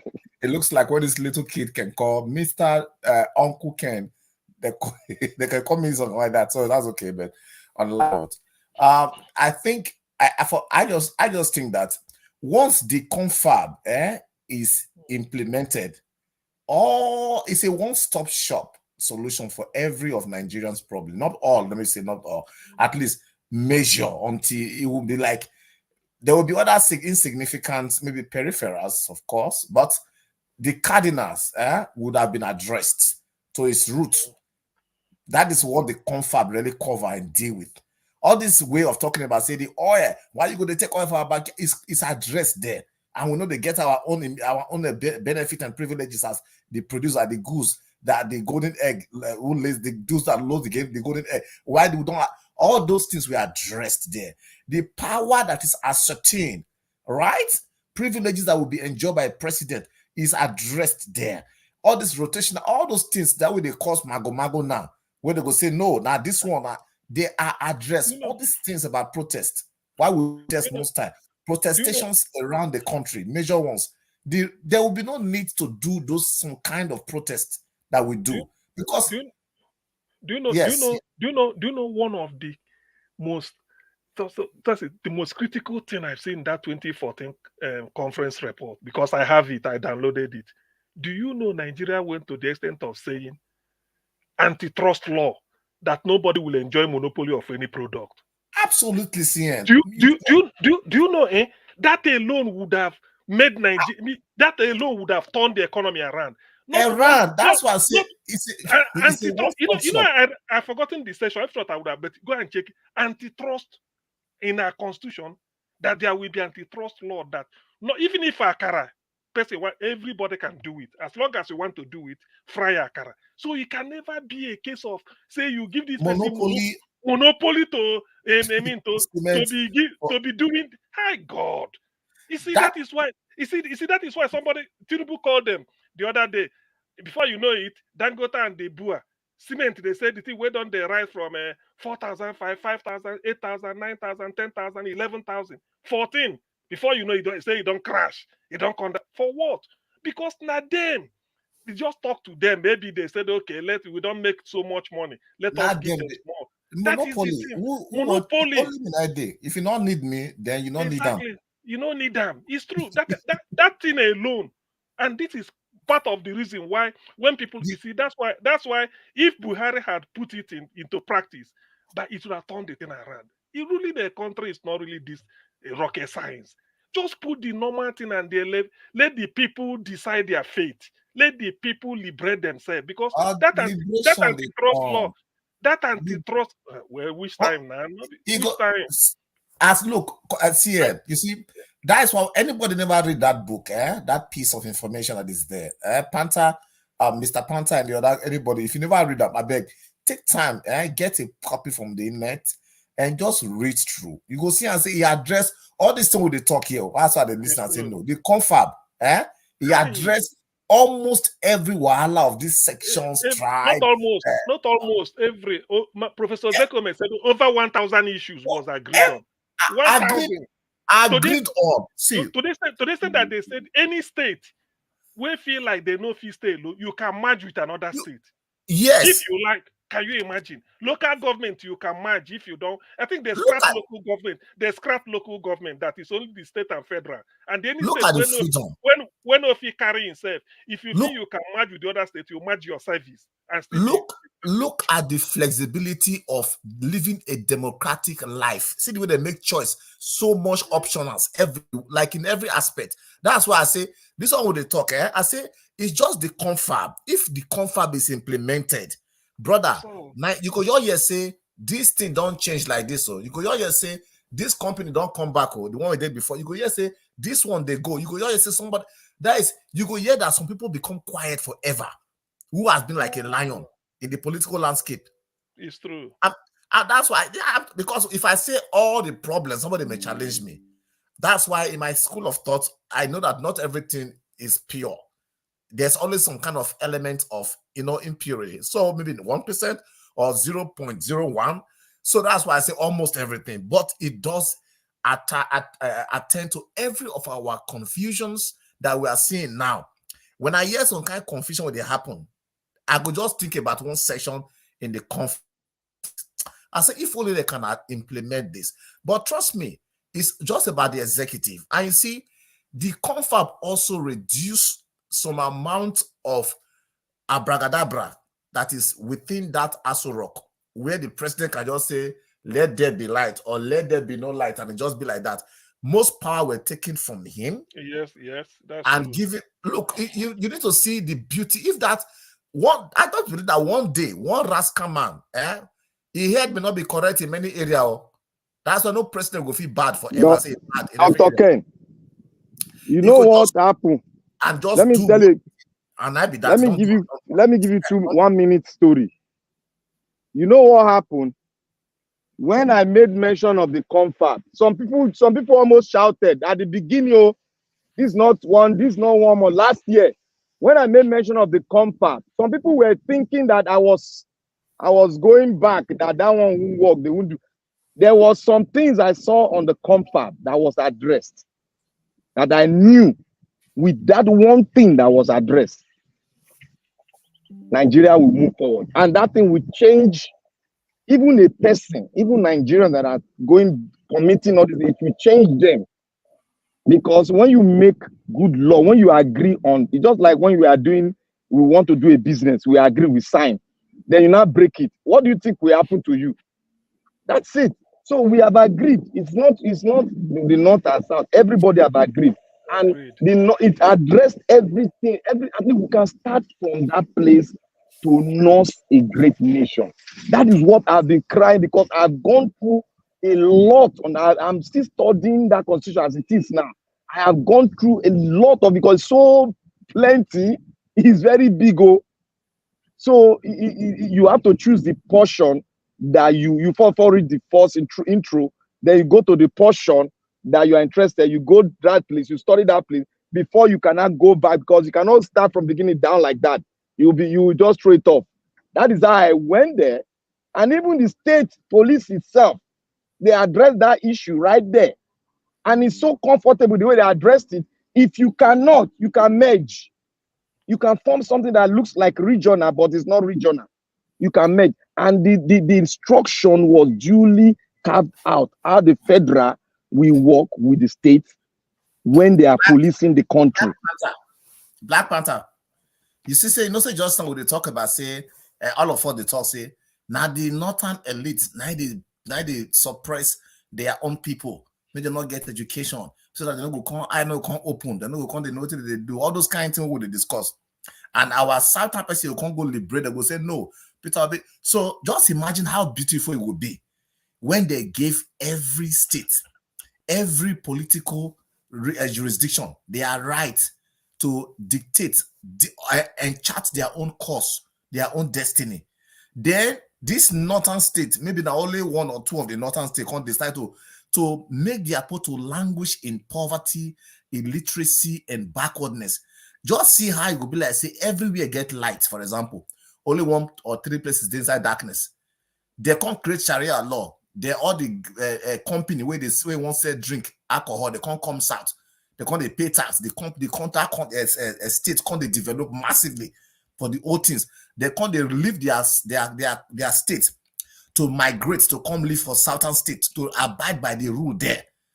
Just tell me what it can teach anybody sense more than that one for people to revote. Look at, for example, we go say look at America, look at Canada. See, now look at why are we doing that one? Now the same way it be like states, assuming the whole world in our country, then every country in our state, US might be headquarter, Canada there. Tell me now the same way that it will be. So once that confab take place, where we have state government having their adequate power that is chap out for them, yes, and they only pay that portion to the federal, where they have their own police, their own law, where you can marry at 16 years. If you want to marry 3-year-old girl, you go to that north where they can do that in there. If you are in the south, this state say no, you must be 18, you must abide. You know, go say I be Muslim. There is no Islamic law, no Christian law, no all those juju law. You know, the traditional law. No, it's a one law. The confab is so beautiful. The day they roll out that and say it is time. Anywhere you did from a white people country, just begin to make plan with one way. Say in case make I say I go there for the next 2 years, they go vamoose, because it will be so beautiful, decently designed, well intended.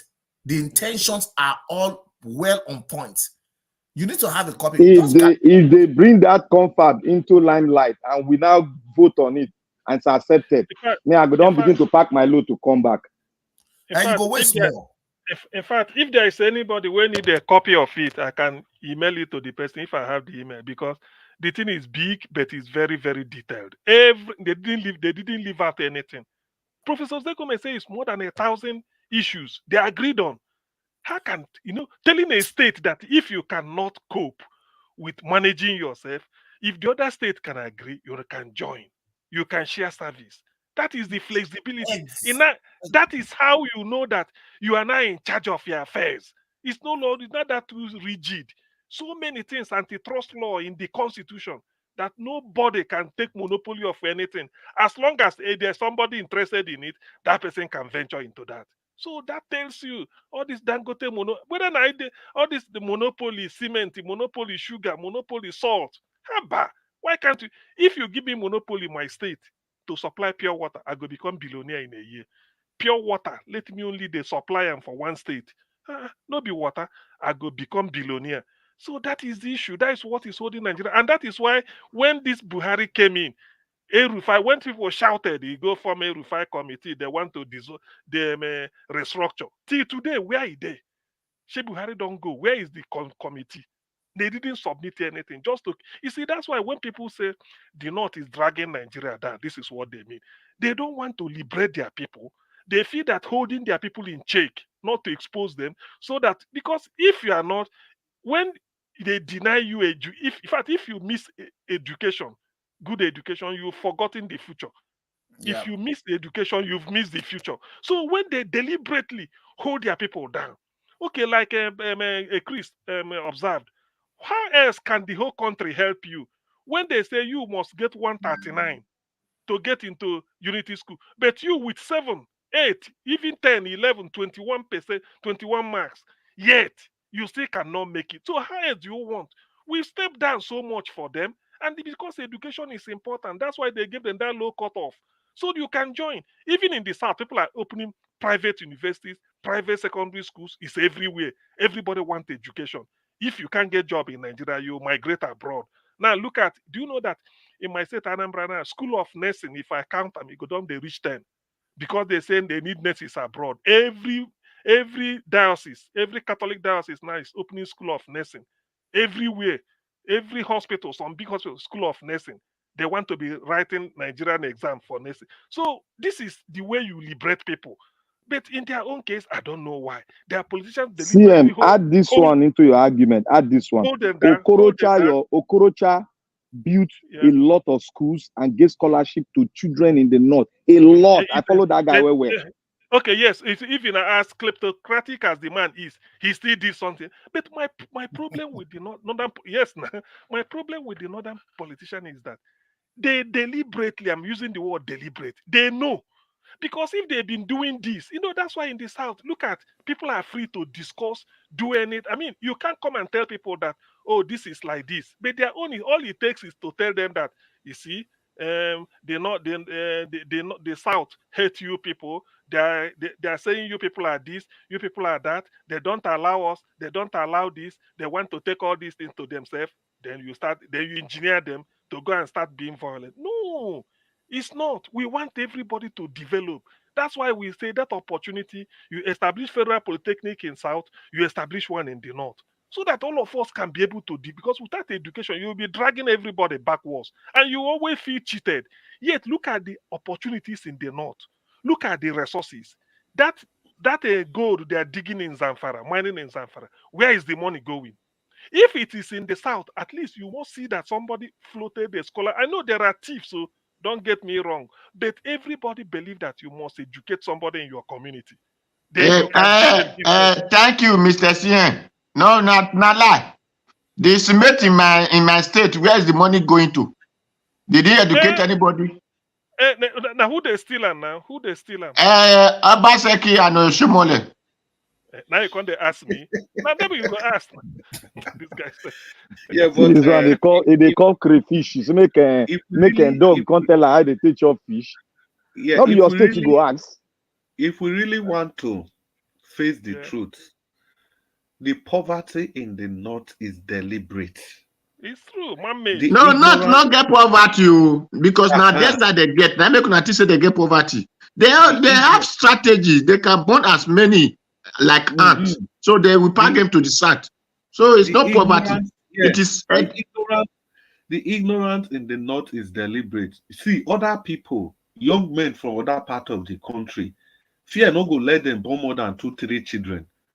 Because as they think for themselves, they think for those children, say, what will happen to these children? You go see for south, before young man marry, he go down they reach 30-something. But in the north, once they don't mature physically, they don't start to be born. No, they'll say that God go take care of them. Yes, God is taking care of them because the oil of Niger Delta is feeding them. So they have to burn as many so that they can occupy that space. Independent way they talk. So who talks say they never ready? Is it not the same note? Okay, everybody will they talk about NDDC, Niger Delta Development Commission, but do we remember that there is also a Northeast Development Commission? Yes. It is not in the news at all. Nobody they talk about them. And that body, they get trillions of naira to develop Northeast.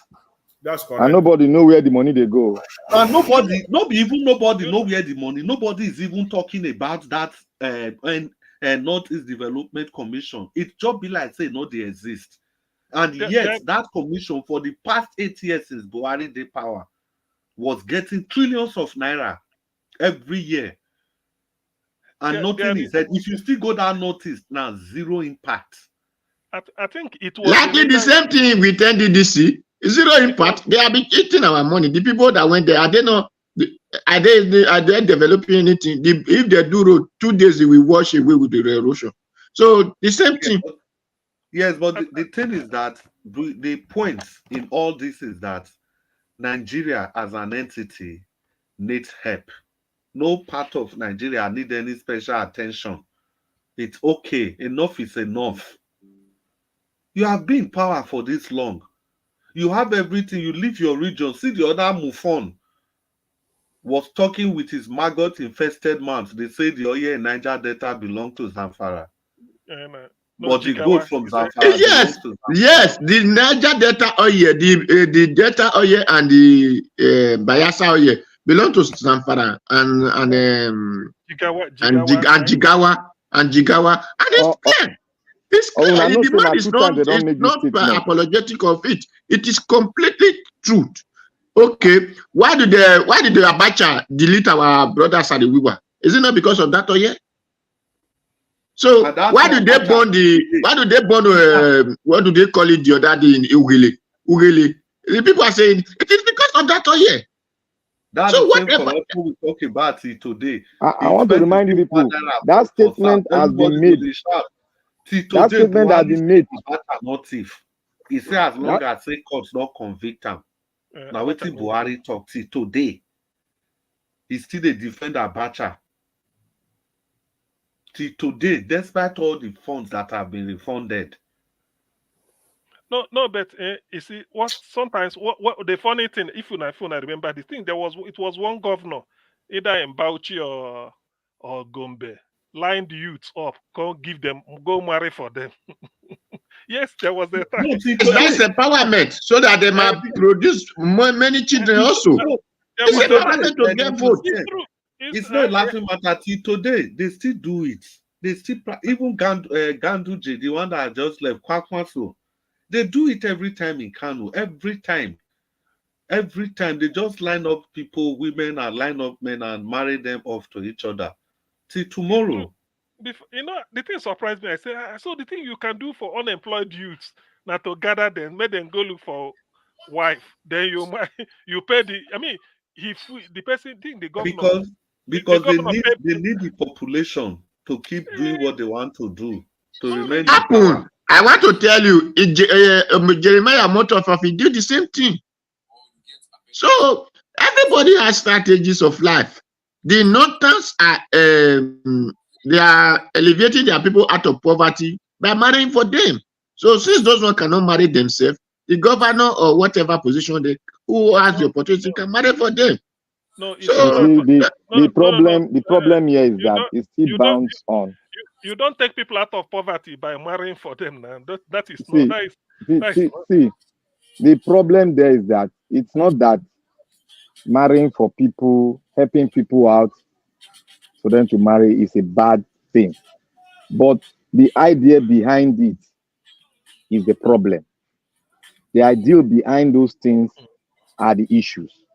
Because after all, in Iraq, in Libya, they are working, but they couldn't. They had no much money to wed, and they need that population. So the government now render a social kind of service welfare to them by giving them money to get married. Since they don't have money, the government now sponsor the marriage. I don't see it bad, but the ideal behind it is what is bad. They do it, they don't educate the people, they don't even have employment, they now depend on begging, Alimajiri syndrome. And the question we should be asking, where is Alimajiri practice in the entire Islamic world? So it's practice in Nigeria and Bangladesh. In Nigeria, it is the black race. You see, they tortured, and they are still torturing the black race psychologically, because anything that comes from that side, the black man will believe.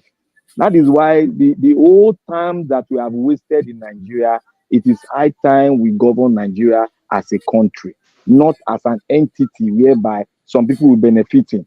Because the people sponsoring all these things, they are the big boys from the north, the ones that have stolen our oil. And that question of the oil is owned by Jigawa, that statement has been made twice. If we should remember, when the election wanted to start, then one of the northern guy came to state that statement. People laughed at him, but they are saying it again. This thing is true. If you look at it, it is owned by them. No. The thing is that, if you do the analysis, you know, because if you say they don't own it, who are the people having the oil well? Having the oil block. But why it pains me is that, you see, there's something like rubbing it in the face. You know, that is normal. It's good to rub it in your face so that you will not open your eye to wash the soap out of your face. It's very simple. It belongs to Jigawa and Zamfara. So it is your duty now to tell them that this thing is my own, doesn't belong to Jigawa and Zamfara. If the gold in Zamfara can be given to Zamfara, why British use gold to balance the economy, and the one you have in Nigeria given to one local government, then the oil that is now in your backyard that is destroying your food that you plant, that enable you to have a crops, then it now belongs to Jigawa. It is less for you to leave it for Jigawa, or it's left for you to say, no, it belongs to me, not Jigawa. So since I always say this, is the certain people are thinking British language is education, so the oil will belong to the Jigawa. That is completely, because they believe if you just know the British language, they will give you one paper, they will say you have certificate.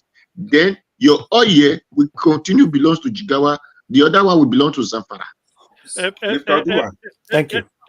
Let's round up in 10 minutes. In 10 minutes. Okay. Thank you. You see, the reason for that statement, that oil this thing, now this attitude where we they try to take they please them for not. Now that one they give them the power, we didn't take they talk anyhow. Because they know say anything where they talk, them be cry baby. We go listen, we want to make them happy. If any politician from the south, if they want to become president, they must not go, they wear all those turban, they dress like Emir. But the people from the north, they know they do the same thing. For election go they come, you go see them, I mention all of them. Don't go they wear turban like say them be this thing. But you don't see the same thing in the Northern if they contest. So the earlier we wake up and live to our expectation, the better for all of us. And my conclusion be that. No, but my own is that, yes, when they say the oil in Bayelsa belong to Jigawa or something, in the end, you don't see the effect. That is what is really annoying me. The point I'm making, let me round up in 1 minute, is this, that their politicians, their so-called elites, are responsible for the backwardness of the North, not the entire country. Is it not the same thing responsible for the backwardness of the South? It's the same thing. Obaseki, look at the road he did. The road he said he did. Where is the road still functioning today? No. Wait. No, Oduo, this is where I'm heading to. Their own is that they fail to educate them. That is the issue. They did not fail to educate them. They will read Arab and write Arab, sir. Sir, they read Arab and write Arab, just the way you read English and write English. So they did not fail to educate them. But that is not. I mean, okay, if you read English and write English, is that what is making the South to develop? Don't you? It is because we are suffering and we travel out. Our eyes saw different things, so we pack our people there. Mr. Odua, our official language, in Nigeria is English. Sir, what is official language? Is it not hypocrisy that you are speaking another language and you are proud to say that? Is British British don't like the British no human being like you? Why won't you speak your language? It is not hypocrisy. Wait, I beg one simple question, Mr. Odua. Displacement of words. Wait, I beg. When we say the North is backwards educationally, by every human measurement, they know they are backwards. I have to do one simple question. Statistics don't lie. Dr. CM, I beg, I have to do one question. Mr. Odua. Yes, sir. I'm here. You say the Sabi read in Arabic language, and that one is enough. So ask yourself, why these politicians, why they themselves, why they not only obtain that Arabic language, why they go they learn, why they go school for English country, why they learn another form of education, and then go teach their people only that Arabic? Why? That is where stealing come from. Let me tell you something here. Gaddafi told this thing. Gaddafi said, "Don't mingle with English people." Say they are criminals, and really watch the attitude of English people. They are criminals. Odua, please. Odua, let me tell you one thing. I'm here. Talk. I'm listening. Odua, let me tell you one thing. Gaddafi stole from his people. Do you know that Gaddafi stole from his people? Just like the way British come to my place and steal. Wait. You do know that and they stole the gold of Ghana. Odua. Do you know that Gaddafi stole from his people? Not only Gaddafi stole from his people. British came to Edo State. They stole. They went to Ghana. They stole. They went to Egypt. They stole. They went to India. They stole. Mr. Odua. Wait. When you say they also study Arabic, in what language is your constitution written? And what is the constitution? Who made the constitution? Is it God? Wait. What is the language of instruction in your country? Yes. What instruction? What language? What instruction? Is it God that made that instruction? Okay, let me bring it down further. If you are traveling out now, you go to any airport come to Lagos or Abuja airport, you are standing in front of an immigration officer. Are you going to speak Arabic? Or you walk into any bank in Nigeria, are you going to speak Arabic? That is why they speak their Hausa language and their brother give them one hand. Muje. You speak your English or Yoruba, they tell you to stay there. Okay, Odua. Let me ask you the way English people reason. After all this said and done, where does he leave them? Is Dubai not Arabic? Is Indonesia, don't they do Muslim Arabic? Egypt is Arabic. Why? Where has it led them? That's what we are debating. Why are they still backwards? If they feel that if you are defending them that the Arabic, everything, the way they are doing is good, why are they backwards? Or don't you think they are backwards? So they are not backward, though. They are not backward at all. How? Tell us how. Because they are the one collecting the oil in my backyard, telling me Listen, sir. Listen very well. Wait, I've listened to you. Wait, That my people who said they are professor, these people you said they are backward is they want to tell professor how much you are going to receive at the end of the month. My people said they are doctor. These people you said they are backward is going to tell the doctor your pension you receive what not. See, Mr. Odua, wait, let me tell you this. Mr. Odua. See, yes, when you talk of education in Nigeria, those that are educated, they are amongst the people that have destroyed Nigeria.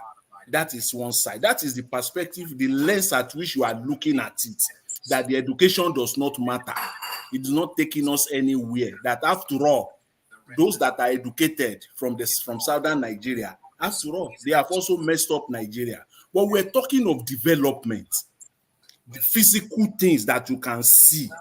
If you go to the northern Nigeria right now, what do you see there in terms of physical development? Even schools, even transportation, even hospitals, just basic things, the developmental indices. That's what we're comparing, that the north is completely, relatively compared to the south, is backward. Now we add the orange and lemon juice. That's what we say. That's what we say in Oduo. It's not that. Let me tell Mr. Odua one thing. Mr. Odua. We are not attacking. I'm here. Talk, I'm Mr. here. Odua, let me tell you one thing. Education, does not stop you from not being corrupt. Yes. Thank you very much. You see, the society that you live in changes you. The society changes you. No matter how high you are, if you now yield yourself to the societal change, then the society will start impacting you rather than you impacting the society. So when you say education, because educated people, they are the one, yes, you are right and you are not right. Because some people, the education that people have acquired is the same education that created what you are using to communicate with the world right now. So on that note, you cannot deplete the education, neither can you say, because I'm not speaking my mother tongue, thereby I am hypocritical. You cannot say that. Can I ask a question? Wait, let me land. If a country decides to take one language as an official language, that does not deplete their mother tongue. They can still, when I was in school, I still study Yoruba. Some people study Hausa, we study Islam. So that does not deplete my mother tongue. So what you are doing now, instead of you speaking that they should add the mother tongue into a dictionary system, you are saying they should not everybody should be speaking his own language and forget about English. You can't change history. Okay, may I ask you a question? May I ask you a question? Go ahead. Apple phone was done by China. HP was done by China. Italia was the one that did Fiat. Germany is the one that did Mercedes. Are they talking English on their office? Okay, let me tell you. That make them to do those things? Let me tell you one thing. Apple phone was not done by Chinese. Apple phone is produced in China by American company. Get that right now. Your Android phone is produced by the Asian people, but they have their manufacturing company in China. So which music they play for background now? So Mr. Odua, please work on that. Mr. Odua, the only thing Chinese are doing, I'm here. Mr. Wait. The only thing Chinese are doing, Chinese are trying to photocopy the technology both Apple and Android are doing. And that is why you see that they have their own Facebook, they have their own YouTube. Okay, So the Germany Mercedes, the Italian Fiat. Everybody can do his own car. We have our own car now, which is innocent. So and anybody these people, can do his own. Commissar. These people, Italian doesn't talk English, Germany doesn't talk English, and they did their own things different. Officially, let me tell you, history, officially, they adopted their own language because Italy is not a multi-ethnic group. It's just a mono Who told group. you that? They don't look. Make I Have tell you you, been wait, here? Mr. Have you been here? Look.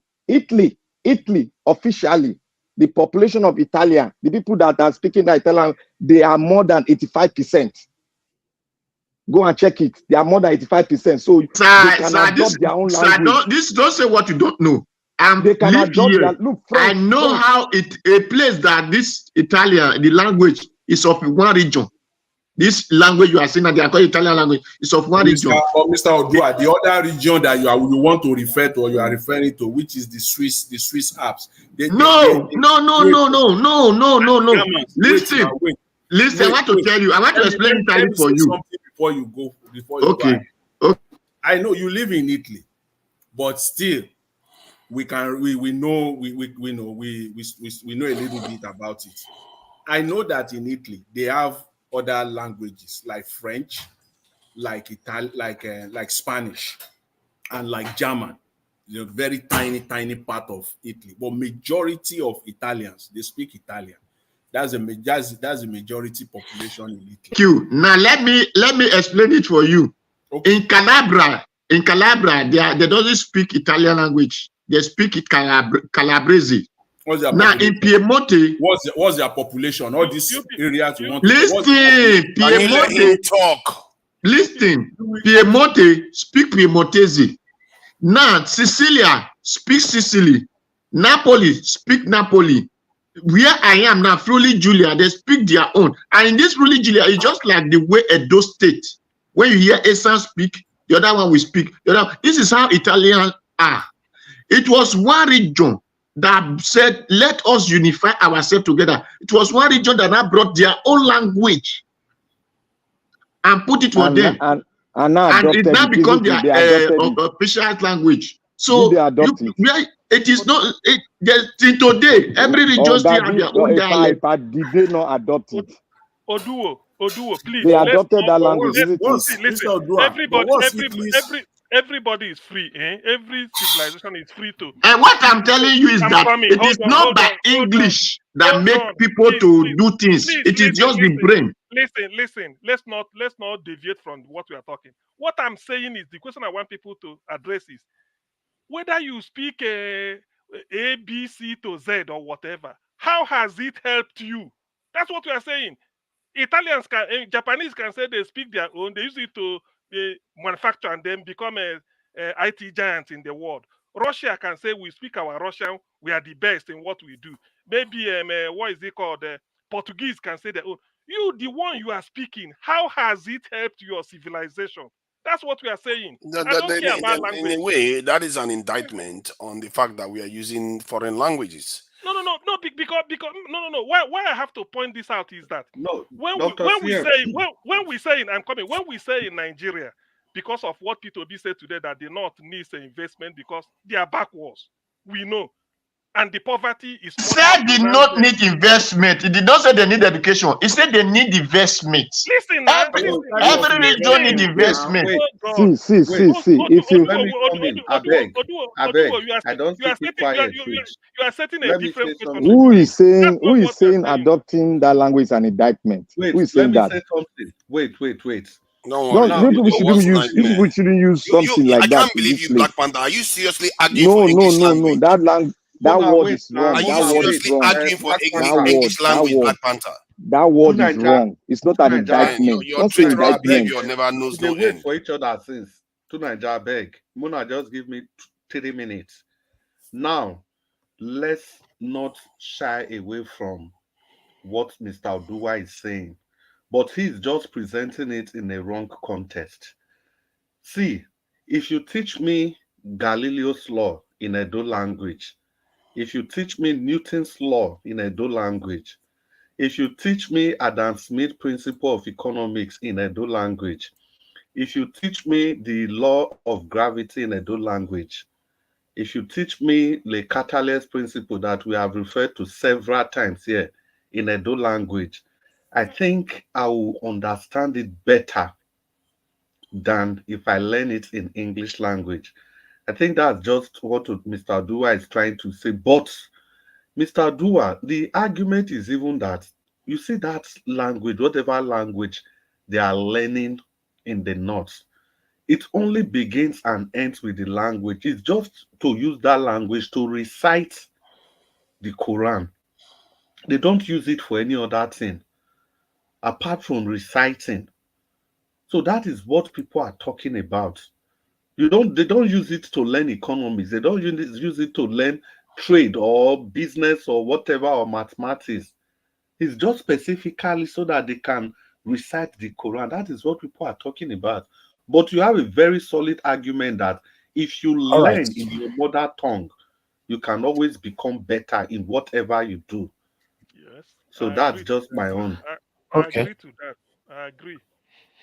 All right. Thank you, Everybody my agree people. with it. Sorry, just 1 second. Everybody agree with that. It's all a matter of we coming together to agree on something. That is what we are sticking our voice on. And it's not an indictment because you cannot change history. History is done. You don't What do you call mean it you an cannot change indictment. history? You Just cannot because change history it. happened doesn't mean you Look, keep it you like that. cannot change history. Doesn't mean that Okay, you let's go cannot back to advance. colonization since you You cannot can change wait, history. my brother. Check You Ghana cannot here. look, Ghana my speak brother. Kui. What kind of My language? brother, It was understand English, me. the same Understand English. me. Wait, I'm not the jump into it. I'm not the understand. I don't mean that you cannot migrate from this level of history to another. But I'm saying history as it is being done, you cannot change it itself. You can only carry it over and make a new innovation of it and making it a support to correct the mistake of the past. It is not an indictment. You cannot call that an indictment. That's No, what you I'm are saying. saying that it looks like you are arguing for English language to remain. No. It's because you said indictment. That was why I said that was not the right language to use there. But let's examine it this way. We are different people in Nigeria.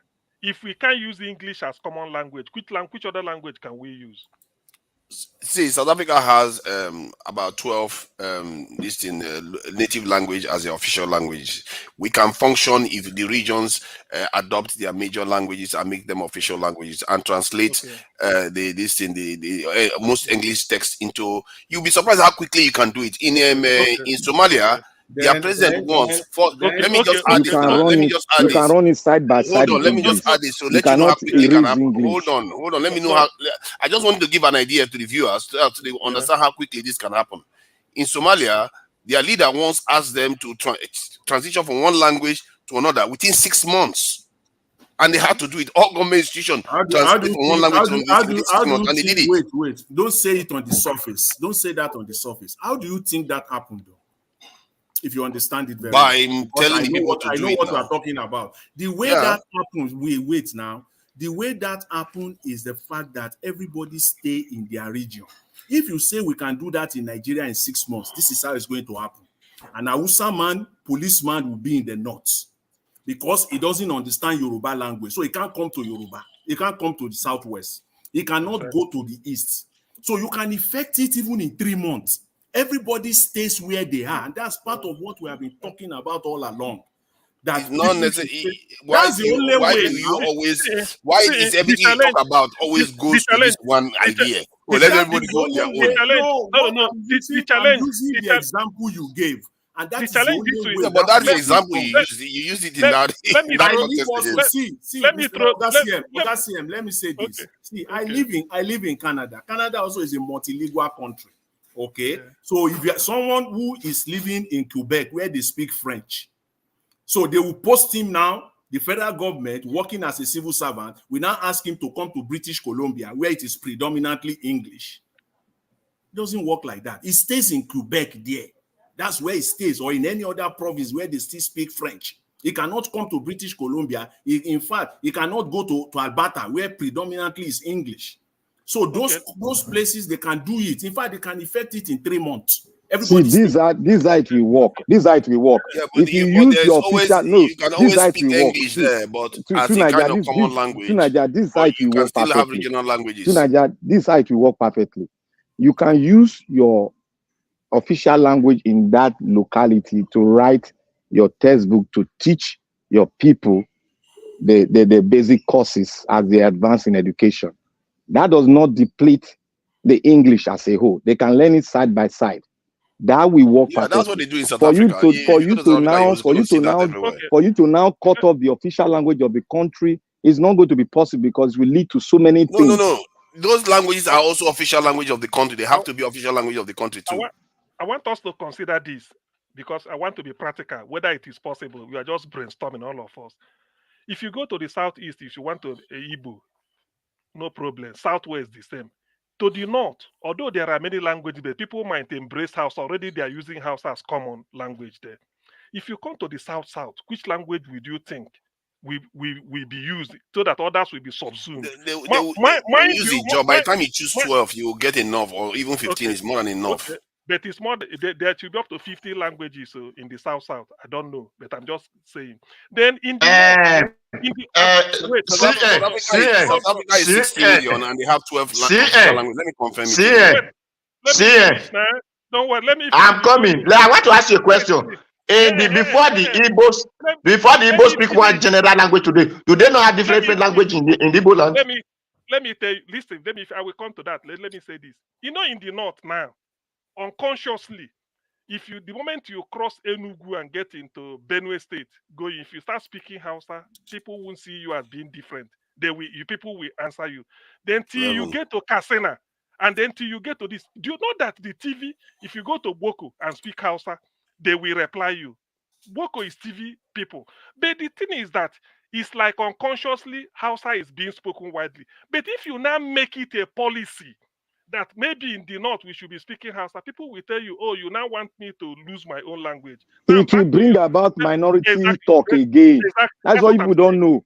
That's what I'm saying. Then Oduwo, the Igbo may have dialect. It's one single Igbo. That's what they call dialect.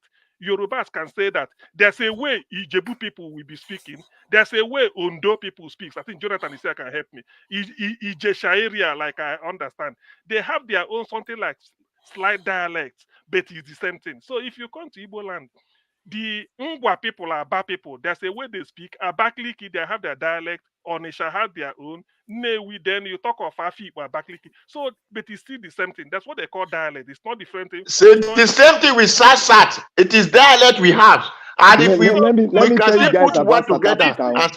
South Africa, look, let me, Mr. TCM, wait. It's a dialect of, what is it called? It's a dialect of Ichekiri language. Yes. By the time you go in deep, you will see that the one that speak English is the same. Hold on. They are all dialects. Let me add this. See, Zimbabwe has far less population than we do, and they have 16 official languages. It can be done. You can give quite a lot of people their official language. If you look at it, let's say you can say if you are below 500,000, there's no need for you to have official language. Then you can just give the rest official language. So you can see that it's possible to be done. It's not like big thing. No. Look at what is happening over those countries. Let me explain to you people. Black Panther, let me respond to that just briefly. Those countries that you are citing, they are written in paper. But in practice, it is not so. It is actually it's in practice in South Africa. Let me end now. Let me end. I'm going somewhere. No. It's not practice in South Africa. Don't lie here. Have you been on panel with South Africans? What are you talking about? You don't just grab something on Google. A lie. Now down a lie. I've been on panels with South Africans. It is a lie. Go to the shop. They will speak different language, and another shop they will tell you another language. Wait now. How many countries have you traveled to? Have you traveled to South Africa before? No, I've been on panels with them. Asking that question. I've been on panels with them. Wait. Let me say this. See, in South Africa, they have university that are predominantly, you will go to university and your language of instruction is not English. So if you bring it to Nigeria now, these things you are talking about, in Nigeria, that means there will be universities and institutions that the language of instruction will be predominantly Hausa. Universities, so you can wait now. You can choose now and go to university in southwest Nigeria, where the language of instruction will be Yoruba. Now you complete your program and you study, you use the official language of the country to study. So the civil service will deny you employment. No, they won't. They won't deny you employment. So that brings it down. But the civil service will ensure that you are posted to southwest Nigeria. The civil service will not necessarily. It is necessary. What are you talking about? See, hold on. When people go to hold on, you've had your say. When people go to Germany today to go and study for university course, do they teach them in English? Do they? No, if you go to they Germany, don't. Hold on, because they just have 1 year of learning German language and they can use it to learn. For you to say when you are within the same country, that cannot happen. It happens in South Africa all the time. That's why Zimbabwe has got 16. No, I'm talking about locals too. The same thing can apply to locals. Say that hold on. If somebody wants to go from the north to say Ife, wants to go to university in Ife, who says he cannot learn Yoruba language? That's a good thing, even. So you're having Nigerians learn each other's language, and we are multilingual. And remember, at the core of it, at the core of this is that our documents are not written in our language. Our technology is not written in our. Hold on now. Our technology is not written in our language. We are every time we talk, and our official stuff is done in foreign language. Like here where we are on now, it's foreigners that own it. Everything we do is foreign. See. Let me say one thing here. Wait, Mr. J, hold on. Look. Let me say one thing. You people are getting things. You people are being myopic. See, no language is going to dominate you. English is not dominating you. It is you thinking that is dominating you. That does not stop you to teach. That's why I said you can teach. It's not dominating, it's disadvantaging you. See, it's not disadvantaging you. Oh God. Please, it's not disadvantaging you. Don't use that language. You want. Wait now. What we are doing is that we want to preserve our history. Black Panther, can British talk your dialect? Is the dialect language? Yes. There are some British that speak Yoruba.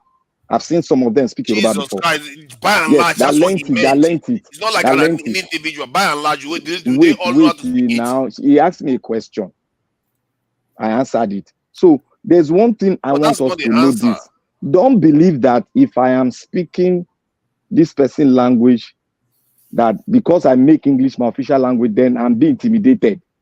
It's not like that. Countries are speaking English. What is wrong with this guy? I can't even believe you, and you call yourself a Pan-African. You can't completely be intimidated. Let me drive now. Let me drive it home. Governors of states. This kind of thinking that you have. That is why we cannot talk. No wonder you never want to defend ourselves, because you sound like you close your mouth now. you sound like a sellout, man. Don't ever say that word again. I've told you something here. You sound like a sellout. You should listen to the person. Let the person land first. What is wrong with you? You are saying we should keep English. What is wrong with you? Tell me what is wrong with you. Listen to me. Let me land first. Look. It is not dictation. I said it, and hold on. Let me speak it. Look, what I said here, I still stand by it. You can use your official. See, you can use your language to teach all the studies in your school, while still adopting your language as English. Because you know why? Because we've gone a long way, and Nigeria, you cannot make Nigeria an example with a state that has 19 ethnic group.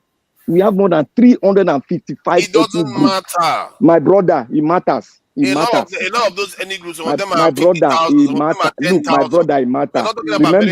Remember, we have nepotism. We have tribalism. Black Panther, you can filter that out and get some. Can you tell me the country that did not have nepotism have tribalism? Can you tell me the country that did not have tribalism? All countries have it. We've gone too far. Yes, all countries has it, but it's not at the detriment of development. That is what I'm saying now. The reason we are having issues has nothing to do with tribalism. It has nothing to do with it. Every nation has tribalism. What are you talking about now? Can you even say that? Can you even hear your language? Let me repeat that again if it's so confusing for you. Somalia, that is one. Let me repeat your statement. Let me repeat your statement. Let me repeat your statement. Let me repeat your statement. Tribalism is not the reason why. Let me repeat your statement. It's not. We are a big nation. That's the reason. It has nothing to do with tribalism.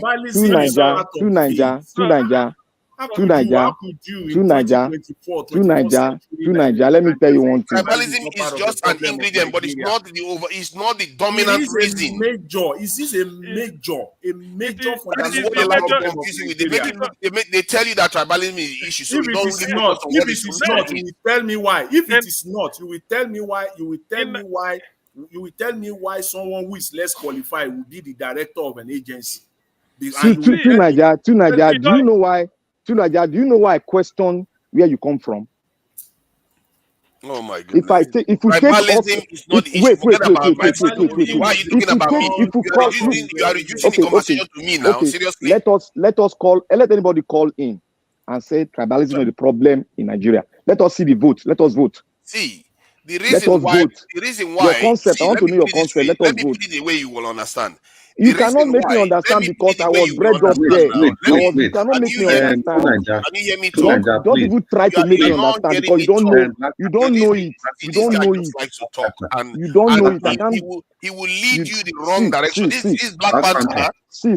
You don't know. Look, everybody. To Nigeria, you don't know Nigeria. You are not in Nigeria. English language. Okay. So much noise. To Nigeria, please. Everybody, please. Everybody can't be talking at the same time. Nobody's even hearing you anymore. You guys are just yelling on each other's, and the echoes coming from different people and all that. There's no communication there anymore. Please, you guys round up in 5 minutes. Thank you. 5 minutes. And so may I quick talk my own? No, to Nigeria, you have been talking. To Nigeria, you have been talking. Pause, please. 5 minutes, 1 minute. Yes, so please, let's get this thing clear. If you say a country has 16 language or whatever, that is just an internal arrangement. The official language of every country is what you have on their national passports. That is their official language. In South Africa, how many languages do they have on their passports? They cannot have 16 languages there. There can be internal arrangement where you have. God bless you. That is what I'm saying. Thank you, sir. If you pick the passport of Switzerland, that's the only country in Europe that has 3 official languages. You see there that it is written in Italian, in German, and in French. So if you pick up a Canadian passport, I'm very sure that French will be represented there because French is also a national language of Canada. So all those arrangements that you say some country, those are just internal things. Please, let's not confuse that. And again, okay, now you've had your turn. No, you've had your turn. 1 minute. You've got only 5 minutes, so don't be selfish. Wait. Let me respond. False. What you just said about South Africa is false. South Africa has 2 languages on his passport. Oh God, what is the official language of South Africa? What's the official language? Now he wants to hog the time. The problem of Nigeria is tribalism. It is tribalism, either you like it or not. Tribalism is what is breeding. My point is that, can you stop then? See, I'm not saying that tribalism, because I will talk last. Tribalism is magnified for us so that it becomes a problem. When you are weak, let's say you are suffering from malaria, it's easy to knock you out with very, very little other infection. Because we are weak, that's why tribalism seems to be a big issue for us. The reason why other people have tribalism, but they can still function because they are strong. So it tells you that something else is the reason why tribalism is coming across as if it's drowning us. It's not because we are specially tribal. As a matter of fact, we actually like each other more than people like it themselves. They will slaughter each other the moment they get the chance. They're already preparing for a new war again. If they start another war, watch how they hate each other. So you know. Are you okay? That's okay. You've spoken, I beg. You don't speak. It's languages in his passport. It's okay now. Let somebody else talk. I beg. Now 5 minutes. No, this is an important point. No. You don't talk. That's okay. Okay. You don't finish. I beg. No. You don't finish. Time you're using. You cannot say it all now. It's 1 minute now. 1 minute. I will just let you. 1 minute. Look. What I'm saying is exactly what Brother Chris, what I'm trying to explain, what Brother Chris said. Look, South Africa, what is the official language in their passport? Can somebody tell me? African and English. God bless you. You see, you're expecting only one. See, God bless you. You see, that is what I'm saying here. And when you come to tell us tribalism is not an issue, that means you don't know the history of Nigeria. That means you don't know. You are trying to play game. Anybody that comes here to maneuver game, that, oh, Jabel, we are weak, we are weak. Look, wait, you are giving your time to talk. Look, Nigeria is not weak. Nigeria is not a weak nation. So when you say Nigeria is weak because of what is making Nigeria weak now? Because Boko Haram is here and the government officials that are gallivanting themselves as that they are supporting it to extravagate our resources and take it to other nations to keep for themselves. That makes us weak. When Nigeria went to Liberia to liberate Liberia, were we weak? How many years ago? When Nigeria is still donating more money to African Union, you will say we are weak? Let us define weakness. Look at what is happening in Nigeria. Is that weakness, or people are trying to portray that evil so that they can take money? China is that uses weakness? English on his passport. It's no reason. Oga, I'm addressing your issue. And you cannot come here to say, oh, tribalism is not an issue. Don't even try it, because we've listened to elders. Except you are saying our elders are wrong. Let me try to get you. But Nigeria Watch, if you can give us more time, so that maybe I will get Black Panther to understand what I'm trying to say. I cannot understand you because I did for them.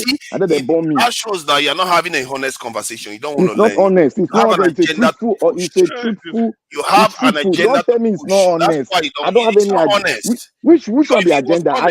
Wait. If it was honest, you will be willing to engage with logical discussion. You people say my tribe na minority. What thing go come bring agenda for inside the I'm looking at Chinese passport. They have English there. Does that mean China is speaking English as the official language? No, because they understand that in the international language. If you go southwest, now Yoruba they speak past English.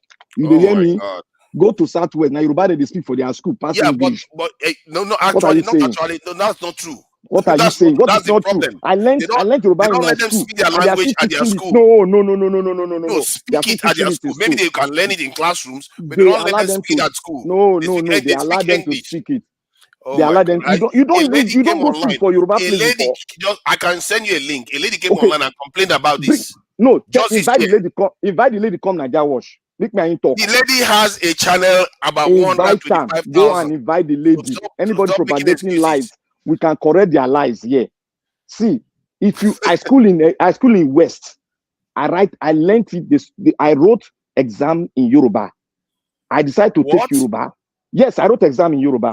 Okay, Yoruba language.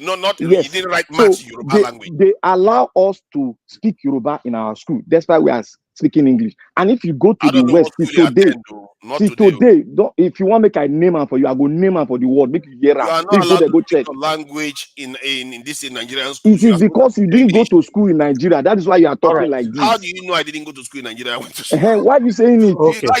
The way you talk here, I don't. Sometimes I really look at you with the side eye. I didn't go to school in the north. I cannot say anything about the north, but I can say about the west. I can say well about the west because I grew up there. I spent more than 25 years there. What are you telling me? I'm watching you with a side eye, man. You literally want to protect the legacies of colonization in our country. That's what you are protect. What? Protect? I remember them. Of course, man. That's why you don't want to forget your English language. Because of English now, that means I don't accept colonial language. What did they talk, say? Because of English now, they support their colonial language. Mute him. Because I know they talk that for the past 20 years for a year now. I don't listen to Nigeria was not mind to Nigeria. You just come at the tour of Ruffle. Okay. All right. I appreciate you all, my people. We've come to the end of the broadcast. Now, those Jagos go 6 hours again today. You know, I be one run when Ole Oga CM, Oga Chris, Dr. Ken, and one more person was here. I don't know. It was about 3 or 4 of them. I wanted to quickly round up, make we run. But at that time, all the remaining one come. Nigeria Watch, say if Chris enter here, if CM enter here, everybody go come in. If CM Chris enter here, everybody will come in. You're supposed to know now. It's because of the way you guys were piling on the tour. He was saying the right thing. You guys were piling on him. No. What Odua? My disagreement with Odua was I didn't disagree. Even I like native language, but I've asked Odua, how has that? If whatever you are doing, you still Okay, not now making you episode 2, now you're the ghost, so I beg. yes, You don't it's feel still to not do what making since August here. it's still not making you to advance. Then that's what I'm asking. I don't care the language you Simple. use, but are you Simple. using it? Are you using it to advance?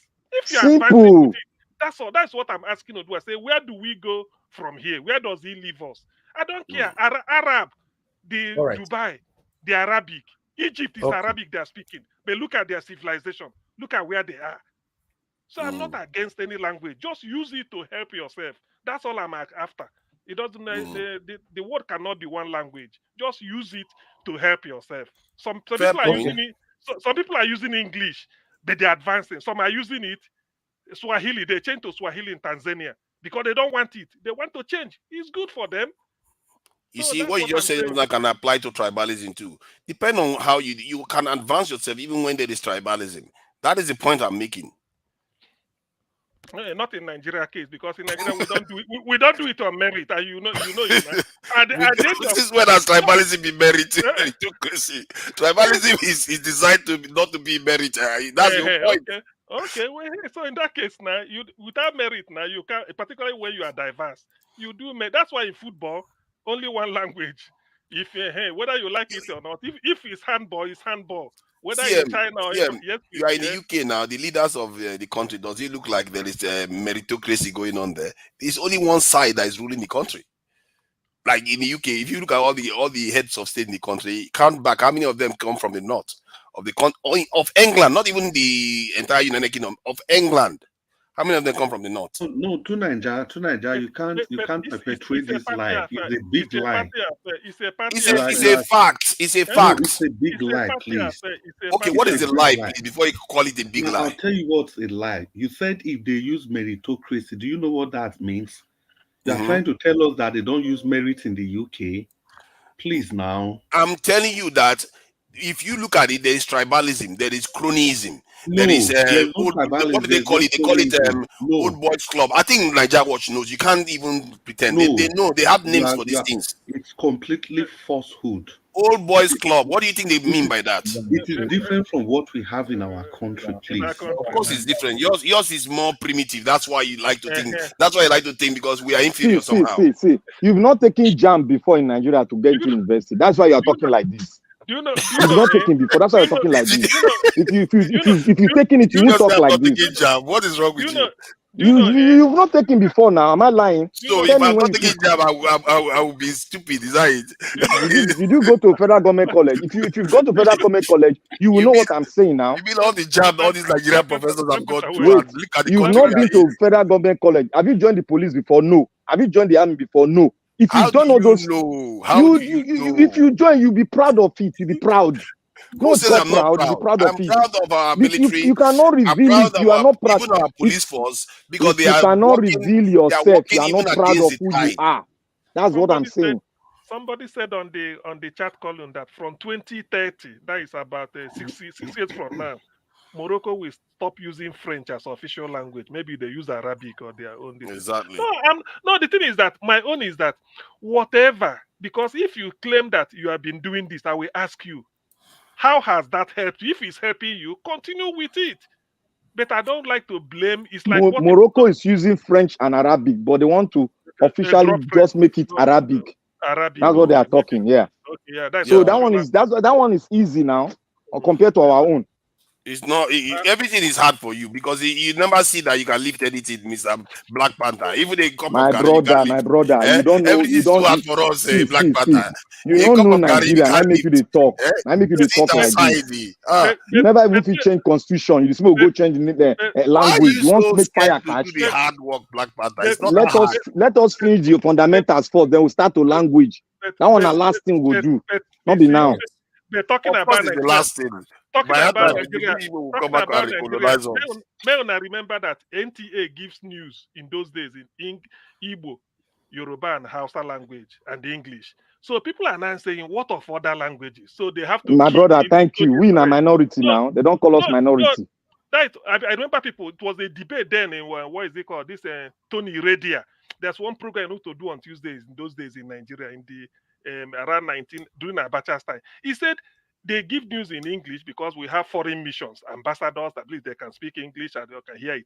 Then they give in Igbo, in Yoruba, and the Hausa. He said, what of other people? So does it mean they have to key into this thing? So let us look at it that way. If it works, good. If it doesn't work, I don't Thank you. I think Morocco has Thank Baba you. as an Thank official you. language, actually. Thank you. Thank you. Thank you. Thank you. Thank you, everybody. I appreciate you all. Yes, say this topic. I can see somebody is writing on the comment section that we need to treat this topic again. Yeah, we can bring it up tomorrow again. That is why the platform is we can treat it officially tomorrow now. Yes. Well, no, you are willing to do that officially. You don't want to make it a Yoruba official language or Igbo official language. You want to do this. Look at you. Look at you. You're a very touchy fella. Who know make Yoruba? I know Yoruba now. You know how to speak Yoruba. When it comes to talking on panels, you want to make it official. When they say you do it for your country, you don't want to make it official. No. What kind of person is this? We discuss Tunaja, please. Me as I speak Yoruba now. Thank you. We can take it again tomorrow. Yes, and take it from where we stop. I was just listening to you guys as well. Even when you guys were country continuously on Mr. Oduwa. Oduwa not agree for anybody. He fire back. Why here? Because he believed on what he was saying. But that's what the platform is all about. We all we come here to learn. We turn it on and we listen to each other's, and learn. Thank you very much, my wonderful people. I appreciate you all. I wish we can continue, but 6 hours is enough. Let's continue to tomorrow again. There's different topic coming out every day in Nigeria, so there's always things that we can deliberate on. Maybe tomorrow now we will even talk down and I say we might not even bring this one up anymore. Now another level will come today. That's it. And Tunaja, this is your habit of coming late. You can't drag me for another 30 minutes. You need to stop it. If not, you're going to be fined for it. You cannot be dragging me. The time where I'll be one your ring bell, make we close. And that time you take come, you can't drag us courage this time now. You'll be listening, you'll be there. Instead of you to just come in at that time, you are not. But yes, it was a good discussion. Anyway, I appreciate every one of you. I want to thank Oga CM. Thank you very much, Mr. Jonathan. Thank you very much, Mr. Chris. Thank you, my brother Black Panther, Mr. Oduwa, and Oga to Niger. God bless you, my people. I appreciate you all. Mr. As the doctor Black Panther says, me not call him Mr. Dotto. Mr. Dotto Ken. I nearly they call him Uncle Ken, because all the people they call Ken, Uncle, they call them. Thank you very much, Dr. Ken, for your wonderful time with us today and your submission. I appreciate you. Thank you, my wonderful people. Those of you that call into the show, I appreciate you all. Started with the Mr. F.A. Thank you very much for calling in. Thank you, Ogashi Mize. Thank you, Madam Origin, Madam Love God is my strength, and many others, Mr. Emmanuel, and many others. God bless you all, my people. Yes, Oga Chris also called in, but thank God that you joined the panel. Yes, I appreciate you all, my people, and God will bless you now. And those of you that supported the channel today, I'd like to re-echo you guys again, starting with the last person that supported us just now, Stella Masaredo. Thank you very much, Madam. I appreciate you always for all you do. Thank you very much, Madam Amaka for JB, Dr. Alexander Gomez. Thank you. Madam Peggy Modi, thank you very much. Thank you, Mr. Joseph Oji. Thank you, Didi Anthony and Kingsley Ogereahi. And God will bless you now. I appreciate you all, my people. On the comment section, I'd like to quickly acknowledge a few people there so that we can round up. Starting with Mother of all Mommy Diaspora. Thank you very much, Mommy, for all you do. I appreciate you always. My consistency here, the only person that have matched it 100% is my Mommy Diaspora. 100% my consistency here. Sometimes I tell her, say, Mommy, you don't need to come out today. Me you still relax. It goes, okay, make me relax. If you eat me relax, you go relax. So yes, there I want to thank every one of you. I want to thank every one of you. A lot of people are consistent as well. Don't get me wrong. I mean 100% with me. You know, that's what I'm saying. And many of you know that. I want to appreciate those of you that is also consistent on the panel. You know, I want to say thank you so much. I appreciate every one of you. You know that my voice alone cannot do this. So you always join me here every day. I want to say I'm grateful and God bless you all. And they are listening to you guys. They are listening to you guys every day. That's the beautiful thing about it. So let's continue to listen to ourselves whenever we are passing our submissions. You know, not just the panel that is listening to you. People are listening to you that have never commented on this broadcast before, but they are listening to you. And by God's grace, few of them also communicate with us, you know, to give a feedback on you guys. So please continue to give your submission, continue to you know, do what is right, how our country can be better in our time. I'd like to appreciate Oga Chris. You are right there. Tony Africa, thank you very much. Thank you very much, Michael Ganamaro. Thank you. BTV Nigeria, wow, good to hear from you after 72 years. Finally, we don't hear from BTV Nigeria. BTV Nigeria, where have you been, sir? It's good to hear from you. Thank you very much for joining us. Happy New Week to you. Thank you, Kins Dogeria. He appreciate you. Thank you very much. Everyone right there. Ogonliyi, thank you very much. I can see you like the topic today. Thank you very much. I think because you said we should expatiate on it. Yes, surely we can. We're going to continue from it tomorrow if other topic did not supersede this. Because sometimes, you know, we have planned things like that before on this platform. We ended up not talking about it anymore because we bring other topic that have overshadowed everything. So, but let's see how it goes. We might continue from where we stop today. You know, thank you very much. When we say we are continuing from where we stop, I beg, make one nothing say I'm talking about Obaseki or Tinubu. You know, say Tinubu talk and say I want to continue from where Buhari stop. So yes, I will say Aswen never talk and now saying want continue for where Obaseki stop. More than the wash am if you talk and move for No bala blue. Exactly. You know, so don't continue from, you know, it's easy. If you know these people have bad reputation, don't say you want to continue for where they stop. If not, you kill a lot of people's minds, people that would have supported you. Amaka E, thank you very much. God bless you. Thank you very much. I appreciate every one of you right there. God will bless you now, Damia and Stella Masevedo. Thank you very much, madam. Once again, Ushena to Nigeria and many, many others. Thank you, and God will bless you. Now we'll come to the end of the broadcast. Please join us again tomorrow by 6 p.m. Nigerian time. You know, sometimes I day busy. I just say I'll be my your come out by 8 p.m. because say that 6 is already there. I say hi. You know, now time don't reach. Say how person could do this thing. Like if you check on 2 or 3 times last week, you know, I came out like 7 p.m. That 1 hour was very, very tight. But anytime we come out, we just take it from there. Always understand with us that it's not easy doing this. All we need is encouragement. And many of you are doing that. You know, that your little right up or your right there, you might just think is a normal thing. It's not normal. It means a lot and it goes a long way. Just put on there. You know, thank you. I appreciate you all. You know, it goes a long way. Always encourage us, encourage my wonderful panelists. These guys are doing a wonderful job here. You know, the only difference between me and them saying I mean they turn the broadcast on, but they are the one that do more of the job.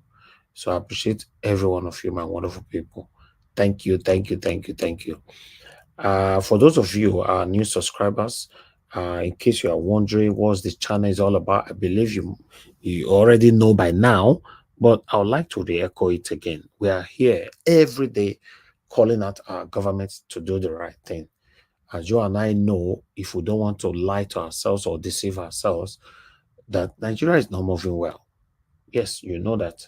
For me, particularly, since I was born, you know, I've never seen anything good about Nigeria when it comes to the government. Everything good that I've seen about my country, Nigeria, is from the citizens, not from the government. So you see what that one mean? So if you go to visit Nigeria today, everything you will enjoy in Nigeria, created by normal citizens who work so hard for themselves. I'm telling you, go find out. Not the government. The government doesn't care about us. They're just there for themselves. So we are calling them out to do the right thing. That we are tired of living in another man's country. Many of us during the time we want to travel that year, some will just quickly go, more come back. Come back now can become another thing.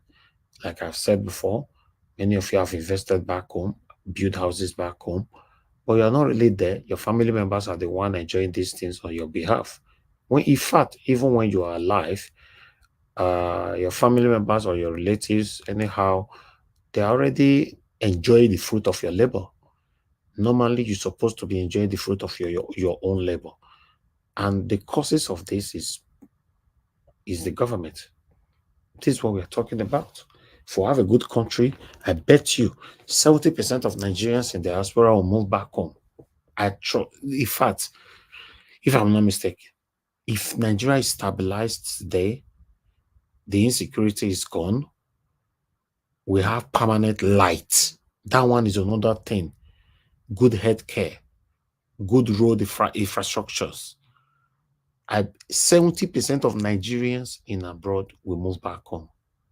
Because a lot of people called into this show during the time of the 2023 presidential election campaign. They called in, oh my God, I can't wait to move back home. Or maybe Peter Obi come in, I can't wait. I thought they arranged my luggages and all that. And these were realistic statements. And many of them have lost hope now. So don't think that, sometimes we deceive ourselves. Oh, I did UK, I did Canada, I did America. Trust me. We're just saying those things sometimes to encourage ourselves. Lots of Nigerians in abroad have traveled for so long, they are already tired. They want to move back home.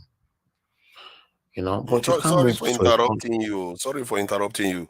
There are videos online of Nigerians that live overseas complaining that their friends in Nigeria are doing better than them. So I that's wish I can see that. I've yeah, seen some I can share it anyway, with you and you are tomorrow. right. Please send They're some to complaining. me. Of course. Nigeria, if Yes, I may sir. just come in, to Nigeria is completely right. A lot. Yes. Not even videos. I have a lot of people around me here. Exactly. They call their friends. Their friends are doing, and the life in Nigeria, if you use that one compare abroad now. You go come in the evening. Nigeria, when you're there everywhere, you can't compare the two. The man is complaining that he has 4-bedroom house with a wife and everything. Now he's just struggling in Italy and all the rest. It's like, just ask them. They But will say the same those thing. those Nigerians that are doing well, that they said they are doing well, do you try to know exactly what they are into in Nigeria? Yeah, medical stuff. I No, think he was the saying something like pharmacy or something. God, Mr. Jonathan, is not everybody that is to fraud now. Many Nigerians that are legitimately making their money are doing well in Nigeria as well. Many, majority. So it's not everybody that is into fraud and all that, or into yahoo. The spoon with the yes spoon and Naija watch. That legit, I like to hear that any legit. noise from background. That legit, Ugo is questionable. That legit way he talk, no, it's questionable. That legit way he talk now. Okay, you are telling me all Nigerians are fraudsters. Not all, not all. They are involved in corruption. Majority are hardworking now. They are hardworking, but majority they are involved in corruption too. Majority. I'm not against them making money, but may they no fall sick. That's just my own. That's just yes, that's I think that's something to discuss. Okay. That is something to discuss to see, how big the population are having problems. It's a big topic. It's a big topic. Let's discuss it. Yes, let's talk about it tomorrow. Let's talk it tomorrow, please. Let's talk about it, because what I want us to talk about, I want us to focus on Nigerians in diaspora that have labored. They have labored so hard, and their family members are already enjoying the fruit of their labor, even when they are still alive. That is the painful part of it. I want us to talk about this, address this thing tomorrow. A lot of people listening to me right now are victims of what I just mentioned right now. So, You are so, that's true. so you know That when you one, say that one, a bone, oh, bone.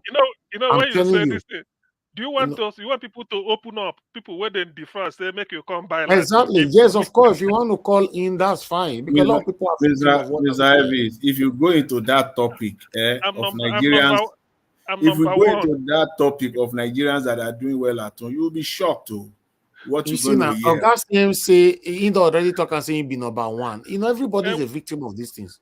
It's true now. Make them back till today. No land, no money. I could Me, go. me, I nearly, but I jump out. I promise we will talk about this tomorrow, regardless of whatever I present tomorrow. We will switch to this particular topic so that we'll have enough time to talk about it. I'm telling you, you are normally at that time, many years ago, decades ago.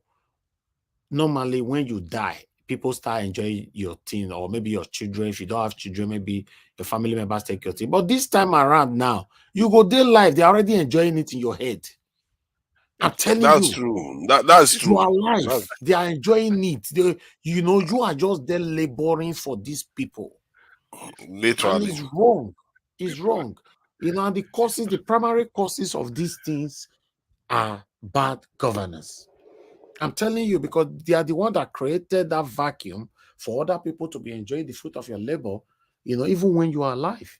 Because if you were having a good country with security and every other social amenities, there's no way somebody will be enjoying the fruit of your labor now. How many people will enjoy your fruit of labor in abroad? Yeah, you go stay there abroad for you. It's difficult. It's only in that Nigeria. Some of them will be telling you, hey, brother, no, your come, insecurity. Get one man with your come yesterday. They kidnap him, they kill him. Exactly. They put more fear for your head. They will because put they're in your serious house. fear. Yeah, because they're in your house. They are enjoying your house. That your house where you build, they are enjoying it. In fact, if now your brother will come marry wife, put for his side. Nigeria, that's why I tell you, say people who say that they make am for Nigeria, majority of them are involved in corruption. The person where you give this story. I beg. Okay. No story. No, you can't talk about story. That one go long. That one go long. The person where you give SUV, if you give somebody SUV of 5 million to sell, that's why I call him. That's why I call him doctor. No give doctor 5 chances, 1 chance. You see, let me say this, my people. Tomorrow we'll expatiate. See now, Madam Stella Imasewede is saying I should be the number one. Not even Augustine. Augustine saying I'm number one. Person they thought say no, you cannot be number one. Now she be number one. Because that's what I'm saying. Majority of Nigerians in abroad are victims of what I just mentioned. Many people know they feel cry come out again. I don't first talk on before. Are you aware that many of our women in abroad, many of them don't get husbands, many of them don't get children. The time when they marry the man when they love, their mama or their papa tell they say, we don't go one year past our place. He said that man not be better man for me. Naija watch, you know why we know they cry? They know they cry out again. You know why they know they cry out again? If you cry out or say how much you get where they cry. My own are 10 million, your own 2 million, you they cry. Cry with your bed, close mouth.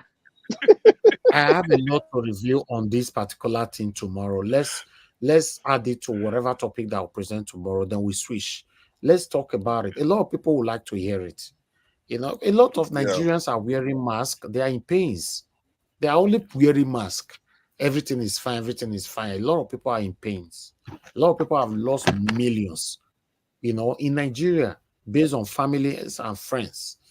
And it's crazy. Upon all that, you constantly say you use a big head or another strong head take go Nigeria, kidnap our country, your journal. It's crazy now. Which kind of country be this? It's crazy. So we'll answer this tomorrow. Thank you very much, my people. I appreciate you all. Strong head, not there again. Even strong mind, not there again. Strong head, all those people can't kidnap you. For people to visit Nigeria now, you need to have strong head now. Yes, now, because they have not addressed the insecurity thing now. That's the truth. And Nigeria is the only country where somebody go buy somebody, the thing or your go, everybody or your move on like a normal thing. It's only in Nigeria now. Country where you day so where me day so dog go die. Government go take them serious. Talk less of human being. But in Nigeria, person they go die. They go buy human being. They say come from my brother, whatever. Everybody don't move on. Nobody talk about it. You see our Nigerians on Instagram, they are discussing rubbish. You see our men, they are pressing blah blah.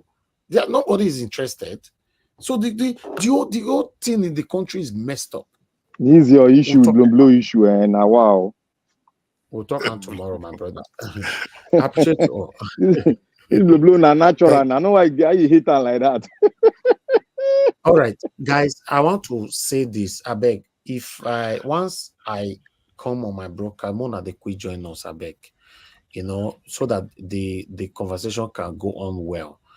Mr. Jonathan is always here with me, as I always post link, and one or two persons. I understand, say everybody they busy, the one that they quit join us. And also, I will call, not say I don't know so I will call at the end of the broadcast, but you see, when important discussion don't they go, then time don't they reach to close, then it not go make sense again. You understand? So one of the quit join us so that we just take it together and iron it at the same time. You understand? See now, even for me to close this one, Anna, it can be as it gets. But still, if you know you are not doing anything, just come in. Mr. Jonathan is not, I'm not saying this for some people to stick, like some people have done in the past. We prioritize some people more than some. It's not about prioritization now. It's about the reality. Mr. Jonathan joined me immediately. I post link for a year, and do you know that I rely on him to talk to me after my callers, because nobody's on the panel. It's like I'm alone. You understand? So it just looks like, okay, what am I doing? Okay, let me just take my calls and end the show for today. And I don't want that to happen. Most times that I've wanted to do that, I just wanted to, one person was on the panel, just let it be like still the same Mr. Jonathan said, may you finish talking, may you end the show. But after we don't say final, everybody come, they pack, they come. Which is a beautiful thing, but if you come earlier on, because most of them get words from mouth, that thing when they talk now, if you can't get the opportunity to hear them properly. You see where people talk about comment section just now, say more continue this conversation. But if we started it earlier on, earlier time than this, would have enough time to iron it out. So if you know you have the time, you're listening to us, just come in, be the backbone of what we're doing here. God bless you all, my people. I appreciate you. I just wanted to bring that in. No offense, nothing attached to it. If you can do it, if you are working, you don't have the time, that's also understandable. That's fine. But if you can, just do it. Thank you. I appreciate you people, my wonderful people. Now God bless you. Now please allow me to end the show right now. Please, guys, if it's your first time on the panel, please on this channel, subscribe to our channel. Help us to press the notification bell. Nigeria Watch is getting close to 100,000. So just one or two of your subscription will take us far to get there. So press on it and take us there. Thank you very much. And help us to share so that others know what we are doing here. If you believe that what we are doing here is about the things that can help our country, then help us to share our broadcast so that other people can hear the voices of my wonderful panelists. But if you think you are just here waiting for you and your family members to fail, don't worry, you will continue to fail in Jesus' name. Amen. My prayer for you be that, because we know some people are here. That is why they are here. They'll be listening. They might not comment. They'll not do anything, but we are here. We're not fighting anybody. We're just calling out our government to do the right thing. That's what we are doing. So we don't need to fight anybody to pass your message. It's only fools that needs to fight to pass their message. No. If you want to pass your message, you can still pass your message. You don't need to fight anybody. Information reached me the other day that somebody that used to be, or should I say used, saying that we are scared to call out, or now that we are passing too many rules and all that. These are part of the satanic human beings that we have here. That it's so unfortunate, but I don't want to address you. I don't want to address you, but it's very, very unfortunate that, you know, you put people in a very high esteem, they will decide to bring themselves down, and it's very, very unfortunate. But nevertheless, whatever we do on this platform is transparent.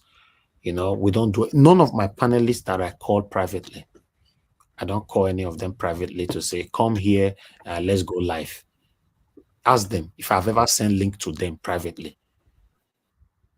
None of them I call privately to say, okay, see what you want to talk about today, or yeah, we could go. No, none of them. We just come in like that. Few of them that we have talked privately is not about, oh, see topic we want to talk about. It's just something else we discuss. So everything we do here is straightforward, transparent, and we don't bring topic that is not in existence. We work with third parties, as you know already. So thank you very much, my people. For those of you that believe in what we are doing, continue to support us. You know, continue to encourage us. We appreciate you. May God continue to bless every one of you right there. And God will bless all my people. Now, we'll draw the curtain. I'll see everybody again tomorrow by God's grace, 6 p.m. Nigerian time, so that we can take it from where we stop. Good night and bye for now.